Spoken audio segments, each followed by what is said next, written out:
Welcome to the first part of the Advanced 2D Platformer course in GDevelop. In this first part, we're going to be setting up our very first scene, and we're also going to be learning how to do some advanced platform movement. Not all of it, but some of the advanced platform movement. Now, of course, you may already know how to make a scene by now. You may be quite advanced when it comes to GDevelop now. But just in case you forgot or you want to do it the best way possible, you want to go to the three bars in the top left, go to File, then go to Create, and then you can go and create a new empty project. Now, the way that I set it up here, I put desktop and mobile landscape, which is 128 pixels in width and 720 pixels in height. I named it whatever I wanted, and I saved it on my computer. And one of the important things to do in GDevelop is make sure that you save your project in a folder. So choose a folder and save it wherever you can easiest remember. And also optimize it for pixel art and uncheck allow players to authenticate in game. After that, you can create the project and you'll be on your way. Now I'm going to cancel this since I already have my project. And now we need to set up the scene. Now, setting up a basic platformer scene, first you set up a player, and then you set up a platform or the ground that the player is on. So we're going to add a new object, and then we're going to go into sprite. And I'm going to call this sprite the player. It's going to be called player. And you can import an image using the assets that you are given. So I'm going to import an image. I'm going to go to my desktop, and I'm going to go into my assets and import this red cube at the player. Now, this is not the final player we're going to be using, but this is the player we're going to start with for prototyping, which means we're making the basic features without anything fancy included. So we have the player sprite, and we're going to hit apply right now. And we're also going to add the ground that the player can stand on. So we're going to add a new object, and we're going to make this also a sprite, and we're going to rename it and call it ground. We're going to call it ground, and now we're going to import another image, and I'm going to use this black cube as our temporary prototype ground. And we're going to double click it, click OK, and then you'll have your ground. Now, when it comes to the ground, we're going to add a behavior using the behaviors tab, which is the platform behavior. So we're going to go into behaviors, add a behavior, and we're going to click then the platform and make sure the platform type is a regular platform. It doesn't need to be a jump through or a ladder. And you don't want the ledges to be grabbed, but it doesn't really matter because we haven't programmed that anyway. But I'm just going to uncheck it right now and I'm going to hit apply. Now let's drag the player object by clicking it and dragging it onto the scene. And also let's get the ground object and click this and drag it onto the scene. And once again, if you want to know how to stretch your object, you probably already know how to do this, but click into the object and you'll have the nodes on the side and you can stretch them out to however long you want them to be. So we're going to stretch it out. And now if I preview, you're going to see that the player actually doesn't move at all when we preview. We're going to have a ground that technically works, but we won't be able to tell because the player is not moving. And that's because we haven't made our movement for a platformer. Now, if you've ever made a basic platformer or in GDevelop, or you just came out of the No Code Revolution beginner course, you'll know that you add a platform behavior for your player object. Now, when it comes to the advanced platformer, you may think we may just have to use a bunch of events. We may have to go to the event editor and do a lot of complicated things, add a bunch of events to program the logic.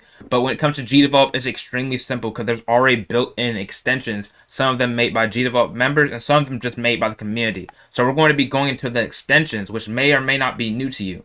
But in order to add an extension, and we're going to be adding the advanced platformer extension, you want to go to the top left and the three rectangles right here, and you have the project manager. Click that, and if you look down, you'll see we have extensions. Now, I already had it set up here, but of course, you're not going to have it set up automatically, so I'm going to click plus.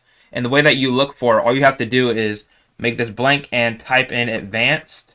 And when you type in advanced, you should see advanced platformer movements. And all you have to do is click that, and then click install, and it'll install really fast. But just looking at some of the features it has jump in midair, which means a double jump. We have jump and slide against walls, which is wall jump. We have a horizontal dash. We have dashing toward the floor, and we have coyote time, which is something that I'll explain a little bit later in this course. But right now, we're going to add some wall jumping to our game. So now that you have your extension installed, how do we actually add this to our player object? Now, it's just like you add any other behavior. So you double click into your player, and then you go into the behaviors tab, and then you add a new behavior. And this behavior will not show up at the top. So what you want to do is scroll down, and you'll see that we have several things, several different behaviors for this type of extension. Now, you'll know that part of the platform extension because you see this guy, this stick man who's walking, and remember, that's the icon for the extension. So that's how you know that the behaviors are part of that extension. Now, what we want to do in this part is add a wall jump, and you'll see that we already have a built-in feature for the wall jump. So let's click wall jump. And when we click the wall jump, not only will it add some wall jump features, but if you scroll up, it automatically adds a platform behavior, the basic platform behavior to our object. It automatically adds it. Now, before we get into some of the properties, which we'll be going over later in the course, we're going to hit apply. We're going to hit apply. And when we preview, we can move around using the arrow keys because those are the default controls, and we can actually jump. Now, in order to do a wall jump just with this behavior without setting up anything extra, in order to do a wall jump, all you have to do is add a wall. So what you can do is actually drag another piece of the ground, and then you can stretch it out vertically. And we don't have to do anything special because this behavior will automatically detect this platform as a wall. It automatically will treat it like a wall. So now, even though I can't jump 2 times, and you can use the arrow keys to move and space to jump, if I jump and then jump on this wall, I can actually jump off of it. And I can wall jump now off of walls. Now we can wall jump off of walls. So, let's get into some of the properties of this wall jump. So let's double click to our player, and then let's go into behaviors, and let's scroll down, and now we have the wall jump, some of the properties. So we have jump detection time frame. That makes it so how fast will, when we touch the wall, how fast will it detect that we're actually like jumping. We have slide, speed, sustain time. Now this is actually a typo. It's supposed to say slide, but it says side. But slide, speed, sustain time. Now let's set this to something really high, like 5. Let's set it to something like 5 and see what happens. I'm going to hit apply, and let's preview this. Now if I slide down, it will still sustain it. And what I mean by sustaining is when you try to jump and move back onto the wall, there's a certain amount of time where I cannot move. So I cannot just wall jump on the same wall. So if you want to make a game where the player cannot keep wall jumping on the same wall, you want to make sure that slide sustain time is set to a higher value. So now I can't just jump on the same wall. I have to go to a new wall if I want to keep wall jumping. And let's double click back into our player, and let's explore a few more of these properties. So we have the slide speed, and this is quite self-explanatory. It's just how fast we slide. And let's set it to 500. And I guess that's the maximum speed. That's the maximum speed. Well, actually, this is the wall jumping. This is the side speed of the wall jump. I was getting it confused with the wall sliding. But this is the side speed of the wall jump. So let's hit apply. And let's preview this now. And let's jump off the wall. And you'll see that the jump is much, much faster. Because I was getting it confused with the wall sliding. But that's the wall jump. So now the wall jumping speed is much, much faster. We're jumping off the wall very, very fast. Let's double click back into our player and experiment a little bit more. Now, when it comes to the slide or the jump acceleration, this will just control how fast we'll move into that max speed of 500. So if you want to be instantaneous or instant, all you have to do is make this a really, really high number, and then it'll automatically reach its max speed very fast. Now, that was the wall jumping. Now we want to get into the wall sliding. Now, first thing we have is a checkbox, and this says keep sliding without holding a key. Because normally, in order for us to start sliding, we have to be holding in the direction of the wall. But if you don't want that to happen, you can check this on, and then if you hit apply and then preview it, the moment you get on that wall, you won't have to keep holding it in order to slide. Now, if I jump onto the wall, I didn't even hold the key. The moment I jumped on the wall, I stopped holding left, and then I hit space, and then I still wall jumped. But I would say that this is not really normal for most games. It really depends on what platform you're trying to make, though. But normally, this is what stay off. Most people are not used to this. And now you have the minimum falling speed. And the minimum falling speed is exactly what it is. When you're on that wall, what is your minimum falling speed? What's the lowest falling speed that you can fall at? And also, we have a maximum falling speed. So what's the maximum you can fall at? So if you want to fall really fast all the time, you would set your minimum falling speed to something high. And you'll also set your maximum falling speed to something high.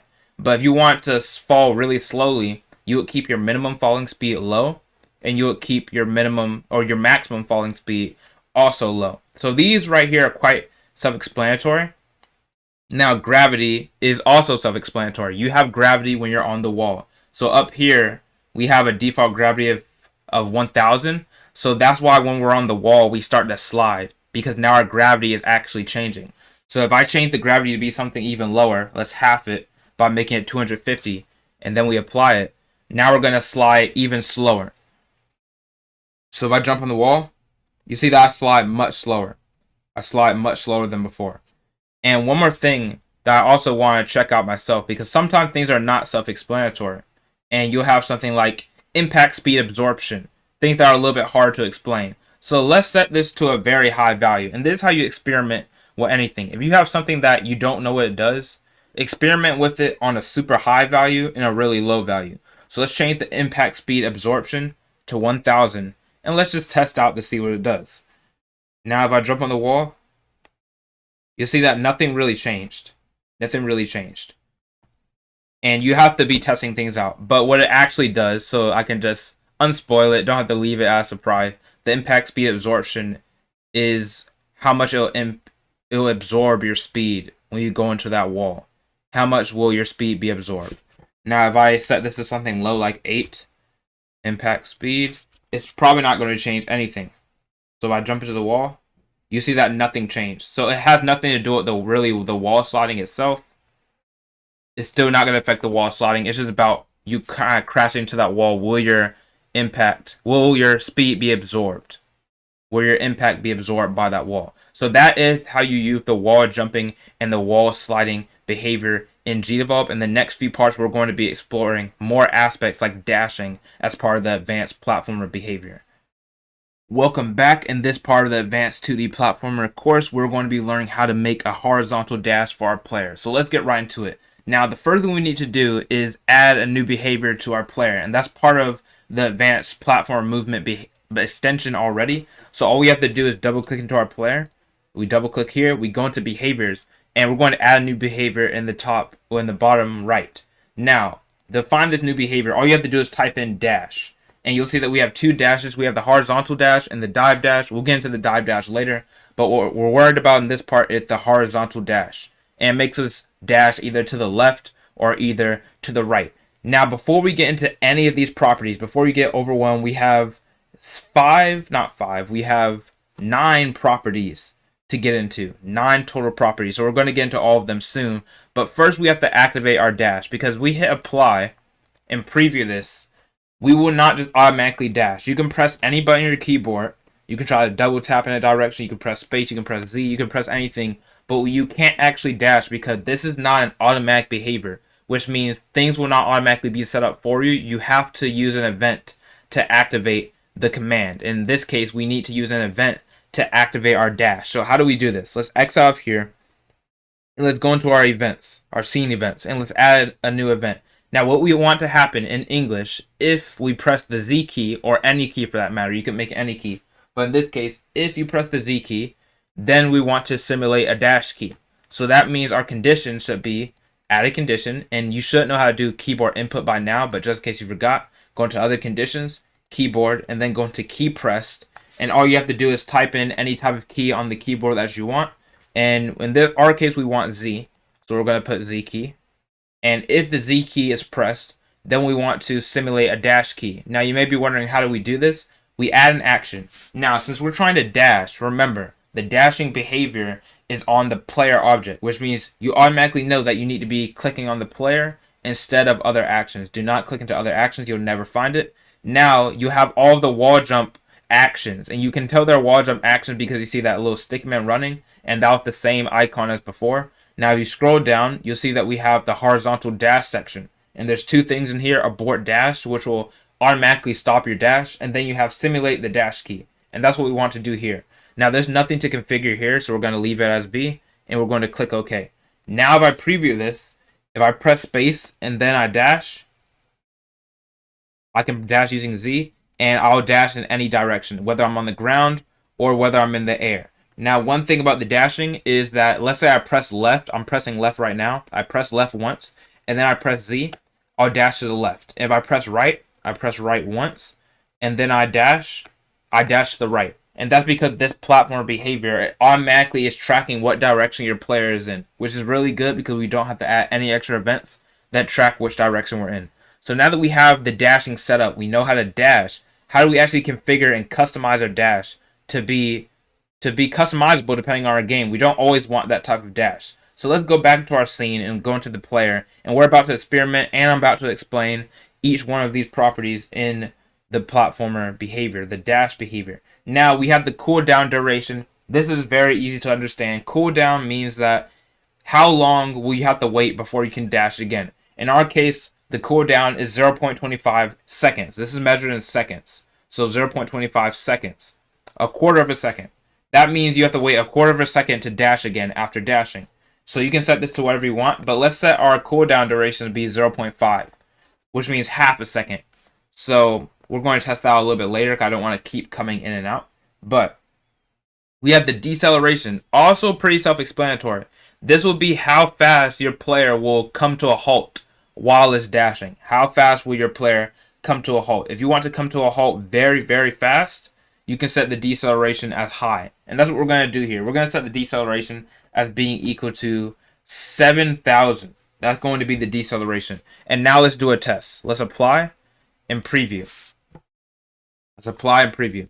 Now, if I jump and then I press Z, you'll see that instead of me sliding like I did earlier, sliding out of the dash, once the dash is over, it will just immediately stop. There's nothing else. And honestly, I kind of like dashes like that, but it's all dependent on whether you want to make a momentum-based game or you want to make a snapping game, whether you want to have the deceleration that high. Now, if we go back into our behavior right here, we have the dash gravity, also quite self-explanatory. The dash gravity is how high will your gravity be while you're dashing. Now, right now, the reason why we're floating while we're dashing is because our dash gravity is exactly the same as our regular gravity in our platformer object. It's exactly the same as that. So if you want to fall while you're dashing, what you could do is you can type in a higher value for your dash gravity than your platformer object gravity. So if I hit apply,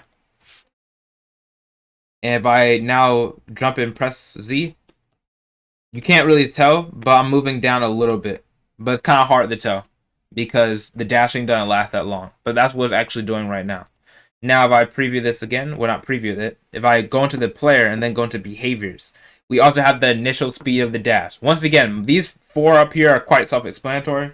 The initial speed is simply your initial speed when you start dashing. If you want to start off really fast, what you would do is you set your initial speed to be really fast. So let's say I want to have a really, really speedy dash. I set this to 3,000. Then I hit apply, and then I hit preview. And let's see how fast the dash is when we start. So if I jump, press Z, the dash is quite fast. You see it's faster than before. But still, you can't tell that's too fast because the dash doesn't last that long. So that gets into how do we make our dash last longer, or how do we make our dash sustain itself. So that's where you have the sustain feature. So let's double click into our player, go back into the behaviors, and you'll see we have a whole section dedicated to sustaining. Now you have the sustain acceleration. And before I get into any of these properties, sustaining is when you hold down the key. What type of properties will your dash have while you're holding the key? Because right now, if we hold Z, we'll be able to have sustaining properties. Now, the sustaining maximum speed is 750. It's 750. We're going to start with the maximum speed. And if you want to have a much faster maximum speed, you can set this as something higher. Let's set it to 2,000. So we can have a very, very fast dash. Now, why is our dash so short? The reason why our dash is short because the sustained minimum duration, well, not the sustained minimum one, the sustained maximum duration right here is only a quarter of a second. So that's how long our dash is lasting. If we want our dash to last longer, we can make this longer. We can make this longer. Well, higher. So now I set it to 0.5. So now our dash will last 0.5 seconds or half a second. And then we have the sustain acceleration. And this means while we're holding the dash key, if this is high, then we'll get to the maximum speed very high. Because that's all acceleration is. How fast it takes us to get to the maximum speed. How fast is our speed changing? And so if we want to make us gradually get to the max speed of our dash, you can set this low. If you want it to be instantaneous, you can set it equal to high. But for now, I'm going to leave it like this. And one more thing is sustain gravity. And while you're holding this key, it just sets what will your gravity be. Let's say you want your player to fall while it keeps dashing so they can't just float infinitely. You would set your sustained gravity as being higher. You would set it as being higher than your regular gravity, which is 1,000. So I'm going to set the sustained gravity as actually being equal to 1,500. And now with all of these new settings, I want you to set up your settings like this that I have right now. Hit apply and then preview it, and let's see what the dash does. Now, if I go all the way to this wall, jump, and then I dash to the right, you'll see that we have super speedy dash, and we dashed all the way off the screen. So I'm going to go back into our player, and then just set this. I'm going to set this sustained maximum speed as being a little bit lower, much lower actually, 1,000. We're going to make it 1,000, and we're going to hit apply. And if I preview this now, you see that I'm dashing much farther now. I'm dashing much farther. Now, one thing I can do, I can actually shorten my dash by not holding Z all the way. If I just press space and then press Z, I'll have a shorter dash. And I just fell all the way into the stage, but let me go preview this again so we can see this. But you have a shorter dash. And the dash is already not that long, especially since we're actually falling in the air. So you can't really tell that we're shortening the dash, but actually the dash is getting shorter since we're not holding down the key. But once again, that is how you do the dashing mechanics. I'm going to go over a quick recap. Cooldown is how fast you can dash, how often you can dash. Deceleration will stop your dash. How fast will your dash stop? Dash gravity will change your gravity while you're dashing, and your initial speed will simply set your initial speed when you first start dashing. Your sustained acceleration will make you get to your max speed faster or slower depending on how high it is. Your sustained maximum speed will be your maximum speed while you're dashing. While you're holding the dash key, it will be your maximum speed. Sustained gravity will be your final gravity while you're holding the key. And also sustained maximum duration right here, which is probably one of the most important parts of this extension, is sustained maximum duration. This will control how long your dash can be. If you want a really long dash, you can set your sustained gravity as being low, and you can set this maximum duration as being equal to high as a tip. But that is how you add a dash to mechanic, and specifically a horizontal dash mechanic, to your advanced platformer. Welcome back. In this part of the course, we're going to be learning how we can add our downwards dash or the dive dash, and we're going to be checking out what coyote time is, and we're going to be checking out the double jumps for our advanced platformers. So let's start with the dive dash, since we already covered the horizontal dash earlier. So let's double click into our player, and now let's go back into the behaviors. Now, in order for us to access our dive dash, we can go add behavior in the bottom right, and then I can X this out of coyote time, but that's coyote time. I'm going to type in dive, and you'll see that we have dive dash, and make the character dash towards the floor. Now, when it comes to the dive dash, I don't even have to go too deep, because since we already know how parameters like this work, there's really, all of these are self-explanatory. We have the gravity of how you're going to be when you're dashing. You're going to have the maximum falling speed and the initial falling speed. All of these are self-explanatory, and you can experiment with these on your own time. No need to go super deep on them, because we've already experimented with things like this. Now, if I hit apply, it's going to be just like the horizontal dash. We will not automatically just have a button that is set to the dive dash. We're going to have to set it up ourselves. So let's set this up right now. Let's go into our untitled scene events, and let's add a new event. Now, if you look at this event up here, it's going to be very similar to this one. Basically, if there's a certain key that's pressed, then we want to simulate the dash key. And in our case, we want to simulate a dive dash. So let's set another key press. So I'm going to add a condition here, and then you go into other conditions, go into your keyboard as your input, and then go into key press. And you can set this to whatever you want, but I'm going to set this as the X key will be equal to our dive dash, and then I'm going to click OK. And now go into the actions, and we want to find the dive dash, so we're going to click into our player first, and then if we scroll down, we're going to try to find the dive dash. And you see that we only have one thing that's under the dive dash, and that is simulate the dive key. So we're going to click that, and there's nothing else to configure, so we're going to click OK. And now when I preview this, just so we can have some extra height, I'm going to wall jump off the wall first, and then I'm going to dive dash by pressing X. So if I jump off the wall, and then dive dash, you'll see that I dive really fast.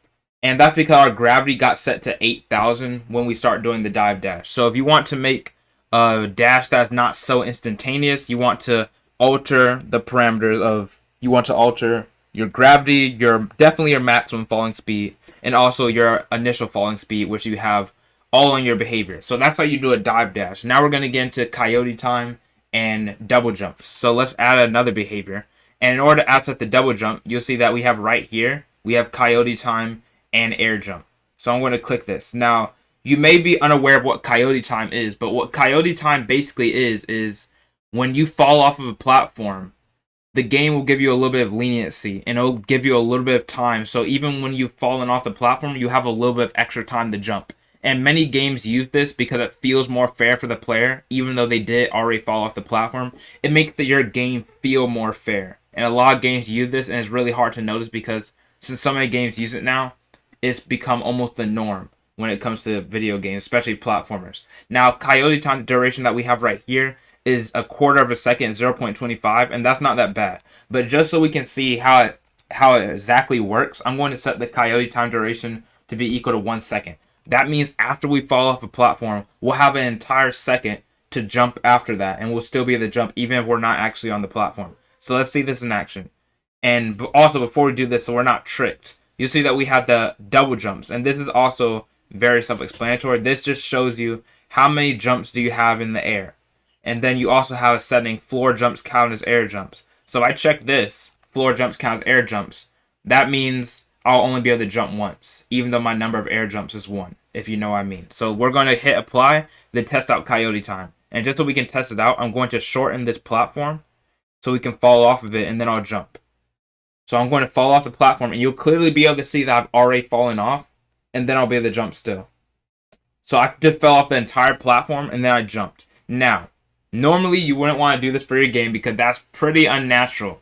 That's quite unnatural being able to jump on air, even though you already fell off the platform. Now, if you're going for that, that's cool, but most games are not going for that. So I'm going to double click into the player, and then I'm going to go back into behaviors, and we're going to set the coyote time duration back to its default setting of 0.25.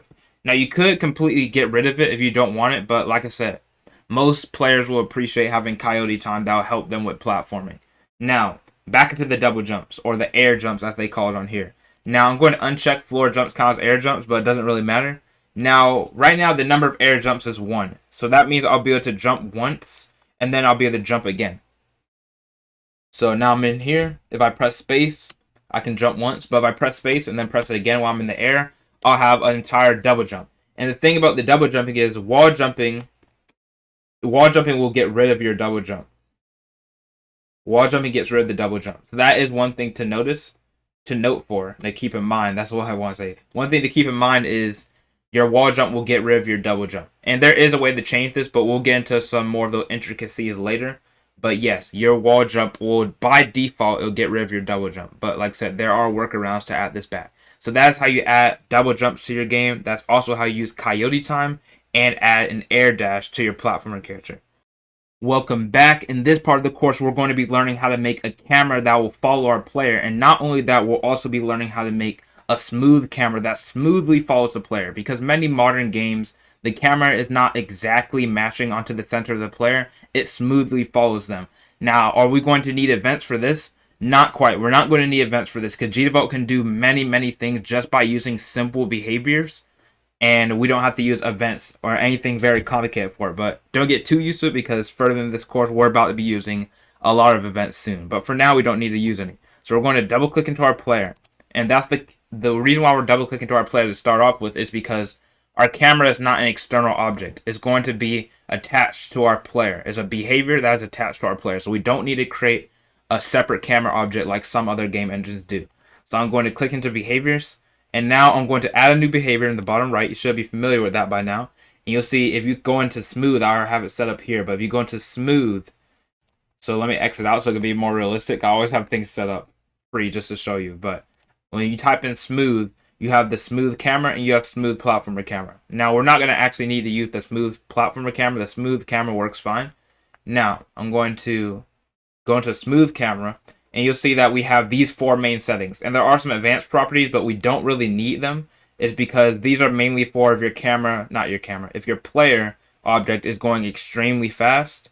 And also these are for camera offset setting limits, or setting a limit for your camera. And we're not using that right now. So we're going to X out the advanced properties. And you'll see that we have these main things. We have the upward catch-up speed, the leftward catch-up speed, downward catch-up speed, and the rightward catch-up speed. And we also have follow on the x-axis and follow on the y-axis. Now, before we start playing around with any of these features, let's just hit apply and see how this looks right off the bat. So now I'm in the game, and now that I'm in here, I'm moving around, And you'll see, you can already tell that the camera is smoothly following me. It's not exactly matching me. If I jump, you see that it's also moving just fine. I'm jumping, and the camera is working just fine. It's smoothly following me. Now that's pretty good. So how do I make it more snappy? How do I make it snappy? And it follows me exactly, because you may want to include that in your game. Even though most modern games don't use it, you may want to have a snappy camera. So let's double click into our player and go into behaviors. Now, if you scroll down, you'll see that you have the upward capture speed and all the rest of the directions. Now these are all set to 0.9, and you can see in parentheses it's set in a ratio per second. So that means if we set it to 1, it'll be instantaneous. Anything over 1, since it's a ratio per 1 second, anything that's 1 or up, the camera will always be following us. So there'll be no smooth effect if we set all of these to 1. So I'm going to hit apply, and then I'm going to preview now, and let's see what happens. So we're going to wait for it to load. And now if I move around, it exactly follows me. There's no slow movement. There's no slow catch up. Everything is following me 100%. Everything is following me 100%. So that's pretty cool. And now that we have that, if you want to make your camera even smoother, I'm going to double click back into the player, go into behaviors, and scroll down so we can test it out. But if you want to make your camera even smoother, remember, the lower these values are, the slower your camera will follow you. And that means the quote-unquote, the smoother it'll be. Now, you don't want to set this too low, or it'll follow you way too slowly and it won't be able to keep up. But you want to set it as, I say, anywhere between the 0.7 and 0.9 range is pretty good for a smooth camera. So let's try out 0.8 for all of the categories. Try out 0.8. And now that we have all of this set up, I'm going to hit apply once again, and we're going to preview. And now when I move around, you'll see that the camera, it takes longer to actually set in place because it's following me at a slower pace. And just like that, that's how you add a camera or a smooth camera to your game. Now, one more thing is that if you double click back into the player and you go into behaviors and you scroll down, you'll see that we have follow on the x-axis and follow on the y-axis. And remember, the y-axis is up and down. So if I uncheck this, the camera will not follow me when I jump. It'll still stay in the same position in which it was. And if I check this on and uncheck follow on the x-axis, it'll only follow me vertically, but it won't follow me horizontally. So these are pretty self-explanatory. Of course, most of the time you leave these checked, both of them checked on, but more commonly, sometimes follow on x-axis is shut off, especially for games like the original Super Mario Bros. It doesn't follow the character on the y-axis. But of course, modern games, you want to check this on. So that's how you add a smooth camera and a regular camera to your platformer game.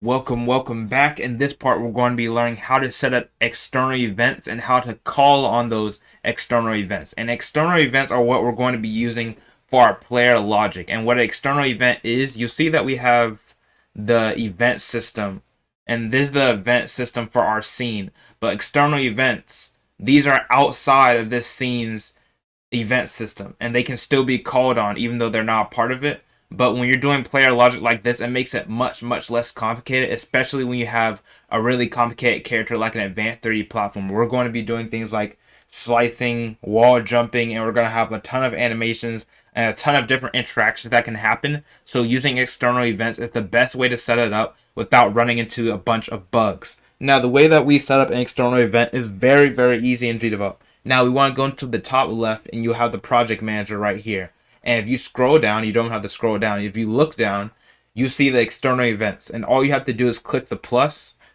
And when you click the plus, it will let you name it whatever you want. And I'm going to delete all of that. I'm going to name this event, this external event, I'm going to name it player_idle. And it's good to make them quite specific. They don't have to be like variables. It's good to make variables kind of short. But when it comes to external events, you can make them very specific. Also, if you made a mistake and didn't name it correctly, you can go on the side and you have 3 dots. You can click those and you have the options to either duplicate it, delete it, rename it, and everything else. So this is our event right here. This is our event. And when you click into the external event, it'll ask you which scene do you want to be a part of. So basically, which scenes do you want to be able to be called on from. So I'm going to choose a scene. And this is our only scene right now, which is the untitled scene. So I'm going to click that and then choose it.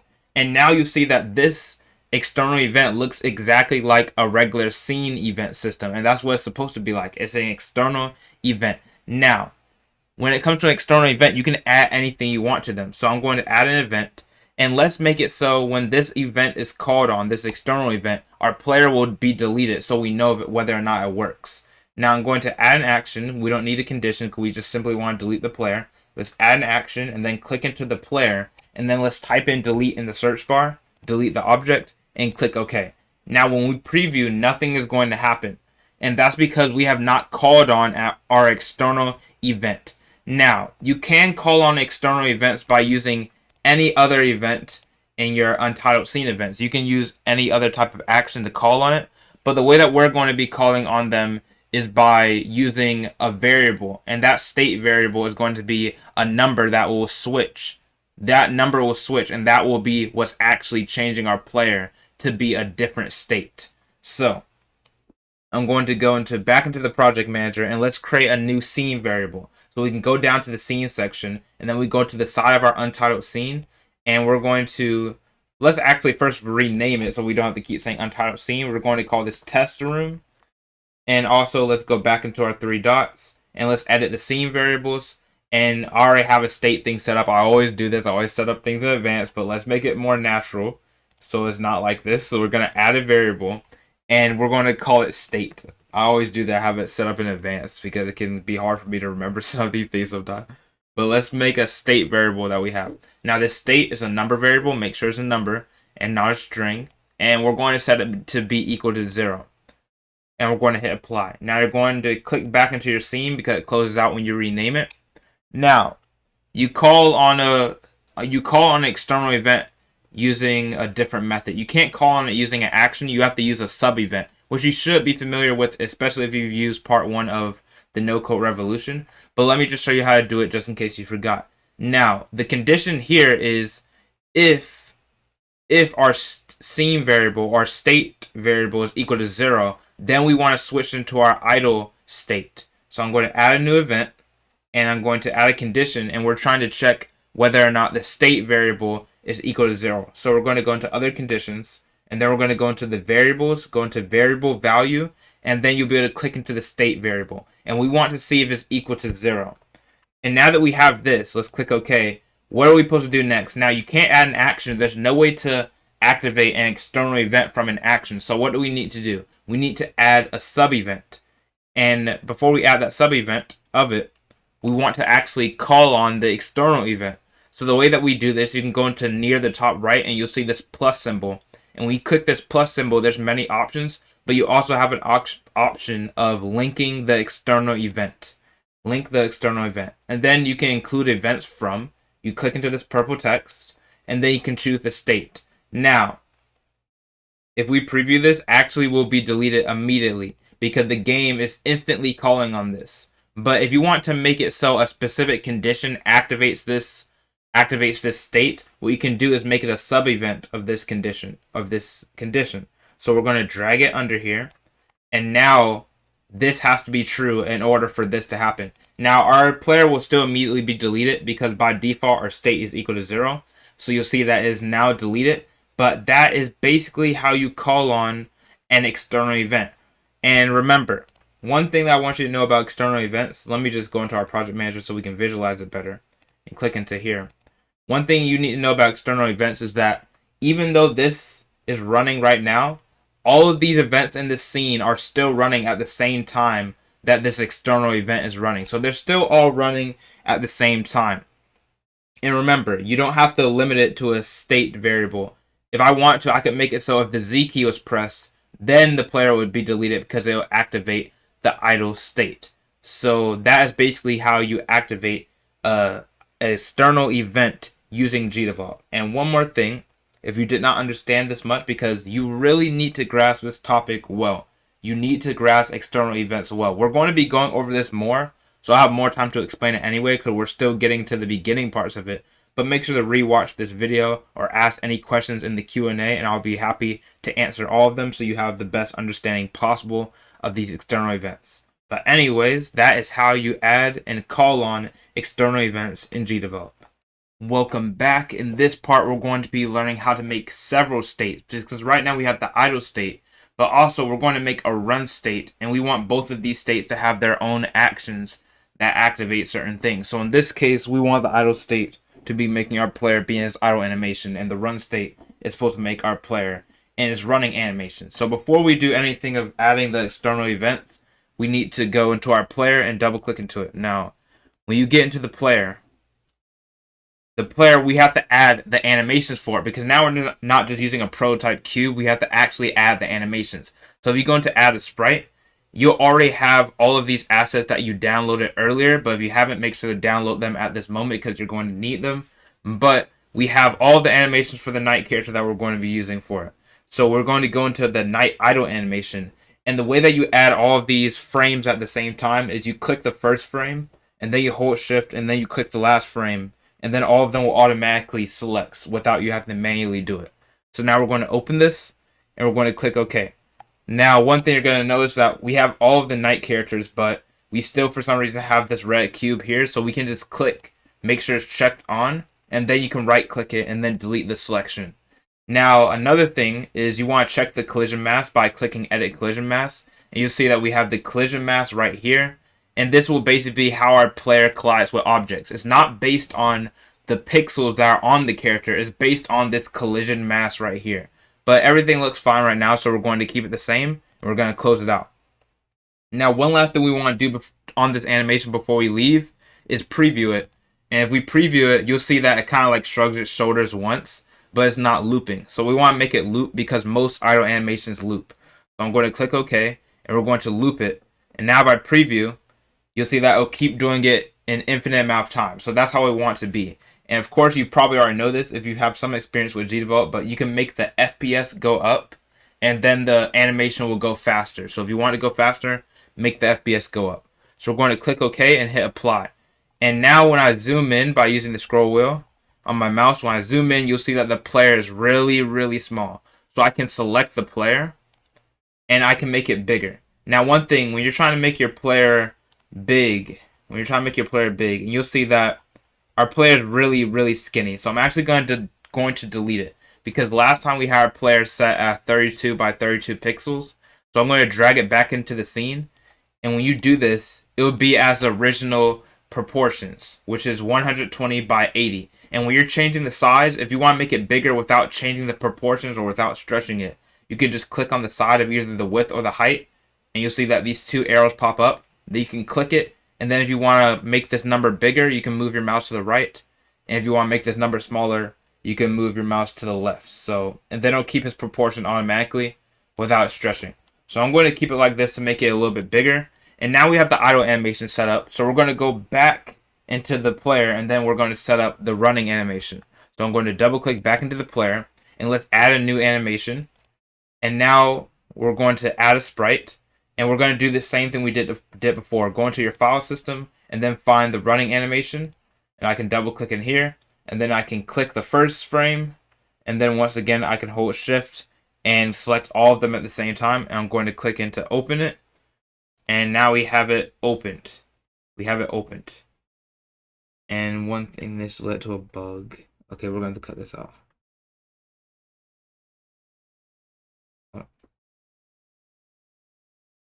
Now, one thing that can happen is this can sometimes happen for some reason. Now, this may or may not have happened for you, but sometimes it's a GDevelop bug that can happen based on the files in your system. It's kind of a weird bug, but it's easy to work around, but can be a little bit tedious. But whenever this happens where it'll create two separate animations that we didn't even want, first of all, you want to delete both of these animations that you didn't want. But it just means you're going to have to manually add these sprites. Unfortunately, it's something that happens in GDevelop. They do need to fix this problem. But I'm going to double click into all of these sprites in order. So I'm going to speed this up.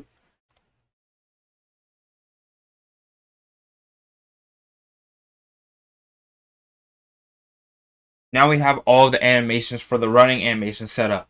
Now also for the running animation, we want to loop it as well, because we don't just want to run and then just stop all of a sudden. So I'm going to loop it and then preview. And you'll see this is how the running animation looks. Now this is a little bit too slow for my liking, so I'm going to make the FPS go up by clicking this up arrow, and I'm going to replay it.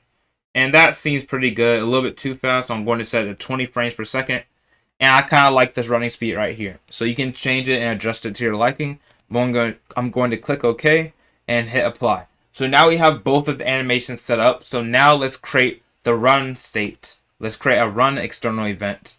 And then we already have the idle one. And then we're going to add the actions to both of them. So I'm going to go into my project manager in the top left and go into external events and then click the plus. Now I'm going to delete this. I'm going to call this one player underscore run because this is the run state. I'm going to click into the run state now, and let's choose the scene we want to attach it to, and this is the test room.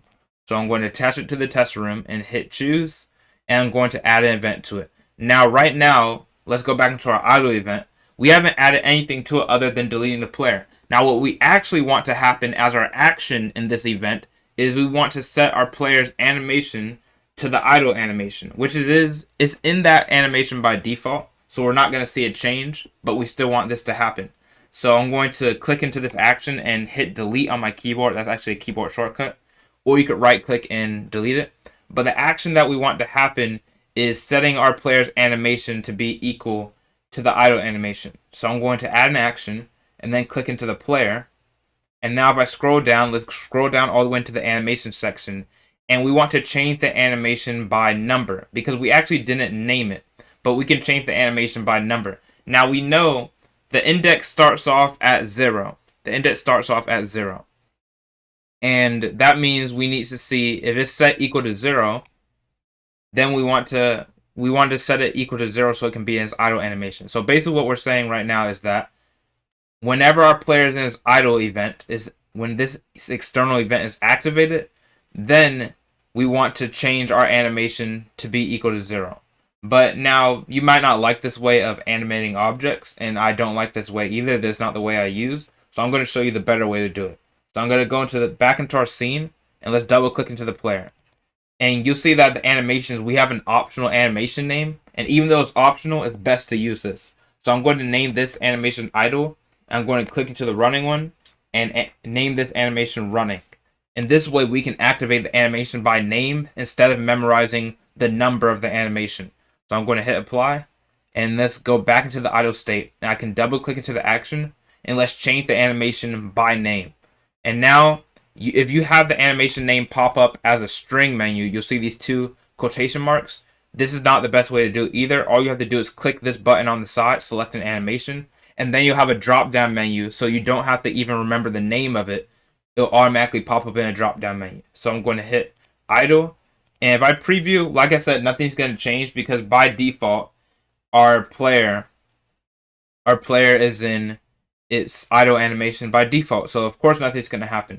So that's the action for that event. And now before we close off this part, we're going to make the action for the run event. And this is the same thing. So actually we're going to copy. We're going to click this event and then right click and copy it. And for the running event, we're just going to make the action change our player into his running animation.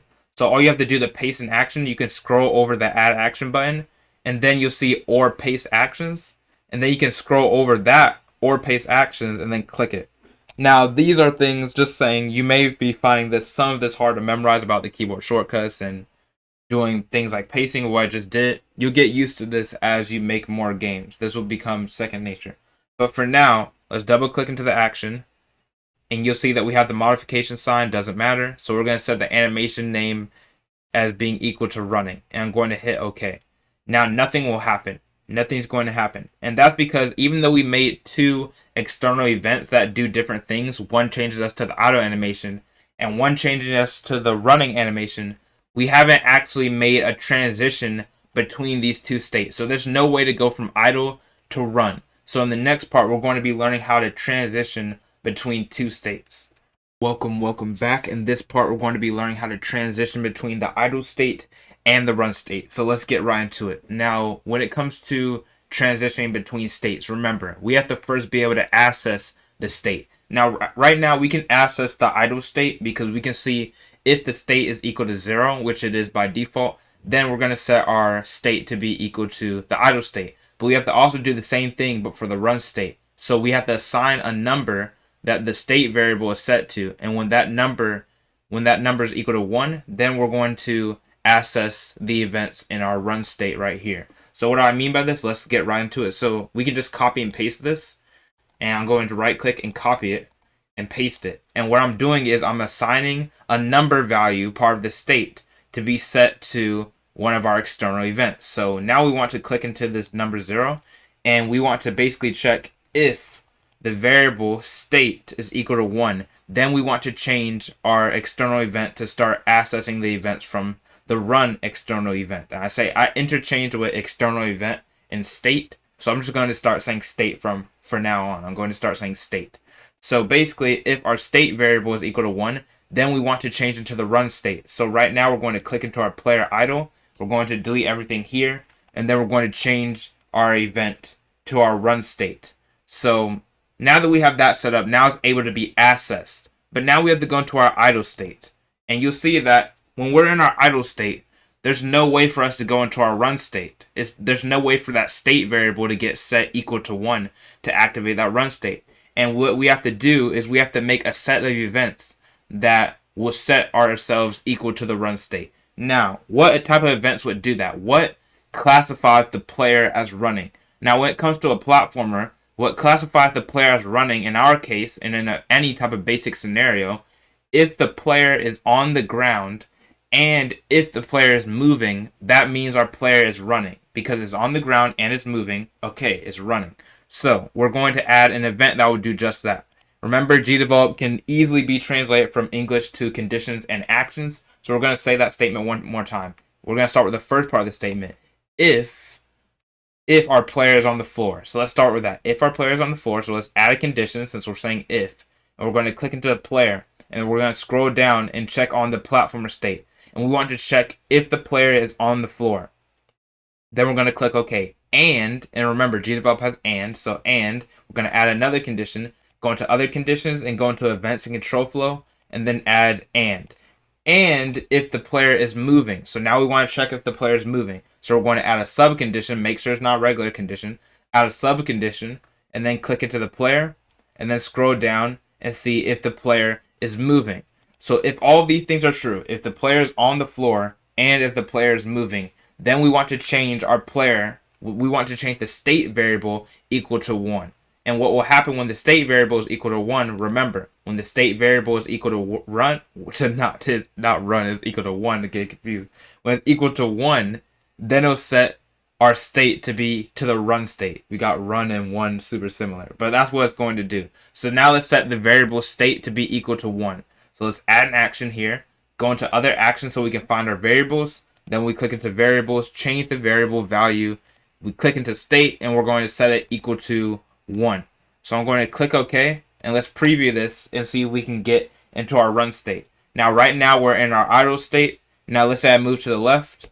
You'll see that my player will start running. Now, we have several issues right now. First of all, the player's not flipping, and we're going to fix that in the next part.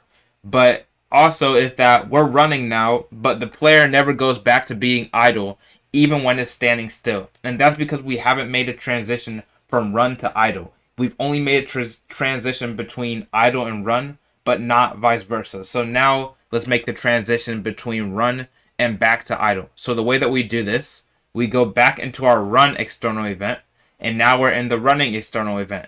And we want to do something similar of what we did in this event. So when it comes to going from run to idle, what makes us know that the player is idle and is not moving? Well, first of all, the player has to be on the floor, and also the player has to not be moving. So it's almost the exact same conditions as before. So since it's very similar, we can save time by copy and pasting it. So I'm going to click the event and make sure not to click a condition. Click the entire event, right click, and then copy. And then go into run, and you can add a new event, then right click that blank event and paste. And now we have the same events as before, but we need to alter them a little bit. Remember, we're trying to check if the player is on the floor and if the player is not moving. And the way that we can check if the player is not moving, we can double click into here where the player is moving, and you'll see that we have a slider that inverts the condition. And basically it reverses itself. It reverses itself. So now instead of checking if the player is moving, now it's checking if the player is not moving. So now we translate this to English. If the player is on the floor and if the player is not moving, then we want to change our variable state to 0, because remember, 0 makes us idle. 0 makes us idle. So instead of setting it to 1, we're going to set it equal to 0. Set it equal to 0. And we're going to preview this now and see if it works. Now we start off idle. We can move around and start running. Then we stop, and we're now in our idle animation. So that is how you make a transition between two states. As a recap, anytime you're trying to make transitions between states, let's say you're trying to make a whole new state like jumping, you need to first make a correspondence between the state variable, its number, and then setting it equal to a new state. In our case, we have if state is equal to 0, we set it to idle. So 0 corresponds with idle, and 1 corresponds with the run state. And also, you have to make transitions between both of your states. There has to be a way to go from one state to the other state. There has to be a way to go from one state to the other state. And that's what we did in this part. Remember, make sure to check the recap again or rewatch the video. And of course, if you have any questions, you can go into the Q&A, and I'll be happy to answer any of those questions about external events or finite state machines. And in the next part, we're going to be learning how to flip our player in a way that's flexible and the way that'll be good even for future features like slicing, like jumping. It'll be good for all future features. So we're going to be learning how to create flipping the player in a flexible way. Welcome back to the course. In this part, we're going to be learning how to flip the player horizontally. Now, flipping is actually one of the easiest subjects when it comes to game development in GDevelop. It's very, very simple. All we want to do is that when we press our right key on our keyboard, we want to flip the player accordingly and make it face the right direction. And also, when we press the left key, we also want to flip the player horizontally, but it's facing left now. So let's go into our events and see how we do this. Now, if I go into the test room events, I'm going to add a new event first here. And remember, the condition, we can read it like English. We want it to be so if the right key is pressed, then we're going to flip the player horizontally. So we're going to add a condition, go into other conditions, and scroll down to the keyboard. And when we go here, we can go into key pressed. And the key that we want to check whether or not it's pressed is the right key. So I'm going to type right. And now I can click OK. And now if the right key is pressed, now we want to do a certain thing. And we want to do an action. So we're going to add an action here. And what we want to do is flip the player horizontally. So since this action is relating to the player, we're going to click our player. And then we're going to scroll down. Or you could search it. So I'm going to search flip. And you'll see that we have two options. Make sure to not pick flip the object vertically, because that's in the upwards directions. And you'll see that we have two things here. And when it comes to flipping the object horizontally, we have activate flipping, we have yes, and we have no. Now by default it's set to no, and we want to keep it for no when we're facing right. Now let me explain when it comes to activating flipping. Let me explain activating flipping. Now, if we go into our test room here, the scene, when we look at the player, this is his default position. By default, our player is facing right. That means whatever your player's default direction is, when they're facing that direction, you do not want to activate flipping. That's why when we press the right key, when we double click into it, when we press the right key, we do not want to activate flipping because by default it's facing right. By default it's facing right. Because let's say I put yes instead and click OK, and now I preview, and now I press the right key, you'll see that it flips to the left direction. So we do not want to activate flipping because that is not the default direction. Vice versa also, if your player was facing to the left by default, let's say it was facing to the left by default, then you would want to activate flipping for the right key press. But since it's not, we're going to not activate flipping for the right key press. So I'm going to double click, activate flipping, no. And we also want to do the same thing but for the left key press. So we want to put if the left key is pressed, then we want to flip the player horizontally and we want to activate flipping. So instead of going into all of the events, we can just right click this one. We can click into it first, then right click, and then put copy, and then we can right click it again and paste. And now we want to change a few things up. So remember, if the text is colored, that means you can edit it without double clicking into it. So I'm going to click into right, and now I'm going to type in left. So now we're saying if the left key is pressed, and then we want to flip horizontally. And remember, we do not want to activate flipping. Well, we do want to activate flipping in this case. So we're going to click into no and change activate flipping to yes. And now if I preview this, if I move to the left, I flip to the left. If I move to the right using my right arrow key, I flip to the right. And that is how you activate flipping in GDevelop. Flipping your player horizontally is extremely easy. In the next part, we're going to be adding more states to our player, but specifically, we're going to be adding the jump state to our player. Welcome back to the course. In this part, we're going to be learning how to create our jump state, or you can also say your jump external event. Now, before we even create the state or the external event, what we need to do is add the jump animation to our player, so when we're in the state, we actually know that we're in that state. So I'm going to double click into the player, and remember, all we have to do is to add a new animation. We go to the bottom right and click add an animation.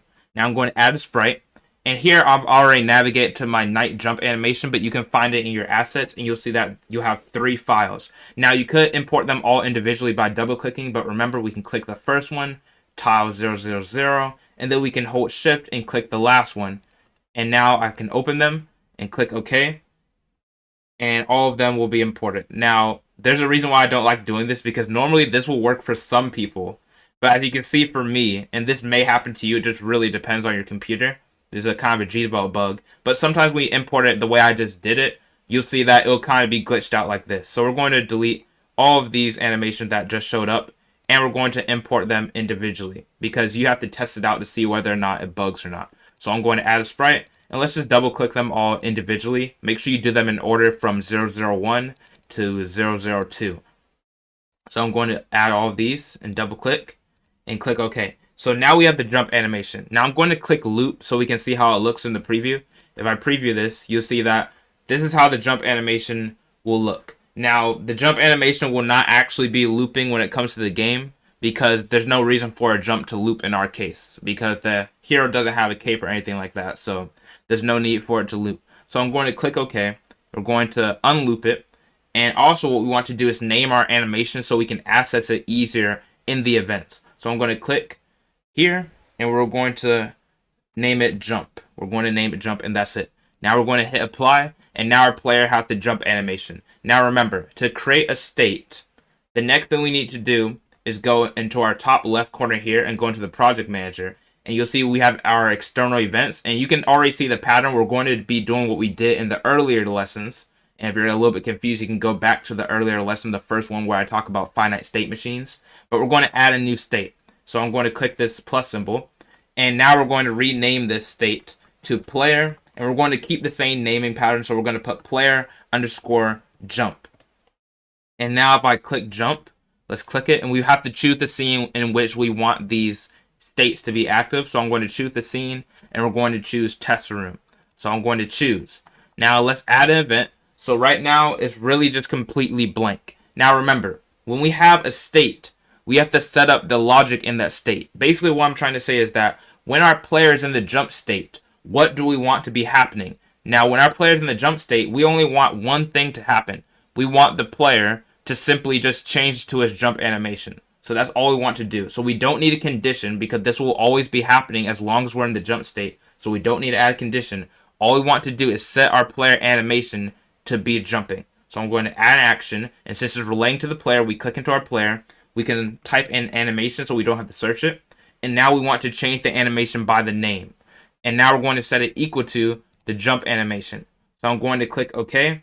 Now, if I preview this and I press space, because that's the default jump key for the platformer, if I press space, you'll see that he's still standing up. And that's because we haven't created the transition between the idle state or the run state to go to his jump state, because that's how finite state machines work. For example, if I go into my idle state, whenever we're in the idle state, these are the only events that are changing the player. These are the only events that are changing the player. And as you can see, we have no way of switching our state to our third state. But actually, I'm going to backtrack a little bit. No, don't mean to confuse you all, but let's go back into our test room events. We also have to remember to set up, we have to make it so if our variable state is 2, because now we're creating a new state. I should have did this first. My apologies, but I should have did this first. But when our player state is 2, then we want to set our event, our new external event, to be equal to the jump state. So to make this less confusing, let me just do it in action. So I'm going to click this state, copy it, I'm going to paste it so we don't have to keep creating new things. And now we want to set, if our state is equal to 2, our variable state is equal to 2, then we want to include the events from, you can already guess, the jump state. So we're going to delete this, and set it to the jump state. So once again, what's happening? Now we have to make it so in our idle state, there needs to be some type of event, some type of condition that triggers our variable to be set to 2. And when our state variable is set to 2, guess what will happen? When it's set to 2, it'll be including the events from player jump, which basically means it'll be switching to the jump state. So once again, to make this less confusing, let's finally do it in action. So now when it comes to making transitions, we have to think about, okay, what type of conditions will make us transition into the jump? Now when it comes to GDevelop, all we have to do as for the condition is set it so if our player is jumping, then the state will automatically be equal to 2. So what do I mean by this? Let's go into our new event. And we're doing what we did earlier with these conditions. So let's add a condition and click into our player. And I'm going to scroll down and you'll see that we have the platformer state. And we want to check if the player is jumping. That's the condition. If the player is jumping, now we want to set our variable state to the jump state, also known as setting it equal to 2. So I'm going to copy right here. I can click it and copy it. And then I can scroll over here and paste it. And now let's set the state as being equal to 2. Now the state is equal to 2. So basically what should happen when we're in our idle state, if the player starts jumping, which is when we press space, if the player starts jumping, it'll automatically switch to its jump state. So let's preview. And remember, we've only did this for the idle, so you can't be running and doing it yet. So if I'm in my idle state, then I press space, you'll see that it sets to the jump state. But we also run into another problem, is that we stay stuck in our jump state because we haven't created the proper transitions out of that state. Because we go into our jump. If we go into our jump right now, there's no way for us to get back to our idle state. There's no way for us to get back. But before we do the transitions from jump to idle and run, let's also go into our run state. And we can just copy and paste this event. If the player is jumping, then we set the variable state to equal 2. So let's right click, copy it, go into run, and let's click this empty event, right click, and then paste it. And now we have the same transition. So if I preview now and I start running and then I press space, I'll also be in my jump state now. I'll also be in my jump state. And just before we continue, you may want to rewind those parts, like I said, or even go back to the first 2 videos I made on finite state machines, because you really want to understand what's going on. Things can get complicated extremely fast. But all you need to know right now is that we're creating the transitions between these states. There has to be a way to go from idle to jump, and there has to be a way to go from run to jump. And now we have to make the last transitions of going from jump to idle and from jump to run. Now, we've already made transitions from idle to run, like this. For example, if our player is on the floor and is not moving, then we set our state to 0, which is the idle state. Now, we don't even have to go into the player jump state and create these events all over again. All we have to do is copy and paste them because we already have the transition events there. So let's copy and paste this. Let's right click. Let's click on it first, then right click it and copy it, and then go into the jump state. Let's add a new event so we can paste it right over here. So let's click into the empty event, right click, and then paste. So now what we're saying is, if player is on the floor and is not moving, then we'll set our player state to the idle state, which is 0. So now our player can transition from his jump state to the idle state. And we also want to do this for the run state. So let's click into our player idle. And that's where you can find the transition between idle and the run state. So you see the conditions that signify whether or not we're running is if the player is on the floor and if the player is moving, then we want to set our state to 1, which is the running state. So let's do the same thing. Let's click into the event first, right click it, and then copy it. And let's go into our jump state and let's right click this empty event and let's paste it. And now we have the 2 transitions between the 2 states. I'm going to drag this down so it makes it easier. And the transitions are, if player's on the floor and the player's not moving, it'll be in this idle state. And if the player's on the floor and is moving right here, it'll be in its run state. So let's preview this to see how everything works. So I can run around, I can jump, and I can jump and transition straight back into the running. And also I can jump and transition straight back into idle. So what we basically did here is that we've created a loop. We've created a loop between all of these states. The idle can go to run, the idle can go to jump, the run can go to jump, the run can go to idle, and the jump can also go to the run or the idle. So I hope that does make sense. Once again, you may want to rewatch it. There's no shame at all if you have to rewatch a video, because you need to make sure you understand finite state machines, because anytime you're working with a game, especially platformer games, where the player can be doing a lot of things, we need to set it up in a finite state machine so that we can easily transition without overcomplicating our events all in one little event using a bunch of variables. We don't have to use all of that. We can simply use external events that are much more flexible. So once again, if you did not understand it, you can rewatch it. But if you did understand everything at least 50% correctly, well, at least 70%, I would say. If you understand everything at least 70% correctly, you are free to move on to the next lesson, where we will be discussing and learning how to do the fall state of our player. Welcome back to the course. In this part, we're going to be learning how to create the fall state for our player. So when our player is falling, our player will be switching to a falling animation. Now, this is going to be the exact same process that we just did for the jump state. We have to first create our player's animation, then we have to actually create the external event or the state itself. Then we create the logic behind the state of what happens when the player is in that state. And then we create all of the transitions. And once again, it's good that you pay close attention, because creating states is one of the most important parts of creating player logic, no matter what the game is. If you have a player that is decently complicated, you're going to want to create states so you can seamlessly transition between them in a flexible way without using a bunch of variables, and also without junking up your regular events. So the first thing we're going to do is double click into our player like we did last time, and we're going to scroll down and we're going to add a new animation. We're going to call this animation falling, and we're going to add the sprites for it. Now I'm going to go up and once again go to wherever you save your assets and go into where it says the night fall animation. And once again, we can do all of these sprites one by one, because GDevelop kind of acts funny when you try to import them all at once. So we're going to double click into the first tile, and we're going to quickly just double click through all of the tiles in order from 0 all the way to 2, which is the third one. So we're going to double click into all of them, and let's just preview it to see how it looks first. If we click the preview, and you see this is how the player looks when it's falling. And we're not going to loop the animation, because if you loop it, let's preview it now. It's pretty cool if it loops. So let's actually loop it this time, because originally I wasn't going to loop it, but it actually looks kind of cool when you loop it. So let's loop it this time.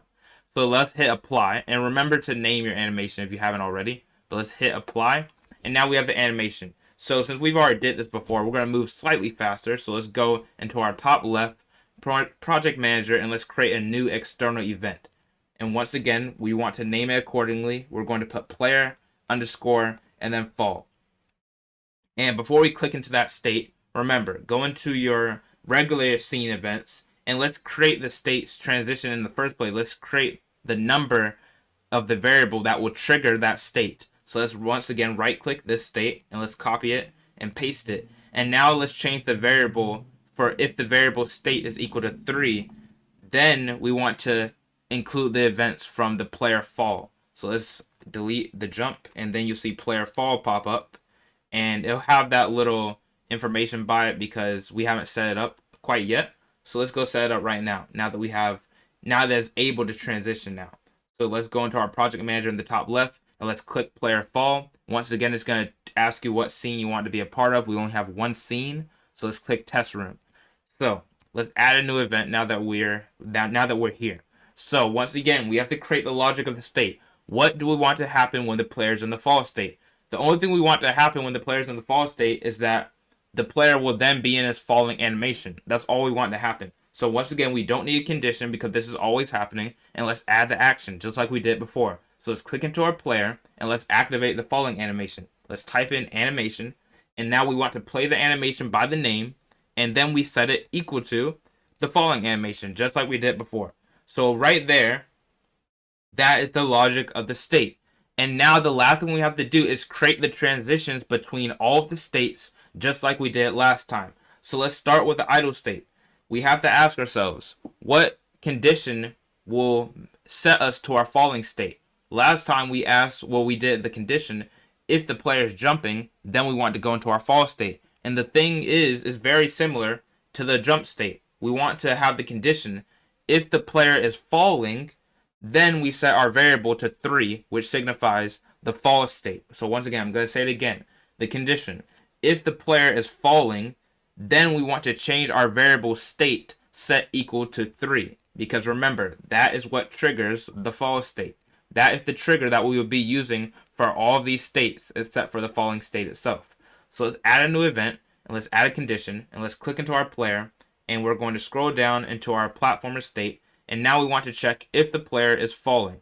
So let's add that as the condition, and now at the action, we want to change the variable state to be equal to 3. So let's click this event, and then right click it, copy it, then we can scroll over add action, and then paste it by scrolling over or paste actions. So now that we paste it, we want to set it equal to 3. We want to set it equal to 3. Now, we won't be able to test this out just yet because in order for our player to transition from idle to fall, a platform will have to disappear under them. So we won't be able to test it right now, but we will be able to test it when we set it transitioning to our run state. So we don't have to go into the run state and then do what we just did. We can just simply click this event and make sure you're not clicking the condition, or that will be the only thing that highlights. So we want to click the entire event and then right click it and copy it. We can do the same thing. Remember, this is the trigger of the falling state. So let's click into our run. Now we're in the run state, and now let's click into this empty event, right click, and then paste. And now that we see we have the same trigger, if the player is falling, set the state to 3, which is the falling state. And let's also do it for player jump. Let's go into player jump. So now we can right click on this empty event and then paste. And now the jump state is right here. I'm not sure I went at the top. Let's drag it down. But now our jump state, we can go from jumping to falling. So let's preview this now. And you'll see that it started off in the fall state. And the reason why it started off in the fall state, if we go into our test room, that's because the player is already kind of off the ground. As you can see, the feet are already off the ground. So let me try to make it start off not in the fall state. It's going to automatically start from the fall state because the platform, even if you put your player inside of it, the platform like this, it'll push it outwards, and then for a split second, it'll be falling. So that's why we have to now create the transitions between the falling state to all of the rest of the other states. So remember, this is very easy to do because they're already set up in our previous events. For example, what do we have to do to transition from falling to idle? Well, all we have to do is find one of the triggers that we set up earlier. And one of the triggers can be found in player jump because player jump has already transitioned to idle. Now, make sure you read your events carefully or just remember the numbers. You can either go into your events to check which variable of state will set you to the idle state. But you can also just read the events and tell that, okay, if I'm looking at the player is on the floor and if the player is moving, not moving because that's the invert symbol. So if the player is on the floor and if the player is not moving, you'll automatically know that this is the trigger for the idle state. So let's do that real quick. So let's click into the whole event, right click it and copy it, and then go into the player fall. And let's add a new empty event so we don't have to paste it above it. Let's add a new event, click into it, right click, and then paste. So now it can transition from fall to idle. So now we want to transition from fall to run. And once again, we can go back to our jump state because it already has transition triggers. So once again, we can just read it. If the player's on the floor and if the player's moving, now we know that this is the run state. We already know just by looking at these conditions that this is the run state. So let's click into the entire event. Once again, right click, or you can put Control C, copy, and then click player fall. Let's right click again, and then hit paste. And now we have the player transitioning from the run state, which is up here. I'm not sure why it keeps doing it up there, but run state, which is down here now, and we have the idle state up here. And the last state we want to transition from, which won't normally be happening, but if you end up adding springs to your games, there is a possibility that you could transition between fall state and the jump state. So we're just going to do it anyway. But you won't find the trigger for the jump state inside the jump state itself. You have to go into a state where there is a trigger for the jump state. For example, either idle or you can go to run. And we're going to go to the run. And the trigger is simple. If the player is jumping, then we set the state to 2, which is the jumping state. So you can already see what we're going to do now. I'm going to click it, right click, copy. Then I go into my fall state, and then I right click this empty event and I paste it. And now it's at the top right here. We're drag it down by clicking on the side and dragging it down. And now we have the transition between all of the states. Once again, you can rewatch this as many times as you need to, because this jump video, well, the fall video that we're doing right now, the one that I'm recording right now as we speak, me teaching you how to do the fall state and me teaching you how to do the jump state, this is the key to setting up finite state machines. All we do, once again, this is the recap, the quick recap. All we do is import the animation first, then we create the external event, and we create the transition between them like this. We make it eligible for transitioning by corresponding a state number, the state variable number, to corresponding it with an actual external event.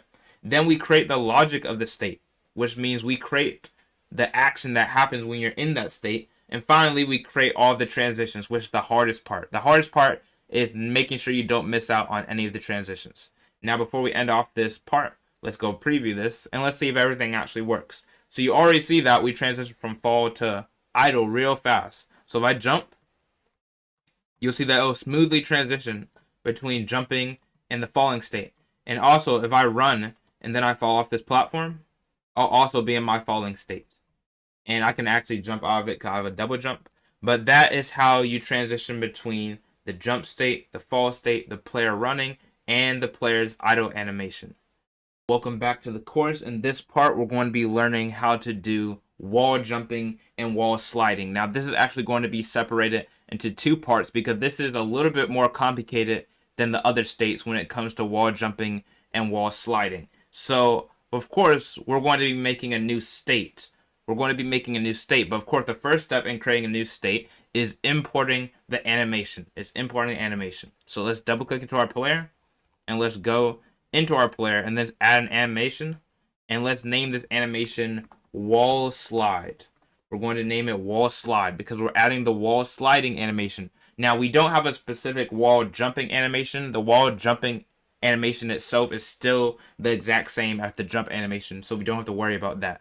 So let's add a sprite, and let's go into our files. I already have it here, but what you'll want to do is go into night, and then wall slide animations, and let's double click all of them individually to import them. So let's add a sprite.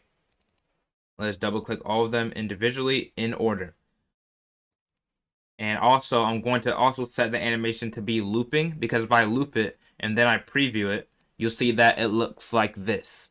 Now, before we get into what we usually do when it comes to making states is we set up the external event and then we start setting up the logic. Before we do any of this, we actually have a problem that you may not think is even a problem. Now, if I preview this once again, you'll see that our player is facing the right direction. It's facing right. So this is actually an issue, and let me tell you why this is an issue. Now, if I hit apply and then I preview this scene, now when I'm running and then I go to a wall, let's pretend that I'm wall sliding here, and it's still simulating like I'm wall sliding. That's why it's falling slow.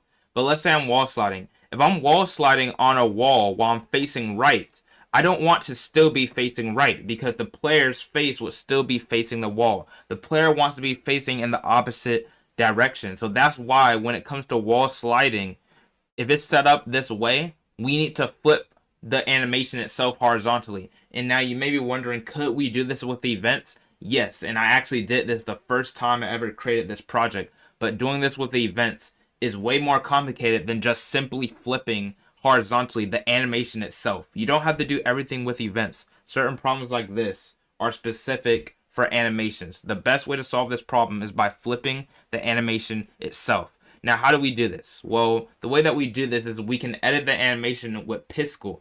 And lucky for us, in GDevelop users, they can use Piskel because it's built in to GDevelop itself. So we don't have to download any external software. So let's double click into our player. And you'll see that if we scroll down to wall slide, we have an option, and it's called edit with Piskel. And Piskel, all that Piskel is a pixel art editor, and you can download the external version if you want to, which I do recommend that you do. But for now, we can edit it inside of the engine directly with Piskel. So let's edit with Piskel. You'll see that when we have Piskel here, we have all these different options. Now I'm not going to give you a run through of how to use all the features in Piskel because that's for pixel artists mainly. But What we need to worry about is just flipping it. That's all we need to know right now. We're not drawing anything new. All we need to know is how to flip it horizontally. Now, to flip it horizontally, you'll see that we have an option right here in the transform, and it'll look like a mirror. And you'll see that this will flip it horizontally if we hold Alt. So if I hold Alt on my keyboard and then I click it, well, actually it flipped it vertically. Let me not do that. Pisco literally just lied to me. It just said it'll flip it horizontally. But let's just click it regularly instead. Now, if I click it regularly, and Pisco, once again, please stop lying. But if you click it regularly, then it will flip horizontally. Now, if you look in this little preview right here, this is actually the preview of how the animation looks. And you see that it keeps going back and forth, back and forth. And that's because we haven't flipped all of the frames. Only one of our frames is flipped. Frames are flipped. So, we have the frames on the side right here. And all you have to do to navigate them is just simply click it. And click it around the middle. Don't click any of these because these will do different things. So we can click this one. And now we're in frame 2. And we can once again click this horizontal. We'll flip it horizontally by clicking this symbol. And then we have the second frame flipped. And last but not least, let's click the third frame. And you can already guess it. We're going to click this once again. And now all of the frames are flipped horizontally. Now if I save this, it'll take a little bit of time. And then you'll see that all of these animations are now flipped. That was very, very, very important that we just flip those. Now it's time to actually set up what we usually do. What I mean by setting up what we usually do, we're going to create the state itself or the external event. We're going to make it eligible. What I mean by eligible, we're going to make it so a variable number corresponds with activating the external event. And then last but not least for this part, we're also going to set up the logic of the state of setting what happens when we're in that state. So I'm going to hit apply here. Make sure you hit apply or it won't save.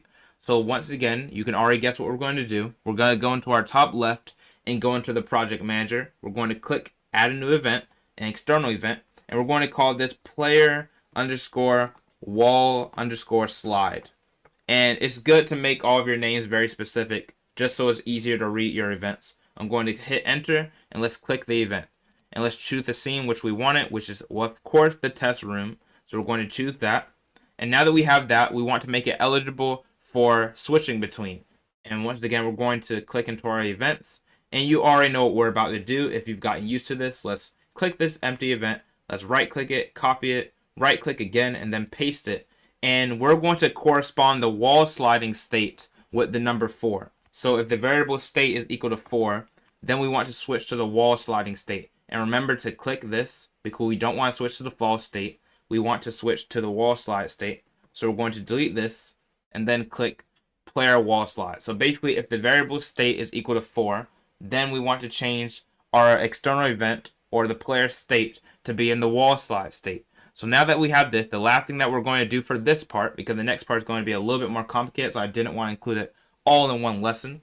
So what we want to do is simply create the logic for it, which is what we did with the other states. Now this is once again very simple. When we're in the wall sliding state, all that we want to do is set our animation to be equal to the wall sliding animation. It's that simple. So once again, there's no condition because this will always be happening while we're in this state. So we're going to add an action and then click into our player. Once again, we're going to type in animation so it's easier to find. And we want to change the animation by the name. And of course, now we're going to set it equal to wall sliding at the animation. I'm going to click OK. Now, there's nothing to test here because we haven't created the triggers for the external events or the state, and we haven't created the transition. So there's nothing to test here. This part was just setting everything up and flipping it horizontally so we don't run into issues later. In the next part, we're going to be finishing our wall sliding and wall jumping state. So by the end of that part, our player will be able to completely and fully wall jump off of walls. Welcome back. In this part of the course, we're going to be learning how to complete the wall jumping. Now in the last part, we set up the foundation for our wall sliding and the wall jumping and how we're going to transition between different states. But now we need to actually complete the wall jumping and make it so we can actually jump off walls and everything functions properly. Now, one thing we need to actually do, which I didn't even mention in the last part because it's just going to overcomplicate things for no reason, but we need to actually change some hitboxes that our player is using right now. So let me explain this further. Let's double click into our player and let's go into edit collision mask. Now you'll see that this is our collision mass for our player right now. And if I go down and go into the wall slide, you see that this is our collision mass. Now it seems like it automatically set it up correctly, but if you did not have it like this, because I'm not sure why it has it like this, normally it wouldn't do this. But if you don't have it already, this is what your value should be set to. And they don't actually have to be this exact value, but your collision mass needs to match your animation. And the reason why is that the way that the extension works, and this is why it's good to have courses sometimes instead of always self-learning, because it can be kind of hard to self-learn things like this sometimes because it's very specific. But from my experience with game development and GDevelop, when it comes to this extension, the wall jumping extension, it has some events that are based on your animation. So basically, we cannot have different hitboxes for the jumping types of animations and the wall sliding. We cannot have them shifting around because the shifting around is going to mess up our wall sliding, if that makes sense. So as you can see, we have the share same collision mass for all animations and share same collision mass for all sprites of this animation, which is fine right now. But near to the end of the course or whenever you want to, you can actually toggle these off and change these hitboxes, because even though these hitboxes are kind of fine, you can see that they're not really 100% aligned. And when we start getting to combat, that's definitely going to mess with us a lot. But we're not going to worry about that right now. For now, we're just going to leave the hitboxes the same. So we're going to close this out and hit plot. So now we need to actually do the transitioning between different states. Now we've already made the animation change when you're in the fourth state. And what I mean by the fourth state is that we see the variable state is equal to 4. Then we set the player state to be the wall slide state. But now we have to set up the transitions between the jump state to the wall slide and the fall state to the wall slide. And this is actually going to be much simpler, and this is another advantage of using finite state machines, because we don't have to create a transition between idle and wall slide, because that's a type of transition that will never be occurring in our game. Anytime we're wall sliding, we will never be in the idle state or in the run state. So we do not have to create transitions between the wall slide, between idle and wall slide, and we do not have to create a transition between run and wall slide. So we're going to start with the jump. Now when it comes to the jump, once again, we can talk in English and then convert it into GDevelop events. Now the trigger that we want to use to activate our wall sliding is we want to know whether or not the player is on the wall. And we have an event that's in GDevelop, or a condition that will check this automatically for us. So let's add a new event, and remember we're in the player jump state. So let's add a new event and add a condition, then click into the player, and you'll see that we have all of the wall jump conditions right here, and we have a condition that checks whether or not we're against a wall.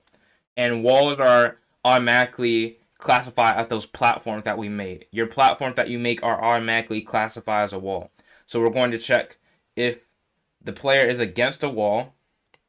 If the player is against a wall, then we want to change our variable state equal to 4. Because remember, the 4, that's what activates the wall slide. So we're going to go back into our jump. We're going to right click this, copy it, and then paste it right here. And then we're going to set the 3 equal to 4. And we're also going to copy and paste the same event into the fall, because it's the exact same trigger. So we're going to click the entire event, right click, copy it, and then go into fall, and we're going to right click this empty event and then paste it right here. And you'll see that now for both of them, we can transition into the wall slide. So let's see if this actually works. So I'm running around, and then if I jump, you'll see that I start wall sliding. But of course, the issue right now is that we have not created the transitions back from wall sliding into the other states. So basically, when we're in the wall sliding state, if we look inside of our wall slide state, there's no way for us to go back to our other states. So now we have to do this for all of the rest of the states. So we have to think about what type of states can we go from wall slide to any other state. What I'm saying is that what states can come after wall slide. And in our case, any state can come after wall slide. In our case, it's set for running. It's set for running. And we're going to still put running in there just in case, because sometimes weird scenarios that we don't think of can happen. So just to be safe, we can still include transitions into all of the states. So we're just going to do what we did before with a few changes. So we're going to start with the idle state. And remember, if we want to find the trigger for the idle state, all we have to do is just look into any one of these events in any one of these states that has a trigger. And remember, the trigger is if player is on the floor and the player is not moving. So we're going to click this entire event, right click, copy it, and then we're going to go into player, the wall slide, going to add a new blank event, right click it, and then paste it. And that's the trigger for idle. And now we want the trigger for the run state. So we're going to go into the idle state to find that. And remember, the trigger is if the player is on the floor and if the player is moving, then we want to set the state to 1, which is the running state. So we're going to click this, right click it, copy it, and then we're going to go back to the wall slide and paste it here. So now, when it comes to the jump state, you might think we can use the same trigger that we were using before, but that actually will not work here, the same trigger, because the player, there's different significations on whether or not the player has just wall jumped or if it's regular jumping. So we cannot just use this regular if player is jumping, then set the state to the jump state. That will not work for a wall sliding. I've already tested this myself. You can test it out if you like to try to prove me wrong, because if it works, it works. But for my own testing, there's a special condition that we can use that's specifically made for this, which is another reason why we're using it. So the condition is if the player has just jumped from a wall. And this actually makes more sense than just regularly jumping. So if the player has just jumped from a wall, then we're going to set the state to be the jump state. So let's go into our conditions and find this. And let's click into the player. And you'll see that we have it right here. If the player has just wall jumped, and then we can click OK. That's the condition. And then we're going to set our state. Let's check what the run state, what the jump state is. The jump state is the number 2. So let's go into a wall slide. And let's set our state. We're going to copy this right here, right click and copy it, and then paste it right here, and then set the variable state to be equal to 2. So now if the player has just jumped from a wall, we will be back into our jumping state. So now we have the player can transition from the idle, it can transition to the run, and it can transition to the jump. So now the last one that needs to transition to is the falling state. Now remember, we cannot just use the regular trigger. And the reason why we cannot use the regular trigger, and let me just show you so it makes more sense. We cannot use the regular trigger of if the player is falling, because remember, when we're wall sliding, technically that's our player falling. So if we set if our player is falling, then it will start being in its falling animation. It will try to keep switching between the two because it still thinks it's falling, if you know what I mean. So basically this still classifies as falling because I'm moving down. So we have to set a different transition. The transition that we need to set here is if the player is falling and if they're not touching a wall. So we need to know if they're falling and they're not touching a wall. Then we want to put them in the falling state from the wall slide state. So let's do that right now. Let's add a new event. And remember, add the condition. We can speak in English. If the player is falling, so let's click into the player and we can scroll down into the platformer state.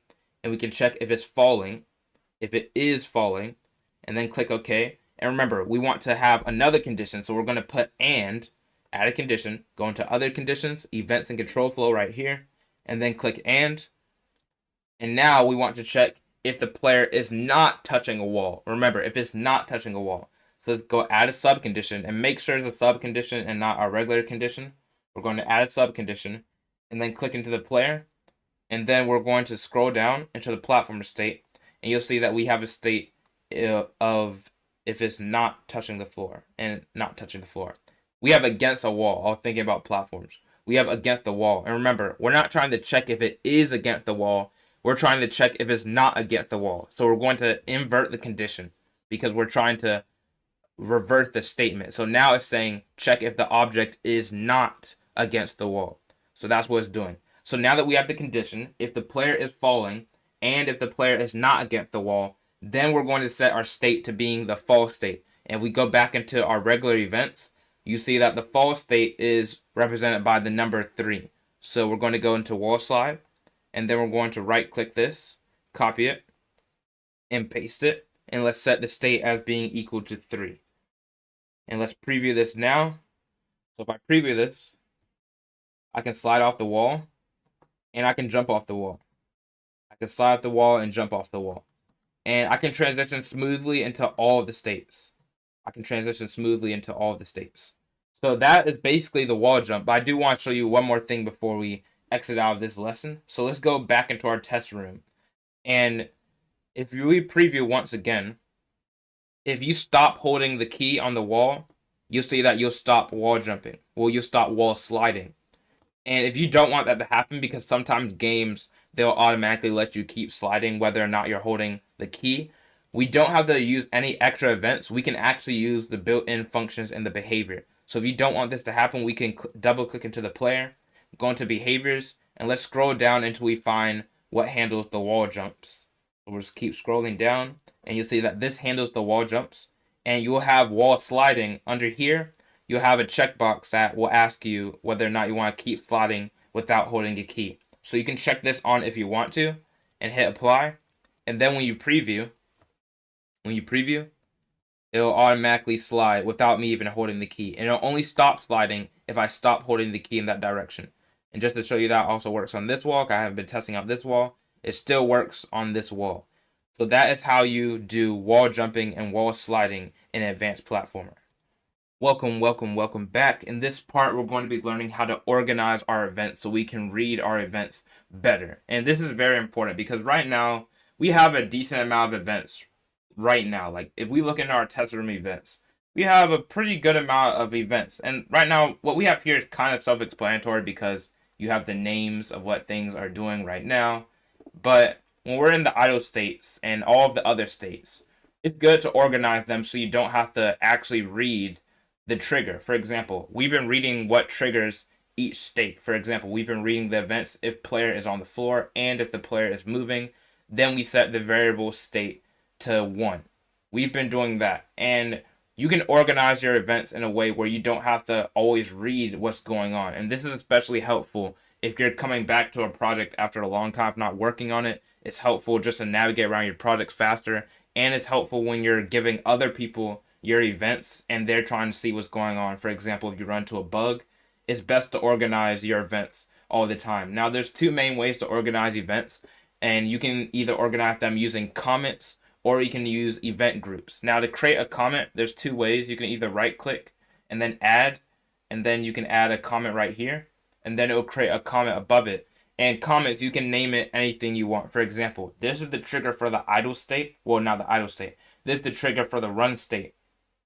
So I would set this comment to be equal to run. And for example, if I want to explain that this is the jumping state, this is the jumping trigger, I should say. This is the jumping trigger. I would right click and then add a comment. And then I'll name this one jump.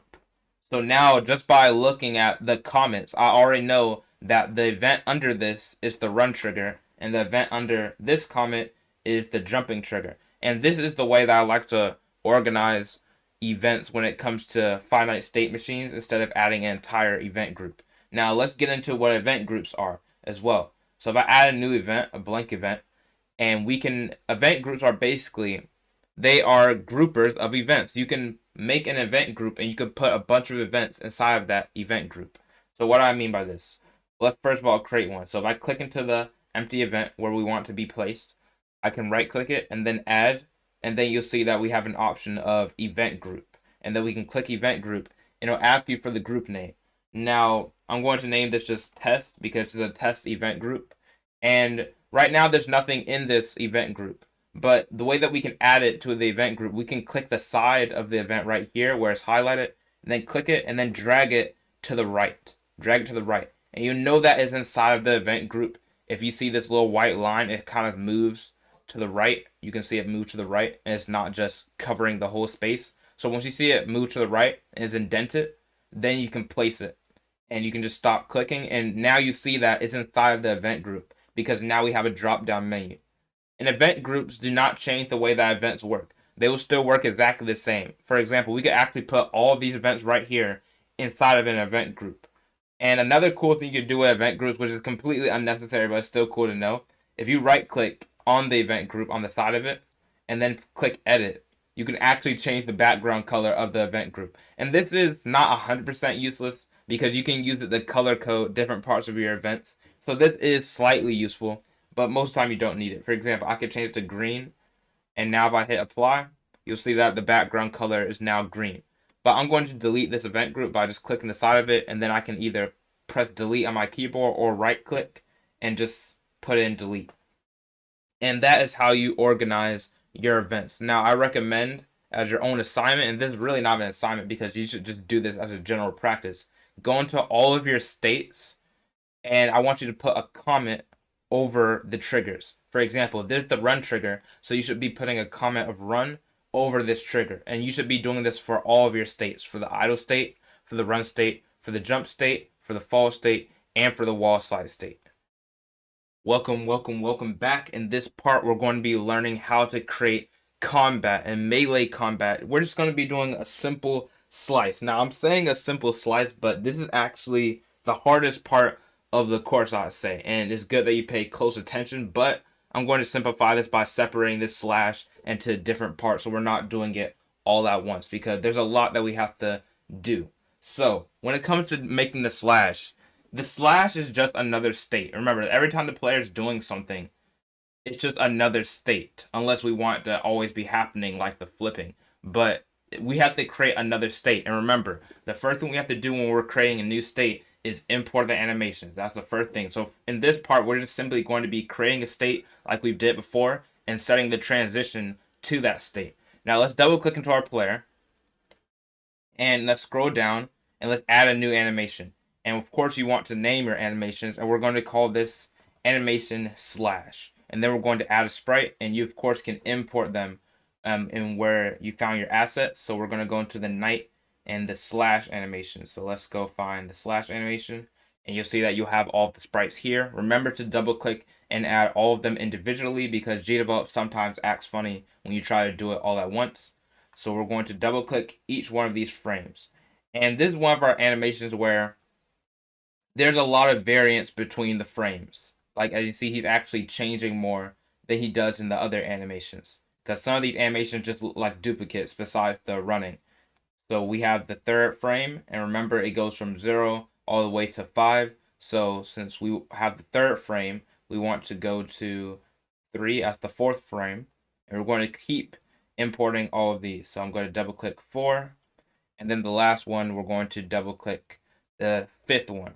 So now we have all of the frames of the animation. So let's preview the slash to see how it looks. You see, this is the slash. This is the slash. And I'm going to make it a little bit faster by setting the timer to 0.05. I like a fast slice because when you're doing combat, you don't want the player to sluggishly pull its sword out. You don't want that to happen because then it'll be a lot of delay. It'll make the game much harder. We want fast combat. But if you're looking for a slower combat, of course, you can change the animation speed. So I'm going to click OK. And we do not want this to loop. We only want this to happen once. So right here, that's the slash animation. So we're going to hit apply. And if you are remembering what we were doing last time with creating states, you're already going to know what's next. We're going to go into the top left into our project manager. And we're going to create a new external event. I'm going to add. I'm going to type in player. And then underscore. You don't have to have an underscore. This is the way I name things to keep it organized. But we're going to put player underscore. And then I'm going to put slash. So there's the player slash state. So I'm going to, before we click into that state, we're going to make it, what I say, eligible for transitioning into. So that means what we have to do is we have to correspond a variable value to the state. So right now, we're going to be corresponding the number 5 of the variable state to the slash state. So we're going to click this, and then we're going to right click, and we're going to copy it. And then we're going to right click it once again and paste it, and change if the variable state is equal to, and change that to be 5. And then we do not want to include the events from the wall slide. We want to include the events from the slash. So we're going to click into it, and then we're going to delete all the way until we get to the player slash. And of course, if we go to the player slash, let's click into it by using this right here. It's going to ask us what theme we want to be a part of, and we're going to just put the test room because that's the only one. So now that we have it eligible for transitioning into, now what we need to do is actually set up what happens when you're in the state. Now, we're not going to be covering everything that happens when you're in this state. We're just going to simply be activating the animation in this part because there's a lot more to combat. You have to create the hitboxes and delete the hitboxes, activate the hitboxes at a certain frame. There's a lot more than meets the eye. So we're going to just start with setting the animation to the slash whenever we're in the slash state. So we're going to do what we did before. There's no condition because this will always be happening when we're in the state. There's no condition. So we're going to add an action, click into the player, we're going to type in animation to find it quickly, and we're going to change the animation by name. And we're going to change the animation to be the slash animation. So when I click OK, now we have it. When we're in the slash state, we want to change the player's animation to be equal to the slash. So now that we have that, we can't actually test it out yet because we haven't made our triggers. And what I mean by the triggers, we have to have a way to trigger ourselves into the slash state. Now, one thing to keep in mind is that when we look at the player's animation of the slash, we can tell that by previewing it, the player is on the floor. So that means we do not have to create a trigger when we're in the wall sliding state, when we're in the jumping state, or the falling state. We only need to create a trigger for the idle state and the running state because this animation is meant for when the player is grounded. So we do not have to create a transition between all of the states. When you understand this, that every state does not need a transition between each other, you can save a lot of time. You can save a lot of time. And you can actually make it more appropriate because if we made it so you could slash while you're jumping or wall sliding, it'll look really bad because the player will be standing on air. So let's go into the idle state and create the trigger. Now we can go by in English. We can tell ourselves what to do in English. So basically we want, if a certain key is pressed, we can decide what key, but if a certain key is pressed, then we want to change the variable state to be equal to 5 because that would trigger the slash state. So we're going to do just that. So we're going to put Shift A, and this is actually a keyboard shortcut for creating a new event below. I'm going to put Shift A, or you can just click Add a new event.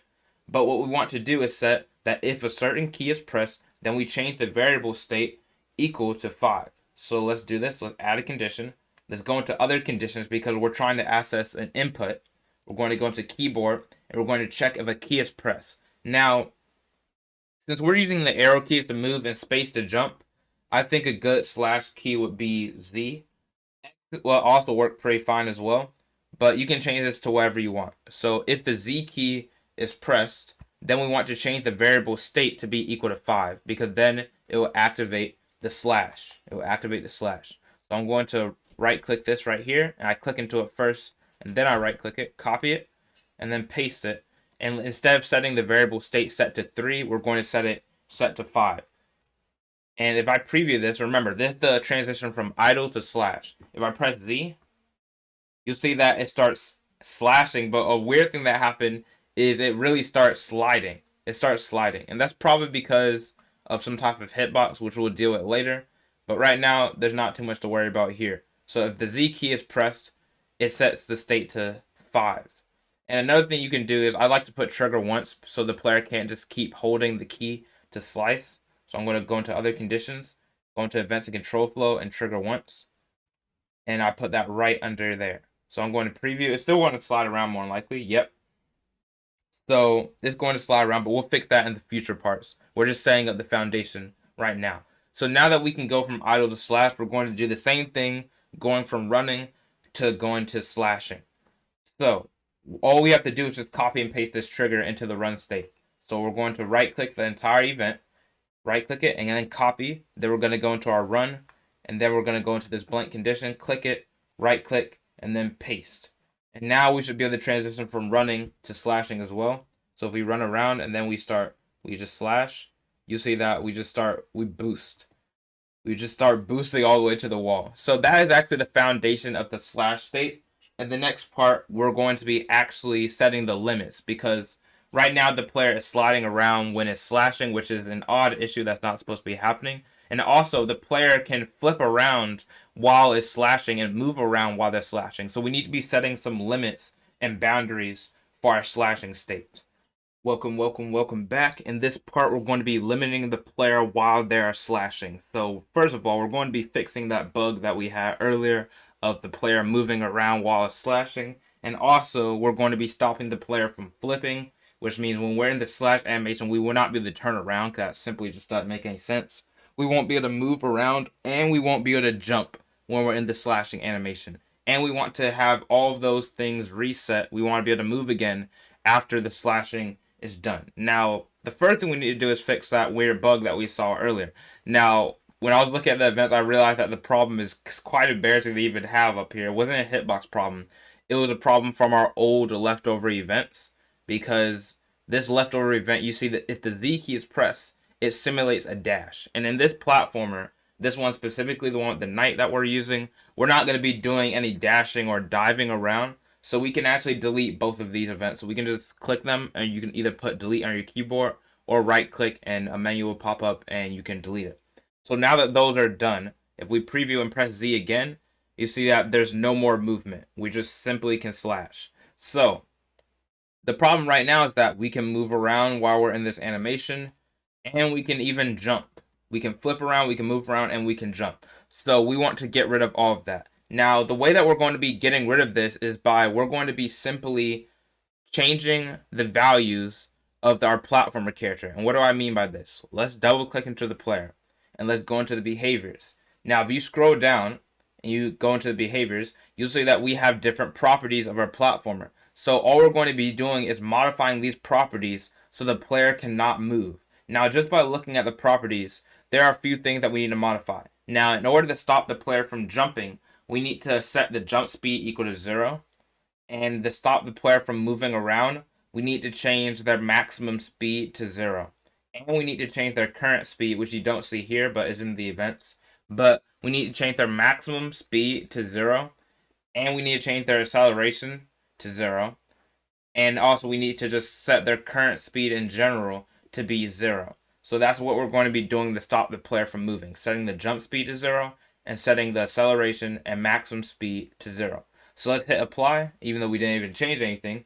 But let's go into our slash state. And remember, we have actions, things that happen when we're in our state, and we have transitions. So right now we're focusing on actions.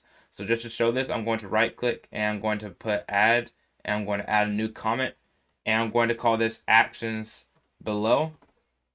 And the actions are right here.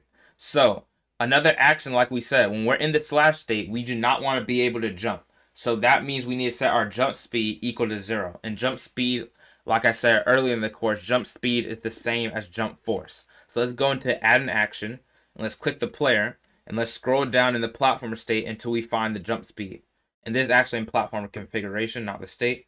But let's go into jump speed. Let's set it equal to 0. Set it equal to 0. So let's click OK and preview. So now if I press Z to start slicing, if I try to press space, you'll see that absolutely nothing will happen, because now our jump speed or our jump force is set to 0, so we cannot jump.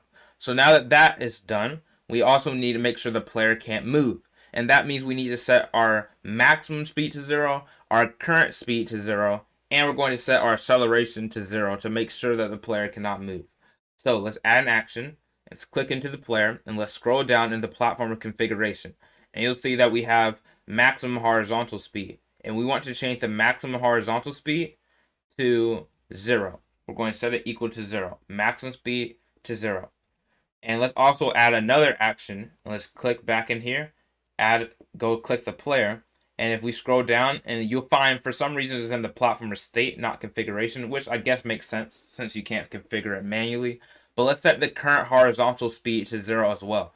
That means that even if we're moving, the moment we hit the Z key, which will activate the slash, we'll immediately come to a stop because our current horizontal speed will be equal to 0. So let's hit OK. And we may not need the acceleration option, but let's see. We may not need to actually set the acceleration to 0. So let's press Z, and if we slash, I cannot move. I cannot move at all. So we do not need to actually use the acceleration. But let me also run and then slash. So if I'm running and then I slash, you'll see that I immediately come to a halt and I cannot move. But of course we have one last problem, is that we can flip around while we're in this slicing animation. So we do not want the player to be able to flip around. So we have to set a limit to our flipping. So let's first of all find the events that handle our flipping. So if we X out of here, remember, flipping is one of our events that we made independent of the states. That means it does not follow any of the logic in here. It's always active. It's always active. So let's go into our test room, which is where we can find the events that are always active. They are not external events. These are the internal events of the scene. And we have these two events that handle the flipping. So what we need to do is set a limit on them. And let's talk about it in English first. Now, the problem that we're having is that we do not want our player to be able to flip if it's in a slashing state. And remember, the slashing state is represented by our variable state being equal to 5. So what we need to do right here is that if the right key is pressed and if the variable state is not equal to 5. So basically what we're saying is that if the right key is pressed and if our state is not in the slash state, then we can flip. So now we're setting a limit on the flipping. We can only flip if we're not in the slash state. So let's do that. So if we need to add another condition under here. So we're going to put and as our first condition. So let's add a condition by clicking add condition. Go into other conditions, events and control flow, and then click and. I'm going to hit OK. Remember to add a sub condition and not another regular condition. Let's add a sub condition. And our sub condition is we want to check to see if the variable state is not equal to 5. Basically, we're saying we want to make sure we're not in the slashing state. Let's go into other conditions, and we're trying to access a variable, and that is a scene variable, which is state.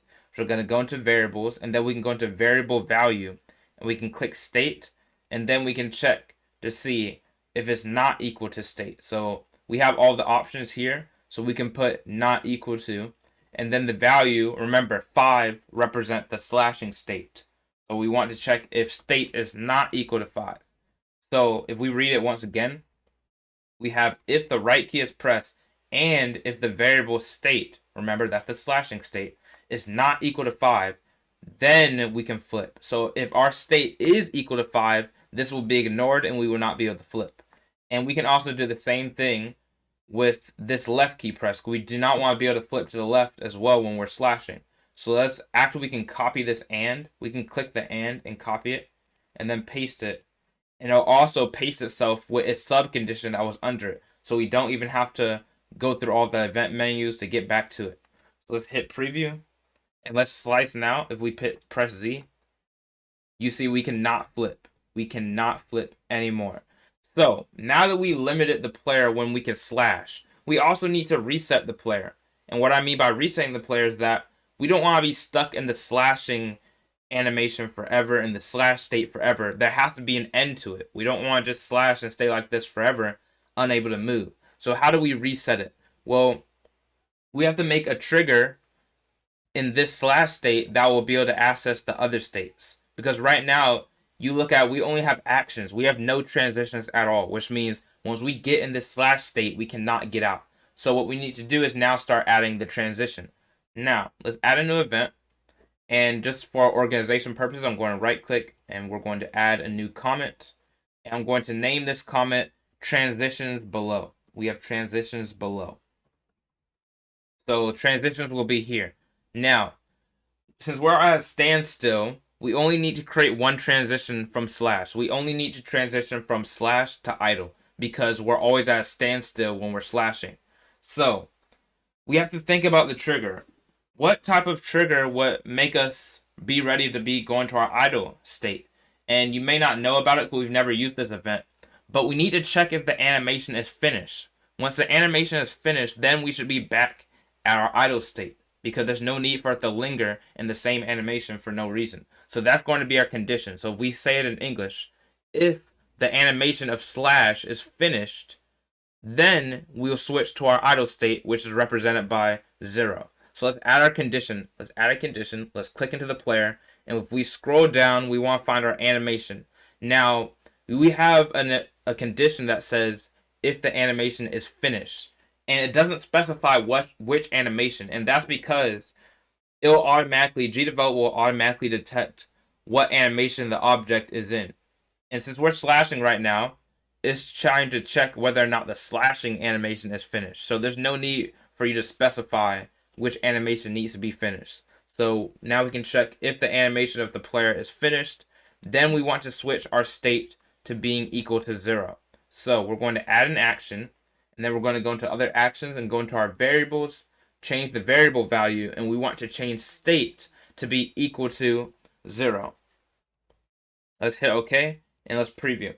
So now if I slash and I press Z, you'll see that it'll slash, and then I'm back at idle. But we still have an issue because we haven't reset the values. even though we can now move around, well, not move around, we can flip around, we still cannot move around and we still can't jump. And that's because we didn't reset our values that we set up here. Remember, we set up values. We changed the jump speed to 0, and we changed the horizontal speed and the current horizontal speed to be equal to 0 as well. So we need to change them back to what they originally were. So let's go into our test room, and we need to check to see which values they originally were. So let's go into our player, double click into it, and then go into the behaviors tab. And you'll see that if we scroll down, the initial jump speed is 600. So we need to set the jump speed back to 600.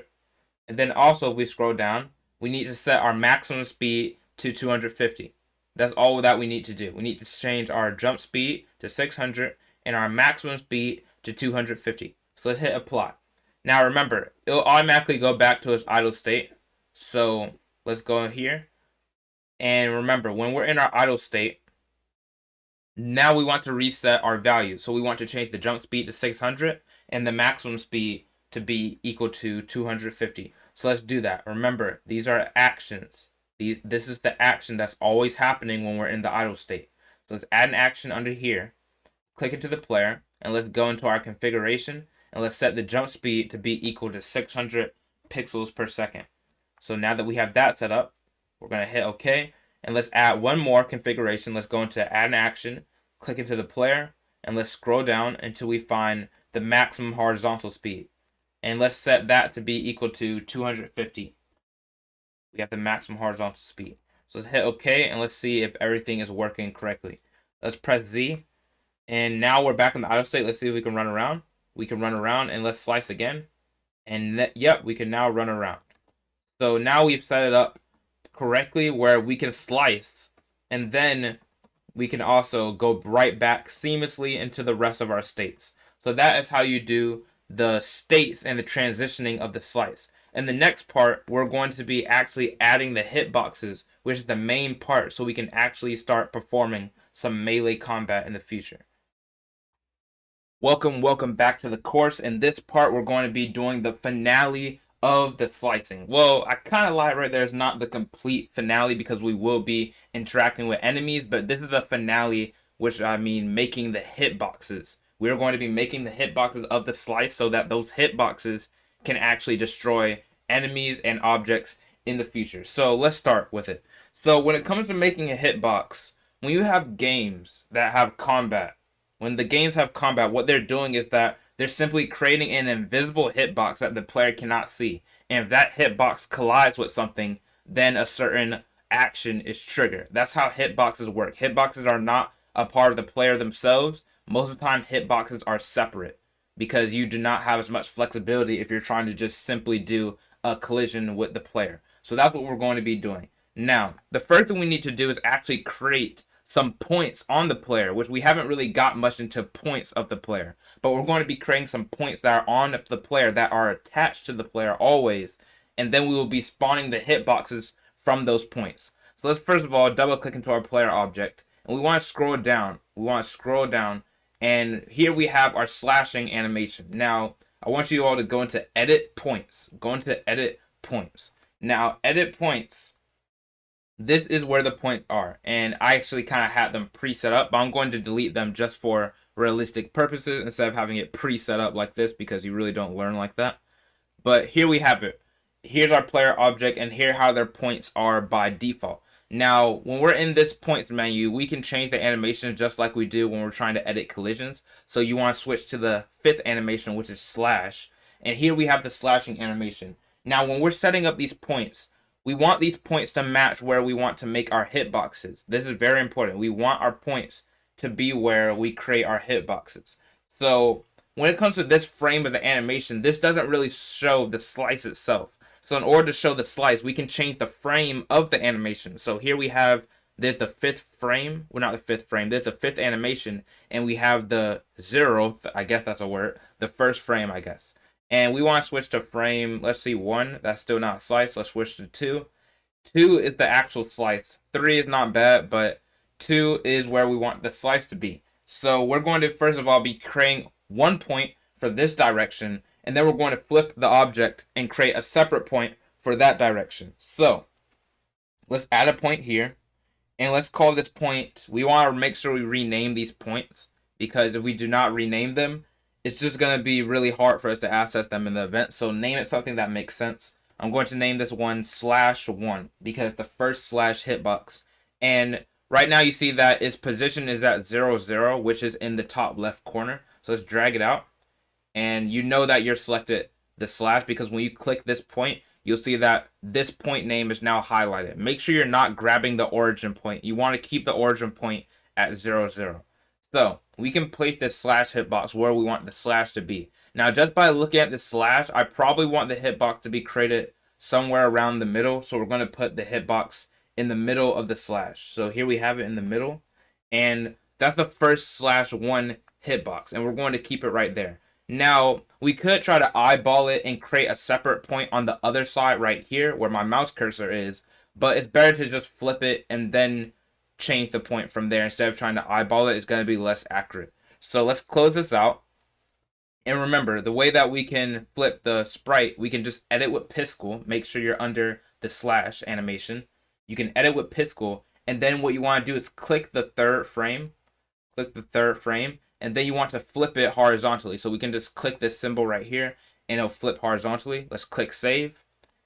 And let's go back into edit points. Now when we go back into edit points, let's go into the slash animation up here. And let's switch to the second frame. So now we can, instead of eyeballing it, we can actually set it up in a more accurate way. So let's add another point and let's rename it to /2. Let's rename it to /2. /2. And now that we have /2, we're going to set the y as being equal to the same as this first slash. So we're going to set this to 55.5 at the y position. And all we have to do is just move it to the right. So we're moving it to the right around the middle of the slash. And now we have the 2 points where the hitbox will be created. So let's close this out. And remember to go edit with Piskel again. And we're going to flip this around so it's not just completely whack. Because we preview the animation, we see that for a split second, he turns around and that makes no sense. So let's go edit with Piskel once again. Let's switch to the third frame and let's flip it horizontally and then save it. So now that we have that, we have the points that are set up. Now remember, what we're trying to do here is we're trying to spawn a hitbox object at that point. We're trying to spawn a hitbox object at that point. So since we're trying to do that, we need to create a hitbox object that's going to spawn. It cannot just spawn nothing. So let's add a new object, and we're going to make this a regular sprite object. And I'm going to rename this to /box, which is just another name for the /hitbox. So this is the /box. So I'm going to import an image, and you should have this in your assets. But in the advanced platformer assets that we have here, you can switch to the red cube, or you can use the black cube. It doesn't matter. You can use any color you want. And here we have the hitbox. There's nothing else to configure here. And the reason why we have just a regular square as well is because we can change the size. And also, that's the standard for games. Most games have a square hitbox. You can play around and make it a circle or a pentagon or something like that, but most games have square hitboxes because that's most of the time all that you need. So let's apply this, and now we have the /box. So what we want to do is that when the player is slashing, we want to activate the hitbox. So let's go into our /state because that's what's going to actually be making the actions. Now, one thing that we do need to note is that, and let me go back into the test room so we can see it. Let's double click into our player and let's just edit the points. It doesn't really matter which one you go to. Let's switch to the slash and then switch to frame 2. Now, this is important that the slash actually comes out on frame 2. So that means that we have to activate the hitbox not on the first frame and not on the second frame. We need to activate it on the third frame because that's when the slash actually appears. Because we don't do that, then the player will have a hitbox out on this frame. And basically the player will be able to kill enemies and the animation will not match with what the sword is doing. So we want the hitboxes to appear on the third frame, which is labeled as frame number 2. That's very important because we're going to activate that using an event. So let's close this out. And let's hit apply. Let's go into the player slash. Now we want to talk about things in English. So basically what we're trying to do is that if the player's slash animation is on the frame 2, frame number 2. If the player slash animation is on frame number 2, then we want to spawn the hitbox. That's what we want to do. We want to spawn the hitbox. So let's do that. So we're under the actions. Remember, this is not a transition. This is an action.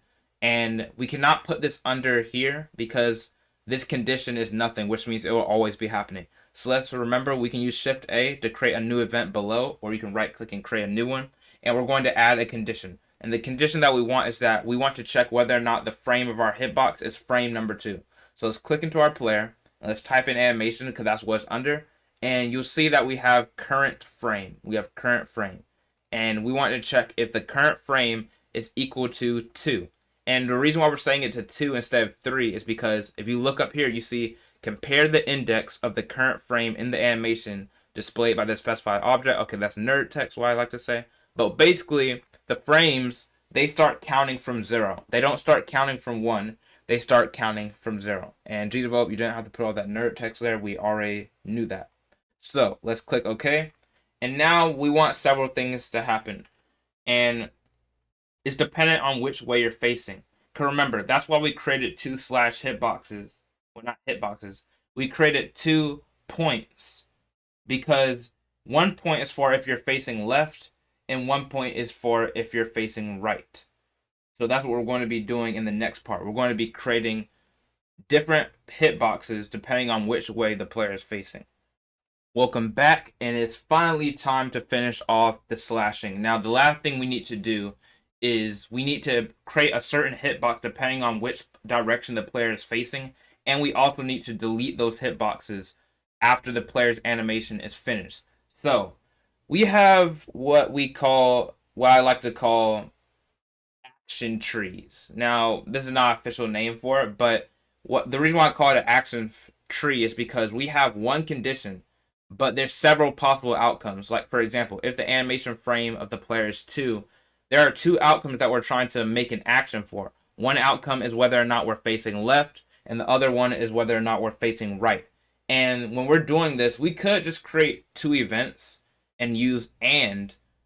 We could just do something like if the player's animation is, if the frame is 2, and if the player is horizontally flipped, then we do such and such. We could create 2 separate things like that, but there's actually a simpler way to do it, and it's called sub-events. And sub-events, they're like mother events. You have the mother event, which is this one, and then you have the child event. Now, to explain this further, the way that you create a sub-event of a certain event is that you right-click the event you want, and then you click add, and you have sub-event. Or you could use Shift D as a keyboard shortcut. Now, you'll see that it created a drop-down menu, and it has an event under it. And this event will only run after this event has run. So basically, first what's happening is it's checking whether or not the animation frame of the player is 2. And then after that, it will be running these events. These child events will only run if the mother event is run. So if the animation frame of the player is 2, now we want to check whether or not the player is horizontally flipped as one condition, and whether the player is not horizontally flipped as another condition. So our first condition that we want to set is if the player is horizontally flipped, meaning they are facing left. So let's add a condition, and we want to click into our player, and we can scroll down, and we can check whether or not the player is horizontally flipped. So that's our first condition. And if we want to create another sub-event, we can make sure you click into your mother event and not the child event. Click into the mother event, and then you can put Shift D again. And now we want to check if the player is not horizontally flipped. So I'm going to right-click this condition, copy it, paste it, double-click into it, and what we can do is invert the condition. So now it's checking if the player is not horizontally flipped. So basically, what's happening is that when we slash, now we're checking whether or not it's third frame or frame number 2. We're checking if the animation frame of the slash is frame number 2. And after that, we're trying to check which direction the player is flipped in. And then we want to create a certain hitbox depending on which direction we're flipped in. Now, if I go back into the test room, because I want to make sure I explain this correctly. Let's double click into the player. And you don't have to follow along right now. I'm just trying to explain a point. But if we edit the points, and then we go into the slash, and we then go into frame number 2, you see that we have 2 points. We have slash 1, which is this one right here. You'll see it highlights black as I go over the frame, or as I go over the point.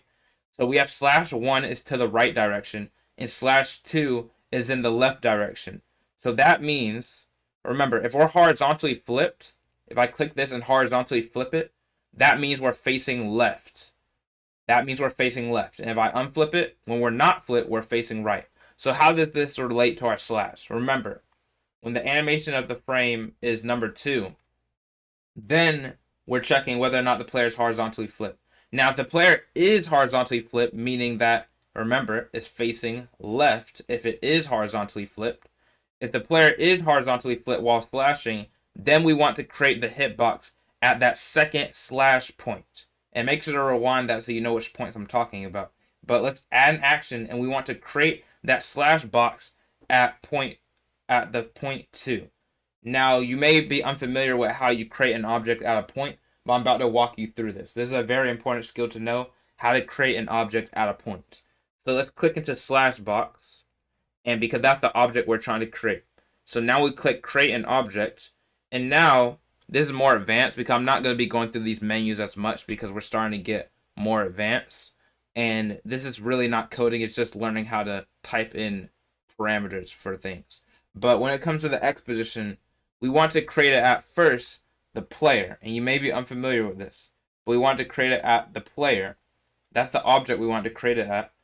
But now we want to access the point.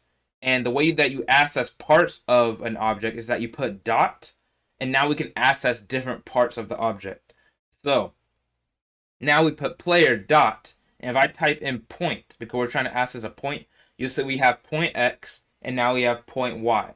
So point X, I'm going to press tab on my keyboard to auto-complete it, and I'll have point X. Now, the points, their names, they're in strings or text types of variables. So I can put 2 quotation marks, and then you see we have 2 options, /1 and /2. Remember, this is for if we're facing left, so we want to type in /2. So now basically what we're saying is create the object at the player's point X /2 at /2 of the point. Let me rewind that for myself. Create the object at point X of /2. That's all that it is.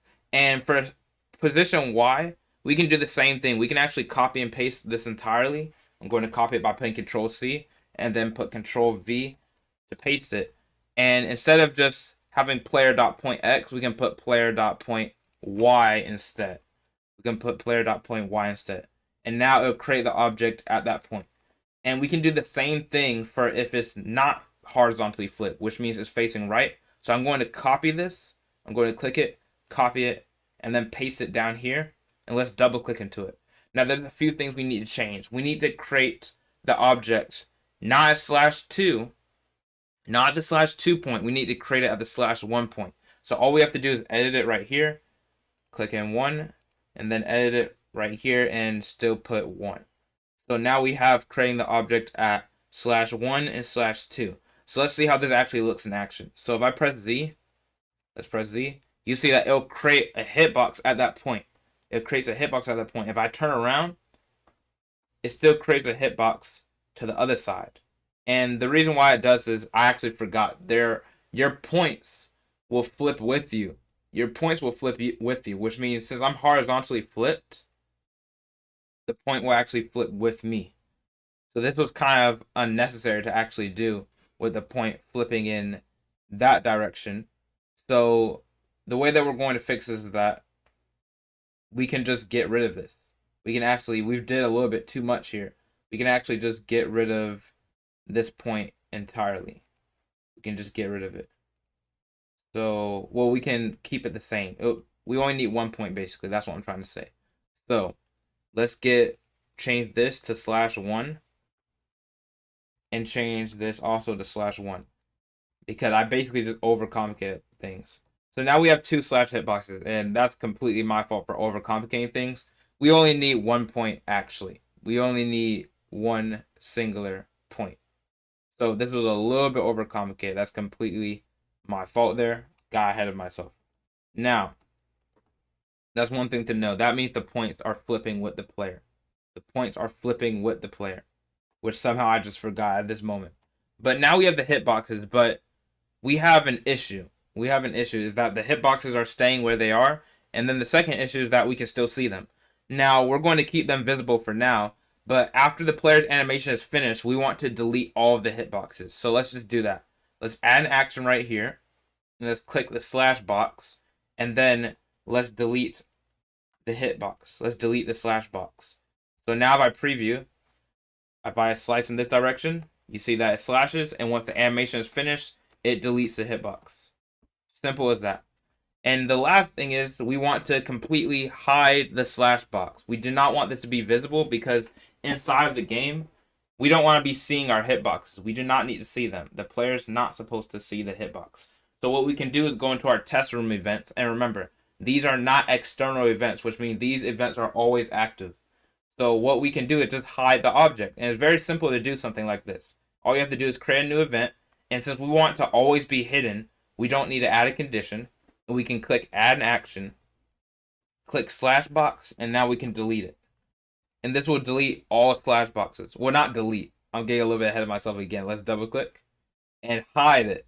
It's very similar, but they're not the same. We have to hide the object. So basically the object will still be there. The hitbox is still there, but the player just can't see it. That's the difference between deleting. When you delete an object, it's completely gone. When you hide an object, it's still there. You just can't see it. So let's preview.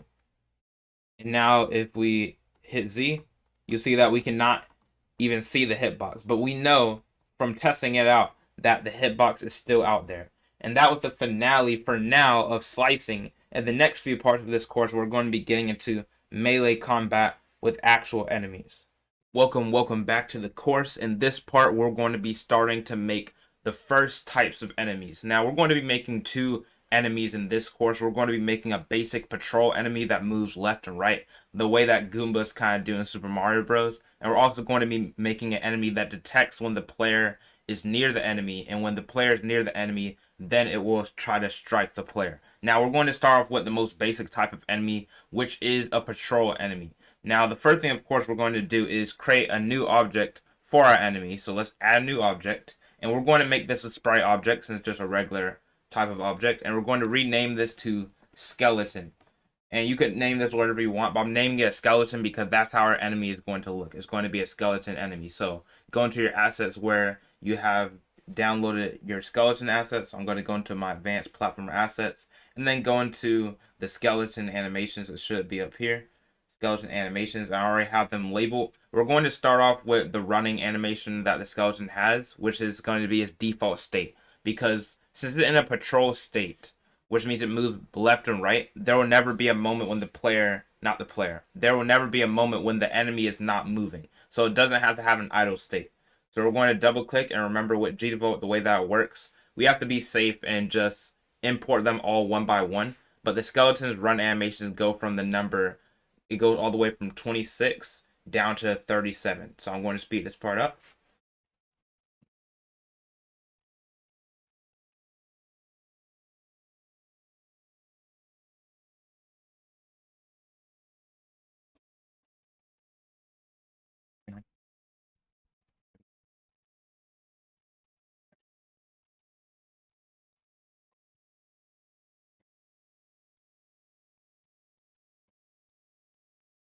Okay, so here we have the run animation. So let's see how it looks. Now, of course, before we preview it, we're going to click the loop checkbox so that it will always keep playing. And we're going to preview it. And this is how the walking animation looks. Actually, walking is a better name than running. So we're going to click OK. The speed seems fine because the skeleton won't be moving that fast. So we're going to rename the animation to walk. And also, we're going to import another animation that our skeleton is going to need because this skeleton will only have two states. It's going to be walking, and if it's not walking, it's going to be dying because this skeleton doesn't have a specific attack animation for our basic patrol enemy. So we're going to add another animation, and we're going to rename this one to death, and we're going to add the animation the same way we did last time, and the animation for death go from tile 13 of the skeleton all the way to tile 25 of the skeleton. So I'm going to speed this part up of me adding all the frames.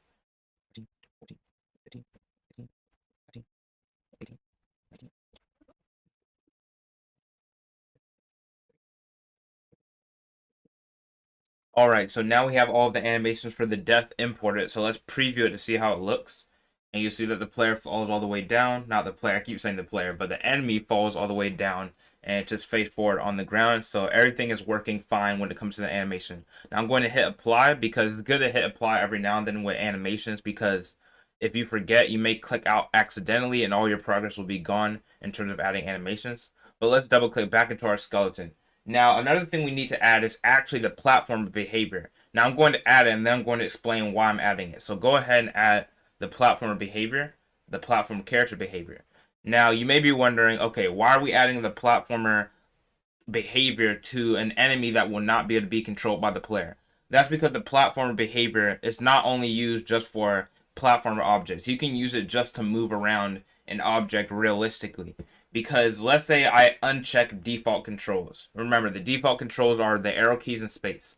If I uncheck the default controls, that means I have no way of controlling this object unless I use events to simulate key presses. So all we have to do to make a skeleton move around is that we can simulate the key presses of right and left to make the skeleton move right and left every now and then. Basically, we'll have a timer that every few seconds it'll move left, and then every few seconds after that it'll move right. But that's why we're using the platformer object behavior, because we can just simulate key presses. So the player still won't be able to control the enemy though. So another thing we're going to do is we're going to actually change the acceleration and deceleration to be 10,000. It can just be a really high value because we don't want the skeletons sliding around. We want their movement to be extremely snappy. So make sure you set their acceleration and deceleration to a very high value. And the last thing we're going to do, and we're going to be using more of this later, so don't worry about too much of it now, but we're going to add two variables. And I'm going to add one variable. And one thing to keep in mind, this is an object variable, meaning that this variable is attached to the skeleton object. This is not a scene variable that can just be accessed anywhere. This can only be accessed on this player object, which means if the player is not on the scene, this won't do anything.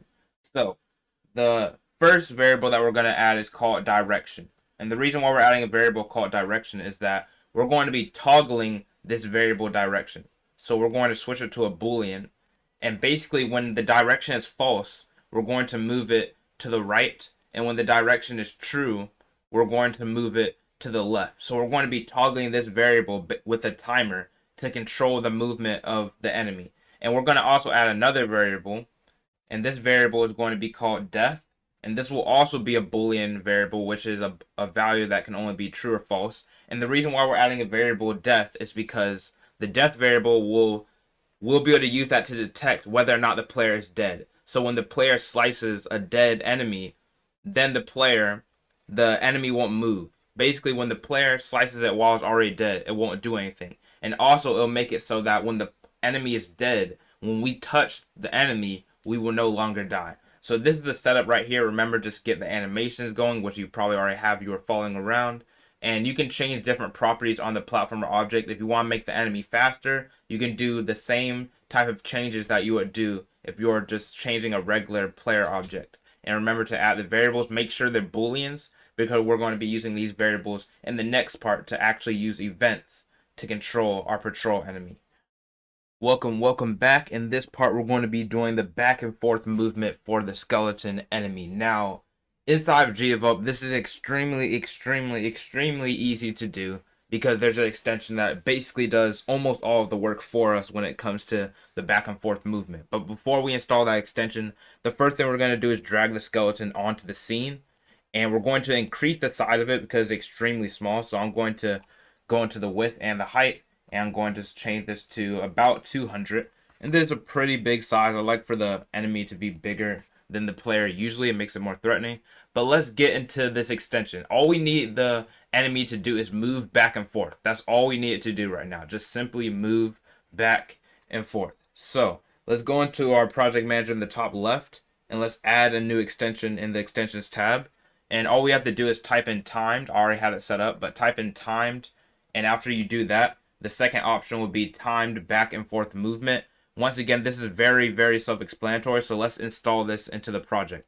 Now, since the object that we're trying to make move back and forth is the skeleton, we want to double click into the skeleton and then add the behavior to the skeleton. So let's go into our behaviors tab, and let's add a new behavior. And you'll see that we already have animated back and forth movement or timed back and forth movement. We don't have to use the animated back and forth movement because we already have our animations set up. So let's just click into the regular timed back and forth movement.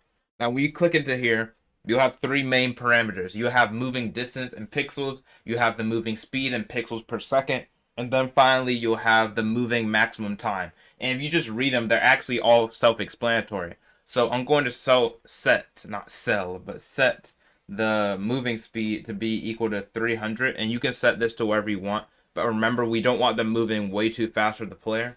I'm going to set the moving distance as maybe 400. And the moving maximum time, this controls how long will what will be the maximum amount of time they will take to move from 400 pixels and then turn around and then move another 400 pixels. And really, this is the least important setting that you have to really do. It's really all about these first two settings. For my own testing, moving maximum time doesn't really change much. It does not really change much, so you don't really have to worry about it too much. So let's apply this, and let's preview it. And if we preview, you'll see that they're moving back and forth. The skeleton is moving back and forth. And it's just that simple to add back and forth movement to the skeleton. And now that we have that done, you can either play around and tweak with it some more, make it slower, make it faster. But after you're done doing that, in the next part, we're going to be making it so when the player is sliced, it actually dies and then it will stop moving.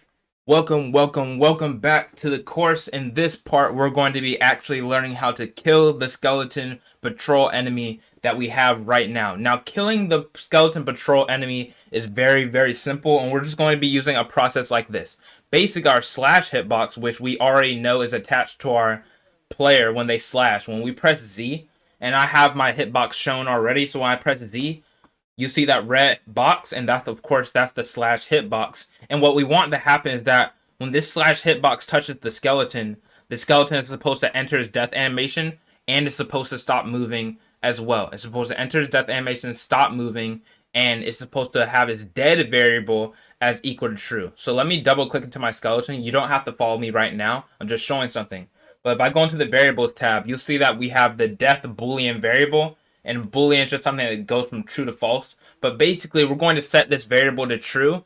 And because we're going to be using this in the next part, because when our skeleton is dead, we do not want the player to die when it touches it. But of course, we haven't programmed or created the player death using events yet, so we're not going to worry about it too much. But let's go into our test room events, and let's scroll all the way down, and let's create the conditions. Now, of course, we want to keep our events kind of organized. I don't have it completely organized here, but let's keep it slightly organized. So let's right-click this empty event, and let's go into add, and let's add a new event group.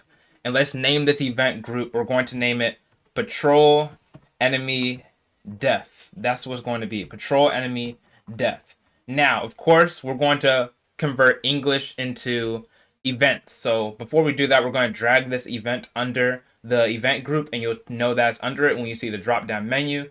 But anyways, what we want to do is that if the skeleton is in collision with the slash hitbox, and if the death variable of that skeleton is equal to false, then we want to do certain actions. Now, remember, this is going to be unique to each skeleton enemy because we have several enemies.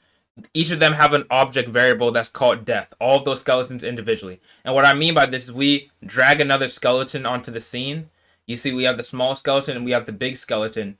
And you see that the instance variables, which is another name for object variables, you see that this one has two variables that are unique. And this one also has two variables that are also unique to each other. So each one of these objects have these variables independent. So when one skeleton dies, we don't want all of the skeletons to die. We only want the skeletons to die that are the ones who got hit. The only ones that are supposed to die are the ones who got hit. So that's why we're going to be using a special type of what you would say it's a special type of event. That's a good word for it. So the way that you activate this special type of event when you're handling individual sequences like this is that you go into around the top right and you choose add event, and you'll see that we have a special one that's called for each object. And then we can say repeat for each instance of what object, and then I can click the skeleton in the drop down menu. So this will be completely unique for all of the different skeletons. This will be completely unique for all of the different skeletons. So now that we have this, we want to actually have a condition that we want to be actually happening for each one of these skeletons. Now, of course, we remember the first condition is that if the slash hitbox is in collision with the skeleton. So let's add a condition. Let's go into slash box and let's type in collision. And then we want to see if it's in collision with the skeleton. So I'm going to click OK. And now we have our first condition. And remember, we want to set a second condition. And so we're going to add a condition. Other conditions, events and control flow, and then we want to also check if the object variable or the instance variable is false. We want to check if dead is false. So let's do that. Let's add a sub condition, and we're trying to access an instance variable on the skeleton. So we click the skeleton and we scroll down, or we can type in variable, but you can scroll all the way to the bottom to variable value, and you'll see that we have the two instance variables. So we're going to click into def, and we're going to check if the value is false, which it is by default. Let's click OK. And one more thing we want to do is that we want to change the player, not the player, we want to change the skeleton's animation to be the death animation. Now, when we're doing animations, normally we want them to only trigger once. So we're going to use the trigger once special condition under here as well. So let's add another condition, go into other conditions, events and control flow, and trigger once while true. And this is extremely important, as you probably already know by now, because we have to know the proper context in which to use trigger once. But now this is the actual fully set up condition. The first thing we want to do is that when the skeleton gets hit, we want to change its animation to the death animation. So let's add an action, and let's click into the skeleton, and let's type in animation. We already have the animation set up from the previous part. So let's change the animation by name, and let's set it equal to the death animation. So that's the first thing we want to do. So let's preview, and let's see if what we're making is actually going to work. So if we walk around and then I press Z, you'll see that the skeleton it died, but it's still moving around first of all, and it's still flipping around. So it's moving around. So let's delete this slash box right here is empty. But remember the thing that controls the movement. If I double click into my skeleton and go into behaviors, we have two behaviors. We have the platformer object, which is mainly just for handling the gravity right now because we're using another behavior, which is way more important than this one right now. The main thing we're worried about is this timed back and forth mirror movement.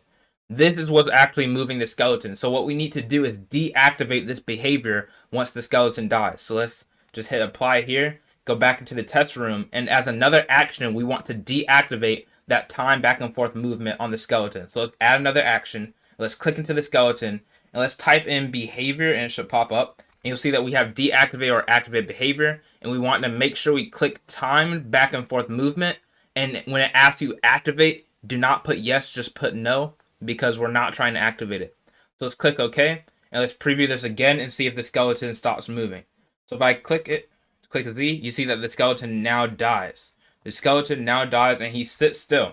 Now, another thing that is less common, but we still want to get rid of it. Well, actually, we don't have to get rid of it because normally we still want the skeleton to have gravity when it dies. So you do not have to deactivate the platform behavior because that's what's used to control the gravity. But another thing we didn't do is that we need to set the variable depth to be equal to true.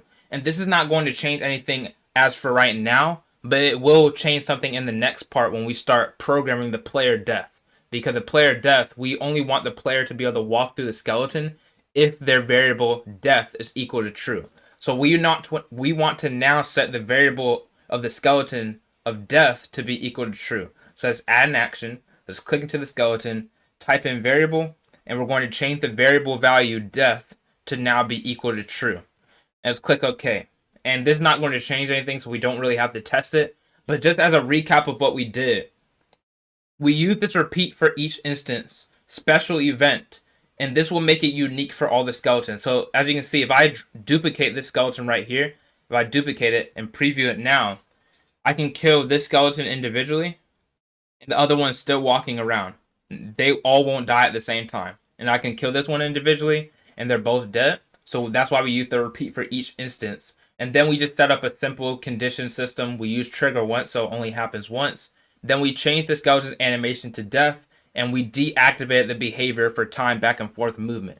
And the next part, before we get into our next enemy, which is going to be the standing enemy, who stands around, and if you get close to them, they try to hit you. Before we get into the next and final enemy for this portion of the course, what we want to do is make sure the player can actually die when it touches the skeleton enemy. So that's what we're going to be doing in the next part. Welcome back to the course. In this part, we're going to be setting up the death state for our platformer character. Now, for this part specifically, we're not going to be getting into the actions because when our player is dead, we don't want the player to be able to move around or jump or do any type of attack at all. But we're just going to be setting up the state and making it eligible for transitioning into like we did earlier in the course. Now, by now, you probably already know what we're going to do first. We're going to go into our player, double click into it, and then we're going to scroll down and we're going to add another animation. And this is going to be, I believe, the last animation for our player in this course, which is going to be the death animation. So let's add an animation in the bottom right and let's add a sprite. And we can go to where we saved our sprites. You can go to wherever you save them in your file system. I'm just going to go into the knight's death animation. And remember, we do have to add all of these one by one because sometimes when you try to add them all at once, it can lead to problems. Let's say I try it right now. It may or may not lead to a problem. So let's see what happens. And as you can see, it led to a problem. So that's why we don't really add them all like that. But we're going to add them all individually. And then after that, we do that, we're going to get into creating the external state or the finite state machine addition to it.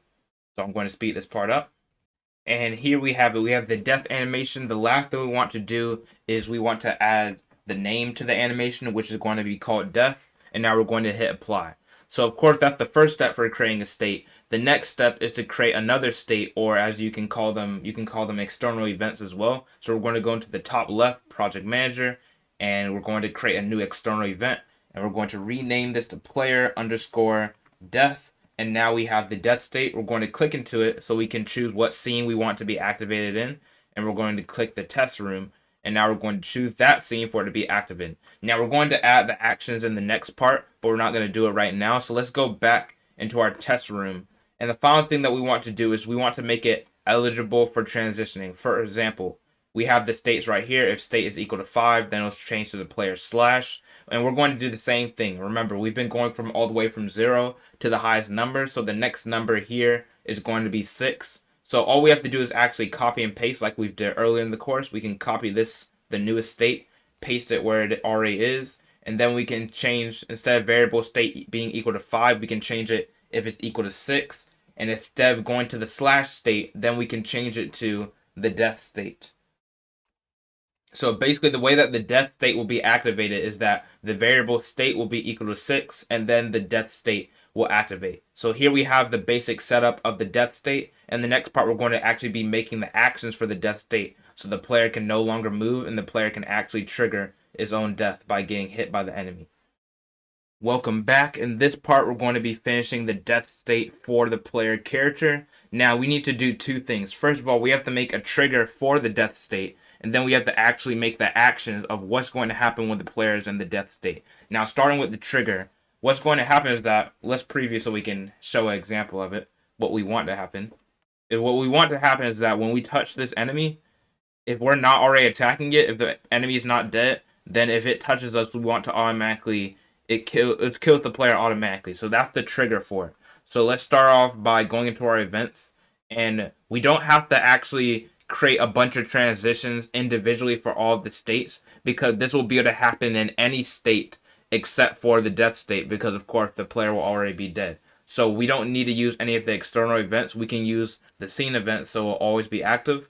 And let me close this out and let's create a new event group to keep this organized. So we're going to right click this event, add, and then add a new event group, and we're going to call this player death trigger. This is all that's going to include. Let's drag this event under the event group, and let's talk about in English first. What we want to happen is that if the player is in collision with the skeleton, and if the skeleton is not dead, and we want to know if the player is not dead. And the reason why we want to know both of this is because if the player is not dead, then if it gets hit by the skeleton, it should die. But if the player's already dead, we don't need to trigger it again. And also, if the skeleton is dead, if we touch the skeleton, we don't want to die because the skeleton will already be dead. So we're going to start with the first condition, is that if the player is in collision with the skeleton. So let's add that first. Let's add a condition. Let's go into the player and let's type in collision. And then we're going to choose if player is in collision with skeleton. So that's our first condition. So if we want to add several more conditions, we're going to add another condition, and this is going to be and. Let's go into other conditions, events and control flow, and and. And remember, the second condition is that we want to check if the skeleton is not dead. So we want to check if the skeleton is not dead. So we're going to actually, something we should have did earlier is that let's actually delete all of this. Let's actually delete all of this, because remember, when you're doing event systems like this, we're trying to check if the skeleton is not dead. But remember, this is not going to be for all of the skeletons. Anytime we're in collision with a specific skeleton, it has to be specific for each one of those skeletons. So let's add another event, add a new event, drag it under here. And remember, what we did last time is that we used a special event called for each object. And that's for when you're dealing with events that you want to activate individually for each one of those objects. So let's add a new event and use for each object, and let's repeat for each instance of the skeleton object. So now we want to check, let's add a condition. If the skeleton, let's start with the skeleton. It doesn't matter if we put skeletons in collision or if players in collision with skeleton, it doesn't matter. But let's put if skeleton is in collision with the player, if skeleton is in collision with player, then what we want to do, we want to add another condition. We're going to use and we're going to be doing the same thing we did before. Now we want to check if the skeleton, and since it's repeating for each instance of the skeleton, it will be unique and for each individual skeleton. So let's add a subcondition, and now we want to check if the skeleton is not dead. So we're going to type in variable and go into variable value, and we want to click into death, and we want to check if death is false. And last but not least, we want to check if the player is not dead. And remember, what signifies the player being dead is that if the variable state is equal to 6, because that means the player is now in his death state. So we want to check if the variable state of the player is not equal to 6. So we're going to add one more subcondition. We're going to click into player, and we want to access a variable, so we're going to type in variable value. And well, actually, we're not going to do it on the player. My apologies. Let's go into other conditions, because remember, this is a scene variable. So let's go into variables, variable value, and let's click into state. And we want to see if the state is not equal to, so let's click into not equal to, and not equal to 6. So now that we have that, if all of this is true, the only thing we want to do is trigger the death state for our player. And remember, all we have to do is set the state variable as being equal to 6. So now let's add one more action, and let's click into our other actions, go into variables, change variable value, and let's set the state variable as being equal to 6. Now, if we click OK and we preview, probably not much will even happen, because the state, remember, our 6th state, the death state, is completely empty. But if we get hit by it, you'll see that things start acting whack, because remember, it enters an empty state where it cannot transition into other states. So that's why it's not going into those other animations. So now that we have the state being activated, we need to actually make the actions for the player death state. So let's click into our player death state, and if it's not already open, you can go into the project manager and click into player death, and you'll automatically go to it. And let's add our first event. Now, we want several things to happen. First of all, we want the player to enter his death animation, and we also want the player to not be able to move at all. So how do we accomplish both of these things? Well, first of all, we're going to add no condition. The condition is going to be blank, because we want this to always happen in the death state. And the first thing we're going to do is start with the simplest thing, which is setting up the player's animation as now being the death animation. So let's add an action. Let's click into our player. Let's type in animation, and let's change the animation by name and change the animation name to be equal to the death animation. Let's click OK. And if I preview this now, if I touch the enemy, you'll see that I'll enter my death state. But the problem is, if I start moving around, I can move around. I can still flip around, which we will also fix. And I can jump around. So this makes absolutely no sense. So we need to change this. And remember, in order for us to not be able to move, we need to set our current speed to 0 immediately. And we need to also set our maximum speed to be equal to 0. So let's start with those two first. So let's add an action. Let's click into our player. And if we scroll down and we want to go into our platformer configuration, and let's change the maximum horizontal speed as being equal to 0. So we're going to change that being equal to 0. We're going to add another action, click back into the player, and we want to change our current speed as being equal to 0. So no matter how fast we're going at the time, we'll immediately come to a halt. So let's go into our current horizontal speed and set that as being equal to 0 as well. Click OK. And also, another thing, we have to stop the player from being able to jump. So let's add another action and click into our player. And remember, we did this last time with the slash state. All we have to do is set the jump speed as being equal to 0, because the jump speed is the same as the jump force. So let's add another action, and let's set the jump speed as being equal to 0. And now that we have this, let's preview. And if I die right now, I touch the enemy, I die, you see that we have one last issue. I can't jump, I can't physically move around, but I can flip around the player. And because remember, flipping is universal. Flipping is universal for all of the states. But for this state, we do not want to be able to flip. This state and the slash state, we do not want to be able to flip when we're in either of these states. So let's X out of here and let's go back into our test room events. Let's go back in here and let's find the code where, well, that's not the code, but the events where that handles the flipping. Now these right here are the events that handle the flipping. You can tell by the actions. And right now the condition, it says it right here. If the right key is pressed and if the state is not equal to 5. If it's not equal to 5. Now all we have to do is add another subcondition, and we want to check also if the state is not equal to 6, because the 6 is the death state. So if either one of these conditions are true, it would not flip.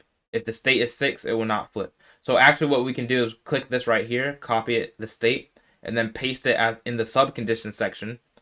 And now instead of asking if the variable state is not equal to 5, we can check if it's not equal to 6. And we can do the same thing. Now we can copy it right here. We can click the condition, right click, copy, and then we can paste it as a subcondition down here as well. Scroll over or paste at conditions, and then you'll see that we have it right here. And if I preview, if I get killed by the enemy now, I'm dead on the ground, and I also cannot flip. I'm trying to move around. I'm trying to press space to jump. I can't flip. I can't move at all, and the player will be in his death state. So that is how you create a death state. As a little recap, what we did, of course, we made the basic setup for a new state or a new external event. We made it eligible for transitioning using include events. And then what we did is we made a trigger for the player's death. And after we make the trigger, it goes into the state. And then we set the actions to make sure the player cannot move. And last but not least, what we did last is that we made sure that the player cannot flip while it was in his death state. So that is how you create a death state for our player in this advanced platformer. Welcome back. In this part of the course, we're going to be creating a new enemy, which I like to call the guarding enemy. Now, this enemy will not be patrolling around and moving around back and forth like the enemy we just made. This enemy will be staying in one place, but if you get close to them, it will activate an attack that if the player gets hit by it, of course, the player will die if they get hit by the enemy. Now, this enemy is going to be much more complicated than the patrol enemy, because we can't just create a behavior that will automatically handle everything for us. We have to actually use complete event logic for this guard enemy. Now, of course, we're going to also be using some states. We're going to be using some states or external events to be more specific. We're going to be using external events for this guard enemy as well, because this is much more complicated, because it's going to have an idle state, it's going to have an attacking state, and it's going to have a death state. This is more complicated than it just walking around. So in order to make sure that our events don't get junky and that we have less bugs, we want to use a finite state machine. Now, of course, when we're setting up a finite state machine, the first thing we want to do is create the animations. But before we create the animations, we need to actually create a new skeleton object that's separate from this skeleton, because this is the skeleton that moves back and forth. So let's add a new object, and I'm going to click into sprite, and let's make the object name. We're going to put skeleton underscore guard. Of course you don't need the underscore, but I just like to use that, and I just completely spelled that wrong, but skeleton underscore guard. So we're going to import an image, and the first thing that we want to do is actually import the idle animation. And of course I have them all named right now, but there are 4 frames for the idle animation, so I'm going to double click into the first one, and you'll see already that we have the first idle animation right here. So let's go ahead and add the rest.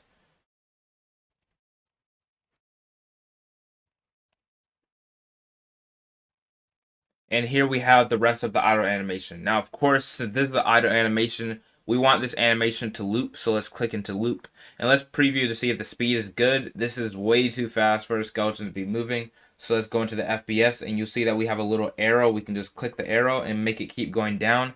And it won't update until you click replay. I'd say this is a little bit more natural, but I'm going to put it down just 2 frames per second. And I like this speed. Of course, you can set it to whatever speed you want, but here that is the idle animation. So I'm going to name this idle, and then I'm going to hit apply to make sure I don't accidentally X out of it and it won't save. So let's double click back into our skeleton guard. Now, of course, we also need a death animation. So let's add another animation. Let's rename it to death. And we want to have the exact same death animation that we did for the last player. So not for the last player, for the last skeleton. So let's go ahead and add all of the death animations. Make sure you start with tile 013 and you should end at tile 025. So I'm going to go ahead and add them and speed it up.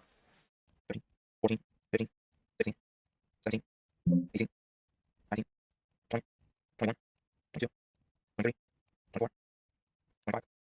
And all right, here we have the death animation. Let's preview it now. And you'll see that the enemy simply dies. So this is completely fine. We're going to hit apply, and we're going to add the last animation, which is going to be a new one we haven't used for the last skeleton, which is going to be the attack animation. I call it the smack animation because it just looks like they smack you with the weapon, with the mace. So I'm going to add another animation. I'm going to call it smack because they just smack you with the weapon. I'm going to add another sprite, and you see that we have 8 total frames for the smack animation. So make sure you start with tile 0 and then you end at tile 007. I'm going to go ahead and add all of these frames as well. 0, 1, 2, 3, 4, 5, 6, 7. And here we have the smack animation. So I'm going to save the project real fast, but let's go preview the smack animation. Now, this is very important because we're going to be using the same type of hitbox editing. We're going to be using the hitboxes that we use for the slash animation. And remember, the way that we activate the hitbox, it was dependent on what frame the animation, the attack animation was in. It was dependent on what frame the attack animation was in. So if we replay this, it's important that we don't make it too fast, because if the attack is too fast, the player won't have any time to even dodge the attack if they see it start to happen, and that's extremely unfair for the player. So this is one of a rare scenario where animations actually will affect the gameplay. Animations are not only cosmetic in this sense. So I'm going to slow it down by like 2 frames and see how it looks. And I think this is a decent speed where the player will have enough time to move away from it. So let's click OK. We don't need to loop it, and we're just going to hit apply, and that's it for all of the animations. Now, another part of the setup, because we have a lot more to do in terms of this guard enemy, but another part of the setup is we need to create its own states. Now, you may be wondering, right now we have the state variable. If I go into my project manager, go into the test room, and go into the scene variables, we have the state variable right here. But this controls the player. So we cannot use the state variable to control the enemy, or it'll start to confuse things. That's not how it's going to work. Whenever you have different objects that have different states, you need to create a new variable. Now, something I didn't mention earlier is that this is actually not the number one way to, not the most flexible way. Let me say it like this. This is not the most optimal way to create a finite state machine for an object. And the reason why is that it doesn't have to be a state variable. Well, not a state variable. It doesn't have to be a scene variable. It can actually be unique to that object itself. And then you don't have to waste space with the scene variables. It can be unique to the object. So we don't actually need to create another scene variable called state2.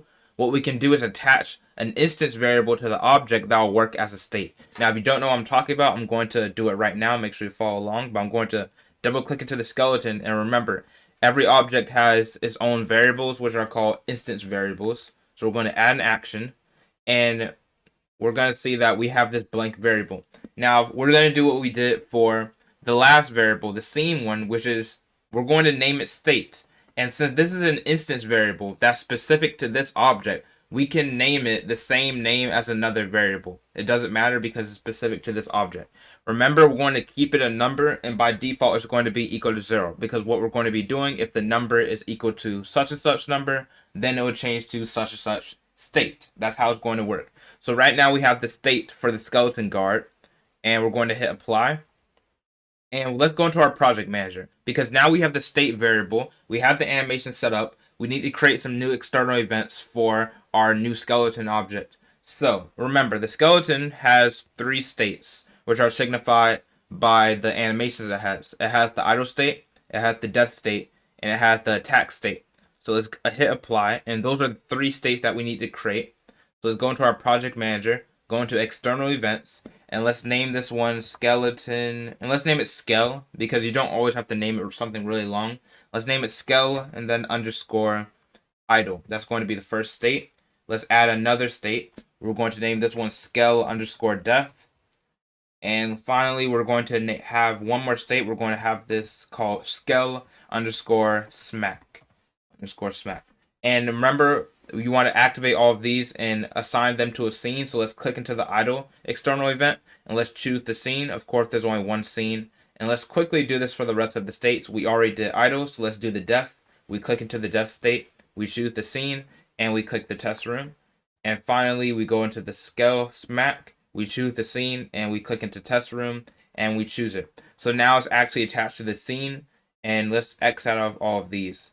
Now, one more thing we need to do before we get into the meat of really creating the events for the attacking, which is going to probably be one of the hardest parts of this course, but you don't have to be threatened by it. It's going to still be not that hard. But let's go into the test room events. And we have to actually set up what we call the finite state machine, which we explained earlier. Of course, if you're somehow unsure by here, you can always go back to the earlier part of the course with finite state machines. But back on topic, we have, this is a finite state machine, and all it is, of course, is that if your state variable is set to a certain number, then it switches to a new external event. Now, we're going to be doing the same thing that we did with the scene variable state, but instead do it for the variable we just created on the guard enemy, which was also called state. So the way that we do this is that, first of all, let's keep our events, let's try to keep them as organized as possible. And I'm going to add a new event. We're going to right click and create a new event group, add, and then go into event group. And we're going to name this one, let's name it skeleton. We can name it something long since we can be more specific when it comes to event groups. Attack skeleton finite state machine. Let's put FSM, which stands for finite state machine. And let's drag this condition under the event group. Let's drag it under here. It may be a little bit hard. When it's hard like that to use, what you can do is add a new event under it, and then you can easily drag it. This is a GDevelop quirk that it has. Now that we have this event group, how do we actually create the finite state machine like we did last time? Now, we want to make it so, just like last time, if the state is equal to a certain number, then we switch to a certain state for the skeleton. Now, one thing we need to remember, we're going to be wanting to have several skeleton objects on the scene at the same time, and they can't all be moving at the same time. You don't want all of the skeletons attacking in sync just because you got close to one of them. So remember, for this scenario, you may already be able to guess it. We need to use repeat for each object. Then it will be individually selecting the state for each one of the objects instead of doing them all at the same time. So let's go into the top right and add a new event, and let's click into for each object, and it will repeat for each instance of, make sure to scroll down and go into skeleton guard and not the regular skeleton. So now we have it repeating for each instance of the skeleton guard. So now we need to actually make, if the state is equal to a certain number, then we switch into a certain state for the skeleton. So let's add a condition. And let's click into our skeleton guard, and let's type in variable because we want to access the state. And if the variable value of state is equal to, starting off at 0, that's what it is by default. If it's equal to 0, that means we want to be in our idle state. And remember, just like we did last time, what we can do here is that we can include an external event and make it as a sub-event or a child event of this event up top. So we're going to do the same thing we did earlier in the course. We're going to the top right, and let's add a new external event. So link external event, and we want to include events from Skell idle. This will access the idle state of the skeleton. Let's drag it under here, and this is one state. And all we have to do is copy and paste this and do the same thing for different numbers in different states. So let's copy, make sure to click the parent event. Let's copy and let's paste it. And now we want to check a different number. So if the state of the skeleton guard is equal to 1, that's a new state. So now we want to set the skeleton as being equal to death. 1 will represent the death state. And last but not least, let's copy and paste it again. Let's right click the event, copy, right click again, and paste. And now if the state of the skeleton is equal to 2, then we want to set the event of the skeleton to be equal to, the external event will be equal to the smack state. So now we have it so if it's equal to 0, it's idle. If it's equal to 1, it's death. And if it's equal to 2, it will be in the smack animation. So we just created the finite state machine for the skeleton. We just created the finite state machine for the skeleton. And I actually didn't drag it under here. I didn't drag it under the event group. So let's just do it real fast. Remember to pay attention to the lines when you're dragging things under, because that will show how far it is and how to make sure it's not a child of another event. So here we have it. That is a finite state machine and set up for a guard enemy. In the next part, we will be going over the actual actions and conditions and events that will be making our skeleton attack. Welcome back. In this part of the course, we're going to be setting up the idle state of our skeleton guard enemy. So, and the idle state is going to be more than just them standing still. A thing about the idle state for the guard enemy, remember, this is a guard enemy, which means they stay still, and if you're close to them, they try to attack you. Now, one thing about a guard enemy is that we want them to also track you. And what do I mean by tracking? What I mean by tracking is that if you're on basically the player and the enemy should always be facing each other. The skeleton should always be facing the player, and the player should, basically the skeleton should always be facing the player. That's how you say it more simply. Now, for example, if I flip it horizontally, the skeleton is facing the player when it's to the left of it. And if the player is to the right of the enemy, that means the skeleton, not the player, but the skeleton should be looking always at the player. So we're going to be adding tracking to the skeleton enemy. So for now, I'm going to delete these patrol enemies. I'm going to replace it with a skeleton guard enemy. I'm going to make the size go up to about 200 by 200 pixels, and we're going to put it on the scene. Now, another thing that I actually have forgotten the last part is that if we preview, we'll see that our skeleton will actually be floating in the air. And that's because we didn't add the platform behavior property that gives the skeleton gravity. So let's go ahead and do that right now. Let's double click into our skeleton guard. Let's click into behavior, add a new behavior, and let's add a platformer character behavior. One important thing to remember in this scenario is that you want to set the default controls to unchecked, because if you set it to checked, that means you'll be able to control the skeleton with your keyboard. So you want to make sure this is unchecked. We don't want to be able to grab edges, and we do not want to be able to go down through platforms. So we're going to hit apply, and now if we preview, you'll see that the skeleton will now fall down to the ground. So now that we have the skeleton object on the ground, let's actually get into the skeleton's idle state. So I'm going to X out of all of these external events right here, and we're going to just simply limit it to the skeleton's events right now. So let's go into our project manager. Let's go down and go ahead and handle the skeleton's idle state.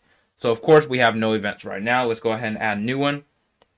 Now, of course, the first action that we want to happen, of course, is that the skeleton should be in its idle animation. So we've did this before with plenty of states. So we don't want to add a condition. Let's add an action. Let's click into the skeleton guard, type in animation, and of course, you know by now, change it by the name, and then you switch the animation to idle. So that's good. We already have the idle animation set up. It was already playing by default anyway, since that was the first animation. But another thing we need to do is set up the tracking. Now, you may be wondering, how do we actually use events to make the skeleton always look at the player? Well, we have to be able to detect what side of the skeleton that the player is on. Is it to the left of the skeleton, or is it to the right of the skeleton? Now, of course, it's a little bit more than just talking out in English. We have to know how to mathematically represent what side the player is on. And the way that you do this is that if the X position of the player is less than the center X position, or it could just be the regular X position, but to make it more accurate, use the center X position of the skeleton. So basically, mathematically, the way that you represent it is if the player's X position is less than the skeleton's center X position, then you know that the player is to the left of the skeleton. And if the player's X position is greater than the center X position of the skeleton, then you know that the player is to the right of the skeleton. So that's how the skeleton will know which side it needs to be facing mathematically. We have to be able to explain it mathematically in this scenario. So let's go into the skeleton idle. And one thing I also want to mention before we get right into it, if you double click into the skeleton guard and then you click into edit points, which we went over earlier, you'll see that we have origin point and then we have the center point. And this is what we'll be using. So we already see the center point is set up automatically for sprites, but of course you can change it if you want to, but this is a good center point right here. So basically if the player's X position is less than this X position right here of this point that I'm looking at, the center, then the skeleton will flip accordingly. It will flip to the left if it's less than, and it'll flip to the right if it's greater than. So let's go ahead and set this up using events. So let's go back into our skeleton idle external event, and let's add a separate event because we do not want this to always occur. It actually needs to have a condition. So let's add a condition. And remember, we're trying to check if the player's X position is less than the center point X position of the skeleton guard. So since we want to access the player's X position, we're going to click into the player and type in X position. And you'll see that we have the X position pop up. Now remember, we want the player, not the player, we want the skeleton to flip to the left. So that means we're trying to check if the player's X position is less than, and we're far from using this menu to access the skeleton's points. We don't have to use this menu because, first of all, certain things I believe are not even accessible through this menu.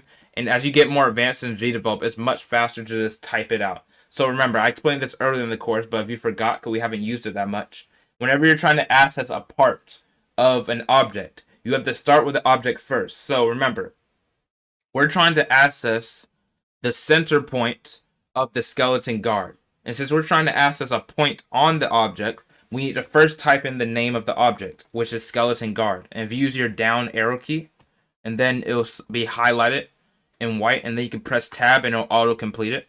And we have skeleton guard, and it automatically adds the dot for us. And now we can access different parts of the skeleton. So we're trying to access a point. So you'll type in point, and you'll see that we have point X. We're trying to access the point's X position. So we're going to use point X. So I'm going to use tab and auto-complete it.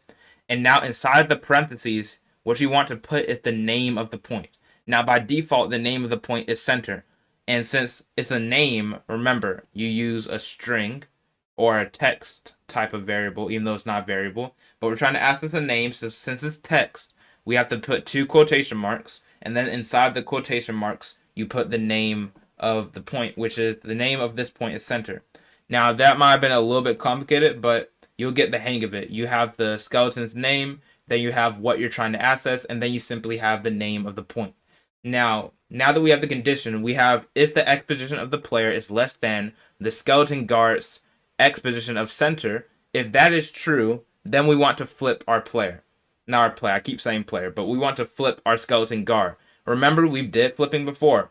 The skeleton by default is facing to the right. So that means when we flip it, we need to activate flipping, because flipping in a direction that is not usually facing by default. So when we activate the flip, we need to check on yes for activate flipping. So let's add an action, and let's click into our skeleton guard, and we're going to type in flip, and we want to make sure we have flip object horizontally, and yes, put yes for activate flipping, since we're flipping in a direction that's not default. So if we preview now, you'll see that the skeleton automatically start facing us. And it wasn't doing that before because right now, as you can see in the scene view, it's not facing us at the start. But if I preview now, you'll see that now the skeleton is facing us. So this is good, but we do have an issue. Is that, first of all, we're going to fix this later of us not being able to die, but for now, we have an issue of it not facing to the right. It only faces us when we're to the left of it. So how do we do it for the right? Well, we've already explained it earlier. It's going to be the exact same process, but just we're going to change this less than symbol to greater than, and then we're going to change the flipping to no for activate flipping. So let's copy and paste. Since it's a very similar event, we can just copy and paste and change a few things.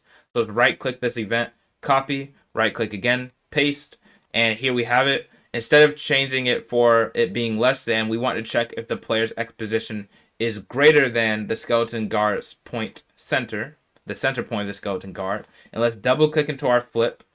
And we do not want to activate flipping because now since we're flipping back to the right, we don't want to activate flipping because that's how it is by default. Of course, I've already explained this earlier, but I'm just re-explaining it just in case we have a certain issue with it. So, you see that we have the skeleton is standing up right now, and we can jump around it, and you'll see that starts facing us.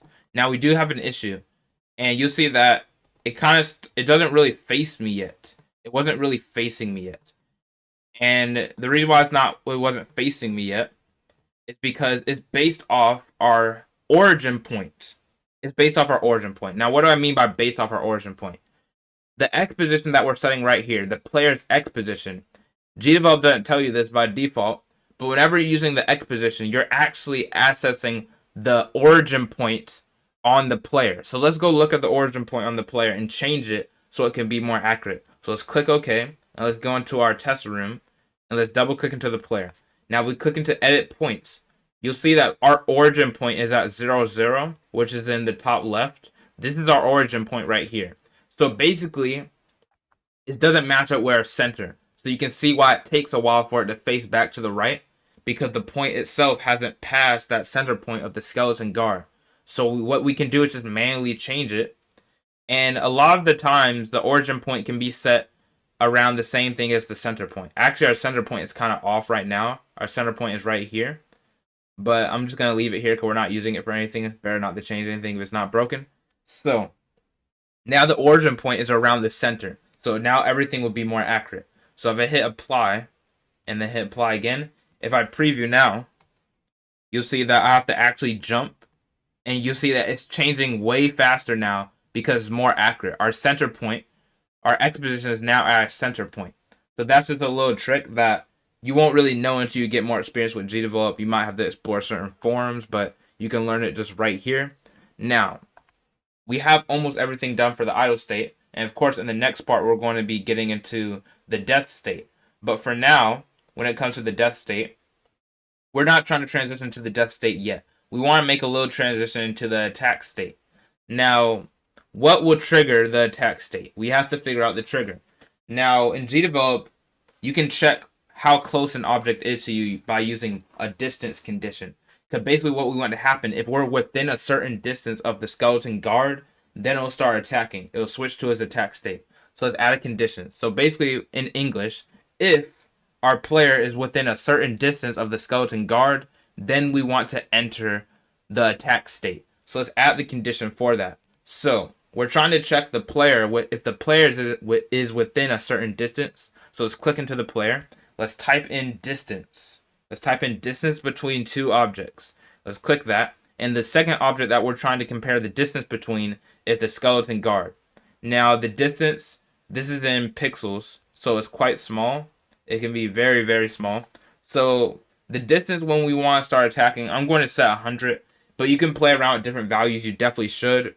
That will activate the attack state. Now, here's a condition right here. This is a condition. We only want this will not trigger once. This will always be an occurrence. But what we want to happen is that it'll switch into its attack state. It'll switch into its attack state. Now, if we go back into the test room, what number signifies the attack state? Now, if we look at the attack state, the number 2 of the skeleton guard, that will trigger the attack state. So let's go back into our idle, and let's add an action. Let's click into our skeleton guard and type in variable because we're trying to change the state. And change the variable value of state to be equal to 2 because that's the attack state. So let's click OK and let's save it.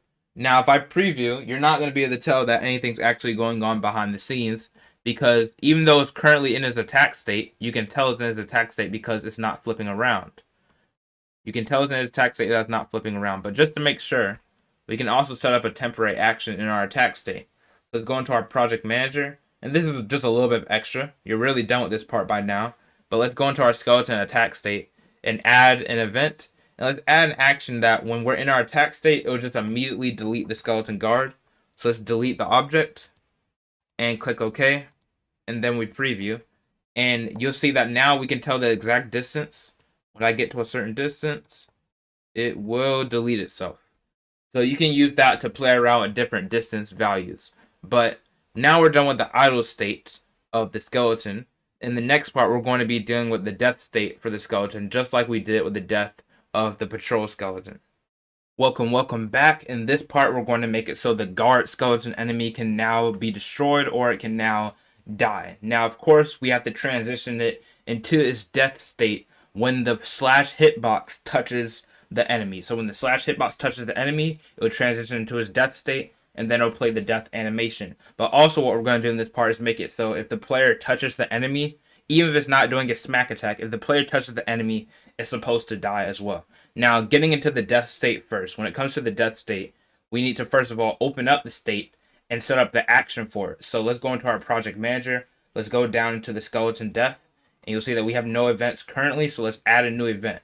Now, the only action that we need is just simply changing the skeleton's animation to the death animation. So we don't need a condition. All we're going to do is set up an action that will change it to its death animation. So let's add an action, and let's click into the skeleton guard. And now let's type in animation. And then you can go into changing the animation by name, and then you can change it into the death animation and click OK. And also one thing we're going to do just so it doesn't mess us up later, we're going to change this piece of event so it doesn't delete the skeleton when we go near it.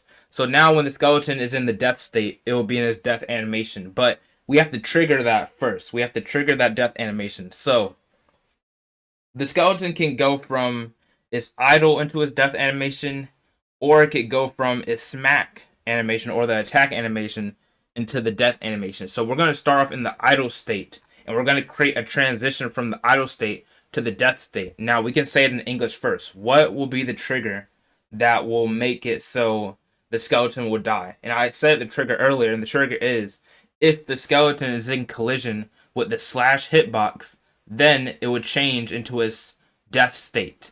And in order for it to change to the death state, if we look at the test room and then we scroll up, in order for it to, we'll scroll down. If we change it to our death state, that means the state of the skeleton guard has to be equal to 1. So then we'll be setting the state of the skeleton guard to be equal to 1. So once again, if the slash hitbox is in collision with the skeleton guard, then we're going to change the state variable of skeleton guard to set equal to 1 so it can go into its death state. So let's do that right now. Let's add a new event and let's add a new condition. And we're going to set it so if slash box is in collision with a skeleton guard, then we want to actually make it so it's dead now. We have to switch it to its death animation. So if slash box is in collision with skeleton guard, then we're going to make it so it's in its death state. So let's add an action. Let's click into our skeleton guard and let's change that state variable to now be equal to 1. Let's change a variable value. Let's set state, and then we're going to set it as equal to 1. Let's click OK. Now if I preview this, let's see what happens. So currently, if we look around, we see that the skeleton is in its auto animation. And if I slash it, it immediately dies. It immediately dies if I slash it. And one thing as well, if the distance is changing it to a smack animation, we also want to make it so if it's in a smack animation, well, if it's in a smack state, that it can die if it's in a smack state. Because let's see if we preview. If we preview, when we get really close to it, it's supposed to be in a smack state. And you see if I hit it while it's in a smack state, it won't die because there's no transition. So now we have to create the transition from the smack state to the death state. And it's the exact same transition, so all we have to do is copy and paste this event and put it in the smack state. So let's right click the event, copy it, and then go into the smack state. We can right click this blank event and then paste it here. And if we preview, first we're going to get really close to it so to make sure it's in a smack state. And you'll know it's in a smack state if it's no longer turning around to face you.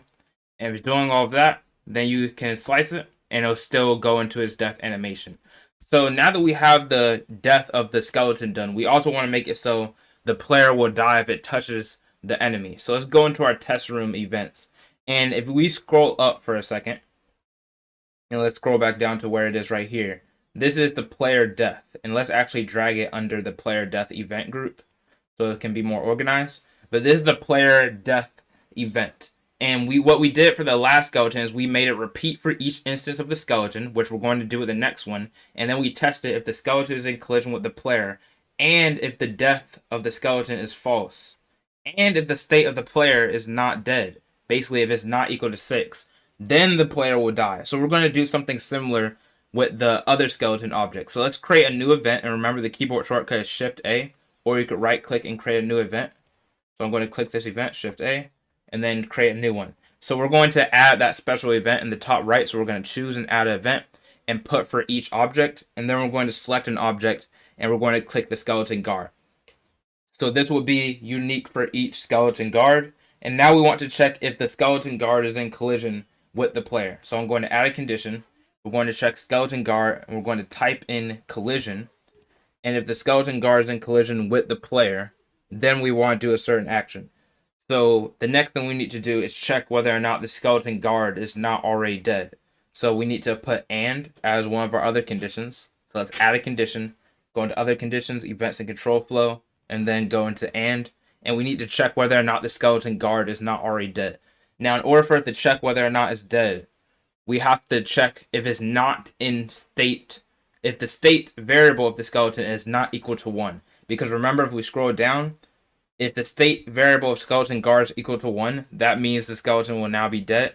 So we have to check if it's not equal to 1 in order for it to check if it's not dead. So let's go add another subcondition here. And we want to click into our skeleton guard that access the variable. Then we type in variable, click into variable value, and we want to check the state. Remember to check if it's not equal to 1. If it's not equal to 1, and our last condition is that we want to see if the player is not dead. So we can actually copy and paste it from here because the state is not equal to 6. That means the player is not dead. So let's click it, right click, copy it, and let's paste it in the sub condition category, not the regular condition. Paste it in the sub condition category. And here we have all of the conditions. If the skeleton guard is in collision with the player, and if the skeleton is not dead, and if the player is not dead, then we want to actually change the player into its death state, which it does right here by changing the state to 6. So once again, we can copy and paste it since that represents the death state. Let's copy and then paste it in our actions tab. And if we did everything correctly, it should work. So let's now walk into the skeleton and see what happens. You see that we now die if we touch the skeleton. And let's see if we die if we touch it while the skeleton is dead. So slice the skeleton first. I'm going to slice it. And now if I touch it, you'll see that I won't die because the skeleton's already dead. So that is how you set it up so the skeleton can die as well as the player can die. Now we're almost done with one of the hardest parts of this course, which was this guard enemy, because this is the most complicated piece of logic that we probably did besides the player itself. But the last thing we need to do is start triggering the skeleton's attack. And the attacking is going to be very similar to the way that the player attacked, which we're going to get to in the next part. Welcome back once again. It is finally time to finish the guard skeleton enemy. And the last thing we need to do is actually program, or I say program a lot, but actually use events to make it so if you get close to the skeleton enemy, it will try to attack you. And this attacking will be very similar to the way that we did the slash of the player object. So let's go ahead and check out the slash state of the player object. Let's go into our project manager in the top left, and let's go into player slash. And because looking at this, we can already see a lot of things that we're going to be doing similarly to the other slash. Now we have it so that of course when we're in the slash state, our animation is slash. And we don't have to worry about changing the horizontal speed of the skeleton or anything like that because the skeleton doesn't move in the first place, so we don't have to change anything like that. Now also, the animation of the frame being 2. Basically, if the frame of the slash is equal to 2, then the hitbox will actually be created. This is what we did in the slash episode. And the hitbox will be created on frame 2 of the slash. And then once the once the animation of the slash is finished, then it'll go back into its idle state and it'll delete the hitbox. So we'll be doing the same thing but for the skeleton enemy. And another thing is the slash hitbox was created as slash point on the player. So we're going to be doing the same things but for the skeleton enemy. So let's go into our test room, and the first thing we need to do is create the slash box but for the player. But for the enemy. I keep confusing the enemy with the player. But we gotta create the slash box for the enemy. So let's add a new object, and let's make this a sprite object, and we're going to call this slash box E.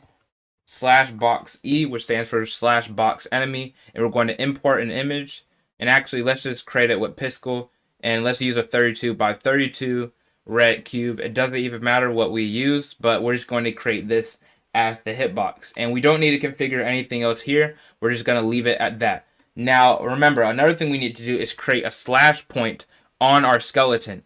And remember, what we did for the player is that we did this. If we go into edit points on the player, and then we switch into the slash, animation, then we go to frame 2. This is frame 2. This is when the slash actually comes out. This is the frame in which the slash hitbox is actually created. And here we have the slash point. We end up not using slash 2 because it automatically flips this point anyway. But we have the slash 1 point right here. And this is where the slash hitbox is actually created. It's created at this point. So we're going to do the same thing but for the enemy. So let's apply. Even though we didn't change anything, let's double click into our guard.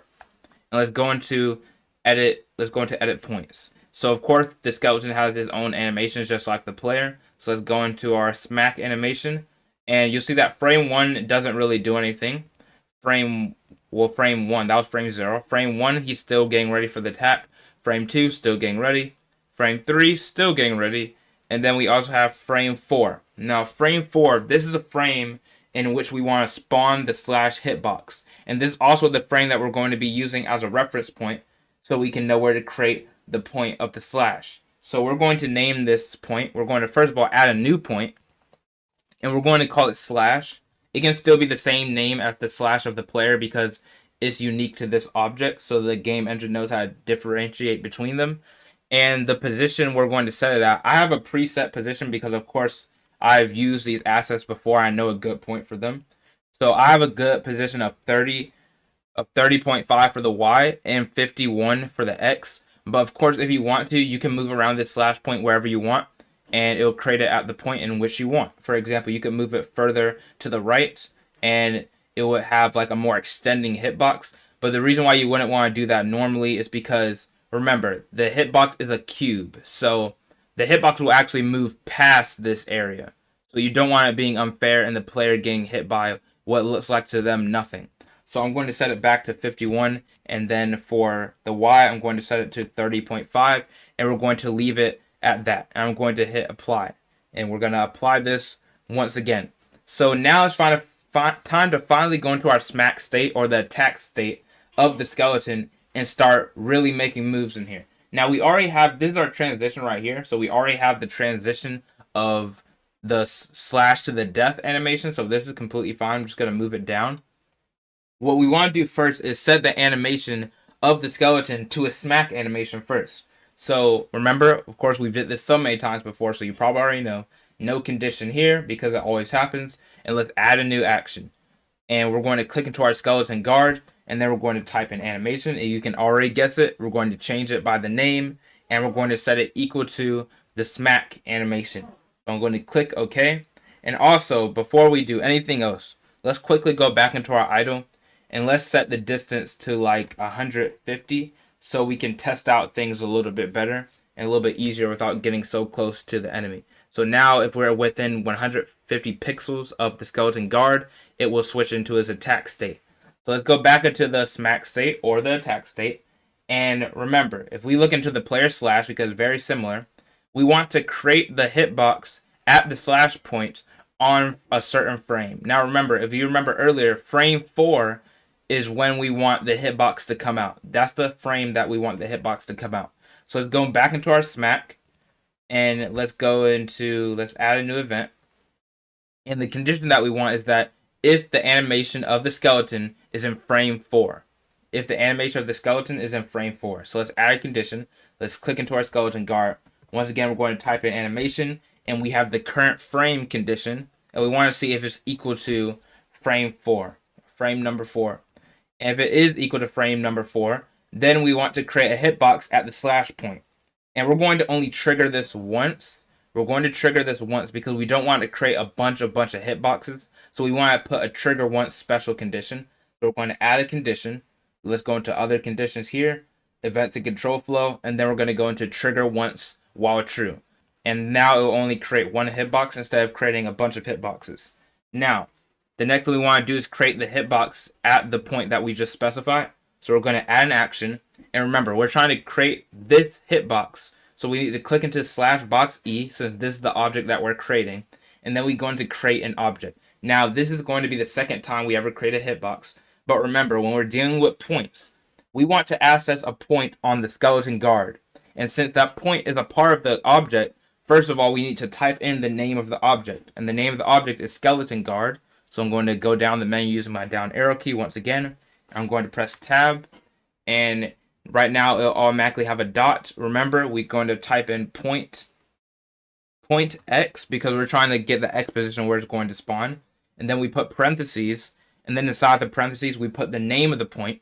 But before you do the name, remember you have to put 2 quotation marks first. And then you can actually auto-complete. I'm going to press tab. And here's how the format looks. You have object name, dot, point X, and then you have the name of the point. This is how it works. And for the same thing for the Y position, we can actually copy and paste it by, of course, clicking and dragging. I'm going to use Control C on my keyboard. And then go click into the Y position, press Control V. And all we need to change here for spawning on the Y position is instead of having it spawn at point X of the slash, we want to spawn on point Y of the slash. And make sure it's a capital Y. Whenever you're typing these parameters, they are very case sensitive. So you cannot have a capital letter or a lowercase letter. If even one of them are off, the command will not work. It's very case sensitive. So just keep that in mind. So now the hitbox will spawn at that point. Now the last thing we want to do is that when the animation is finished, just like we did in the slash, when the animation of the player is finished, or in our case the skeleton, then we want to change our state back to idle, and then we also want to delete the hitbox that we just made. So we're going to go back into our skeleton smack animation, and we're going to add a new event, and we're going to add a condition that if the animation is finished. So I'm going to add a condition if the animation of the skeleton guard.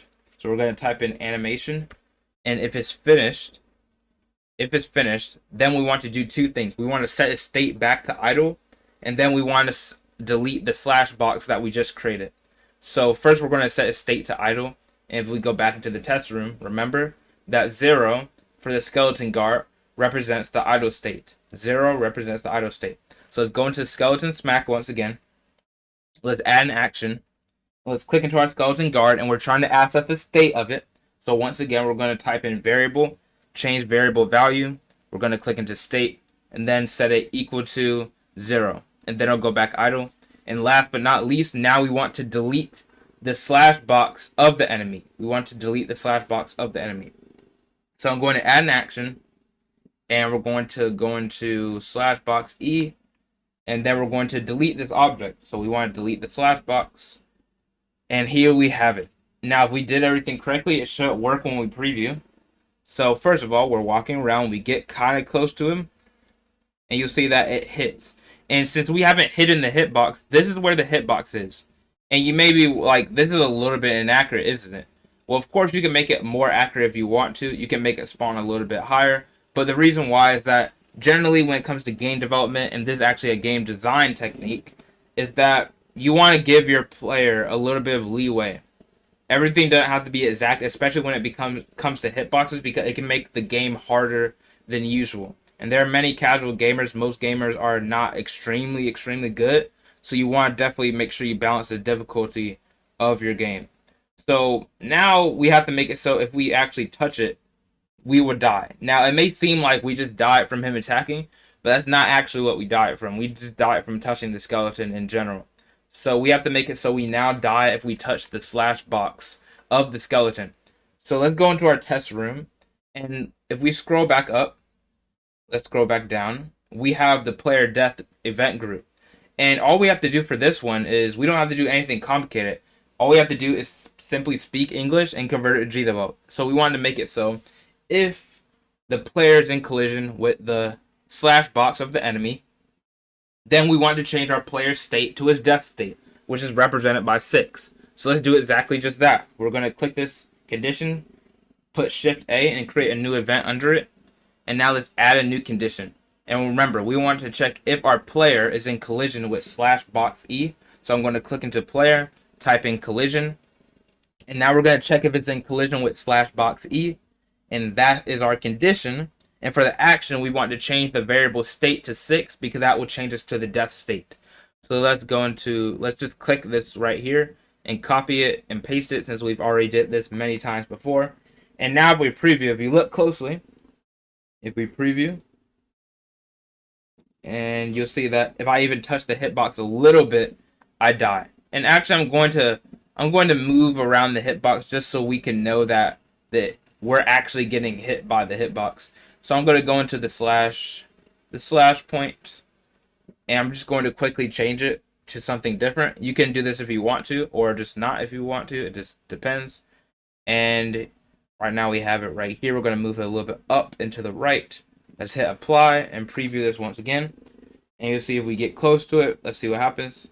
You'll see that the hitbox is way more out there. And if I touch that red, I immediately die. Now that we know that works, that is basically the premise of making the enemy attack you. Now, one thing we're going to do for both the enemy and the player is that we're going to hide the slash boxes. Because, of course, I had them visible so we can actually see what's going on. But now, since we know that everything works, we can start hiding these slash boxes again. So, you already see that we disabled this piece of event. To disable an event, you can just click the event and then press D on your keyboard. Or you could right click and then you could put toggle disable.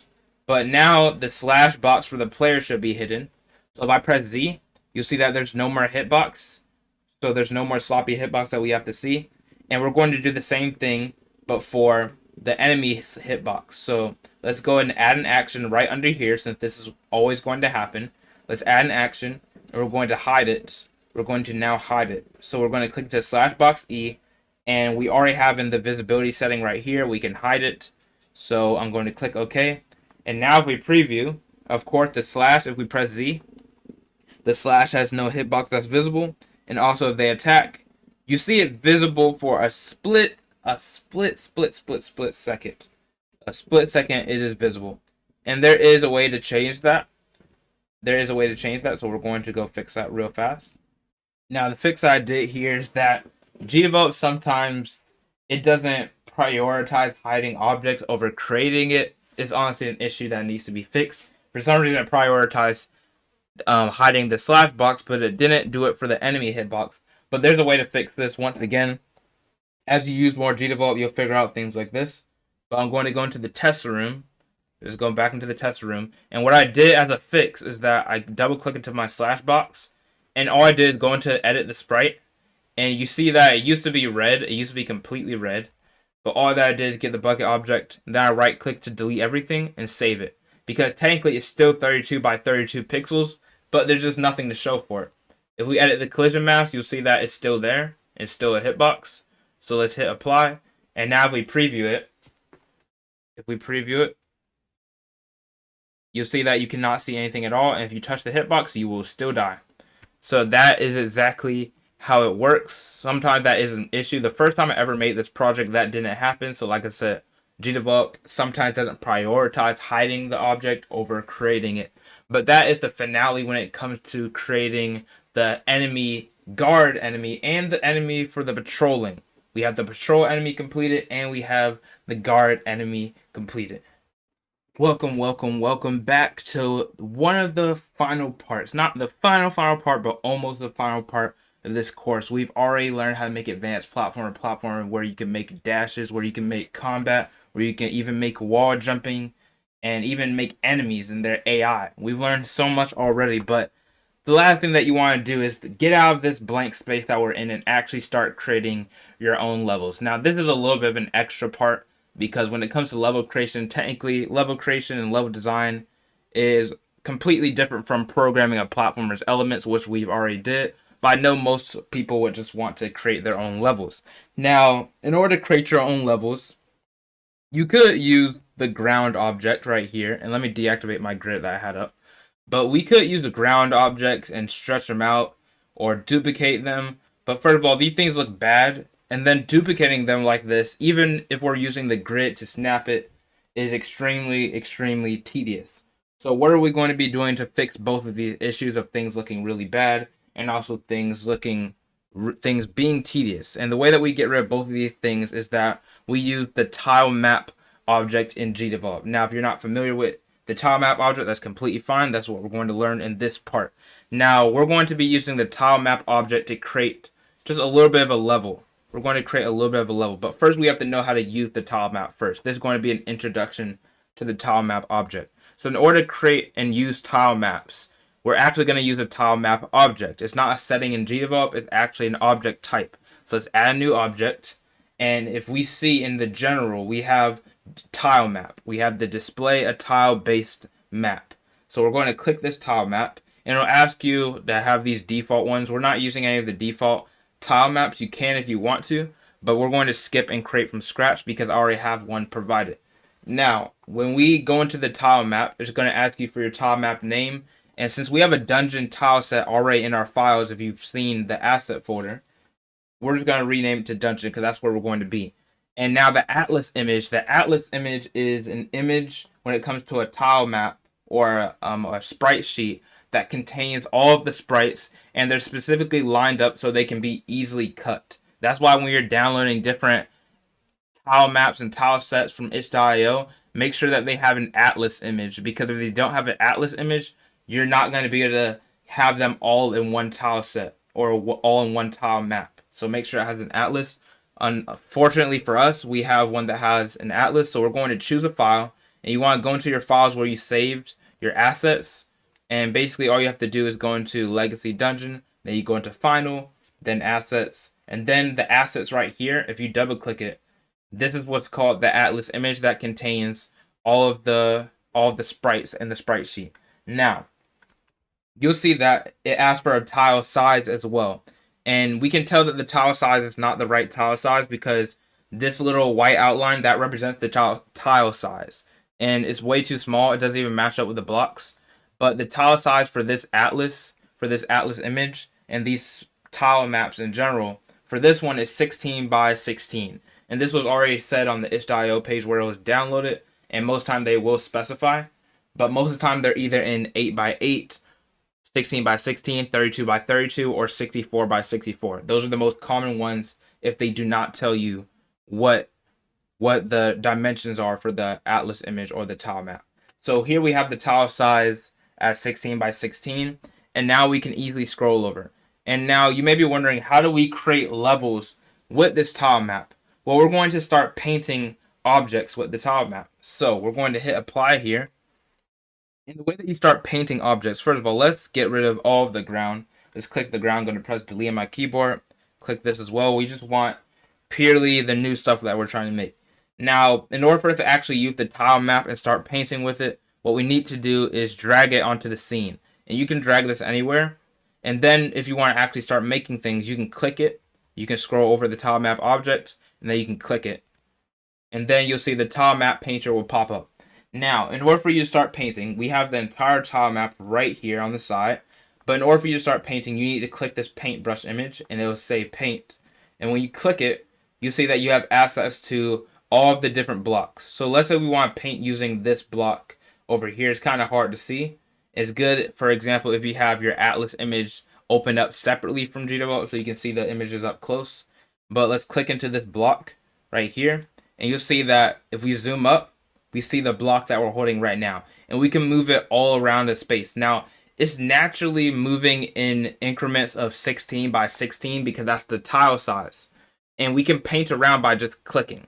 Now, before we start painting, a good tip that you should use is that when you're dealing with the tile map painter, you should mostly the time have the grid on. We can toggle the grid by clicking it, and then we can put show grid. And then we can click it again if we want to set it up in different increments. So let's set up the grid, and we can change the cell width and the cell height to 16 by 16. And the reason why we're doing this is because that's the size of our tiles. And it doesn't perfectly line up with them, but it still is lined up to the point where it makes it easier to use it. So it'll be moving around, and in order for you to paint, you can just click, and that's just one of them. And if you want to paint a bunch, you can just click and hold, and it'll automatically start painting. And if you even want to create like upwards, you can go up, but make sure you're still holding the mouse button, but you can go right back down. And let's say we want to create a whole layer of ground right here. And right now we have an entire layer of ground. So this is a layer that we just painted using the tile map painter. And as you can see, this is way faster than individually duplicating each block. Now let's see if we preview. Will we fall on the ground and be able to walk around? And you'll see that we're actually not able to fall to the ground and walk around. And that's because the tile map, it still has to have behaviors attached to it in order for it to act like a platform. It's not going to act like a platform just because you put the tile map painter on it. So let's double click into the dungeon, and let's go into behaviors, and then add a new behavior, and we're going to click the platform behavior. And of course, if you want to, you can set it to a different type of platform, but we're going to make it so the ledges can't be grabbed. And we're going to hit apply. Now if we preview again, will we fall on the ground? And you see that we still don't fall on the ground. And you may be wondering, why are we still not falling to the ground? Why are we still not falling on the ground even though we just activate the behavior? Now let's double click back into our tile map editor and look at something.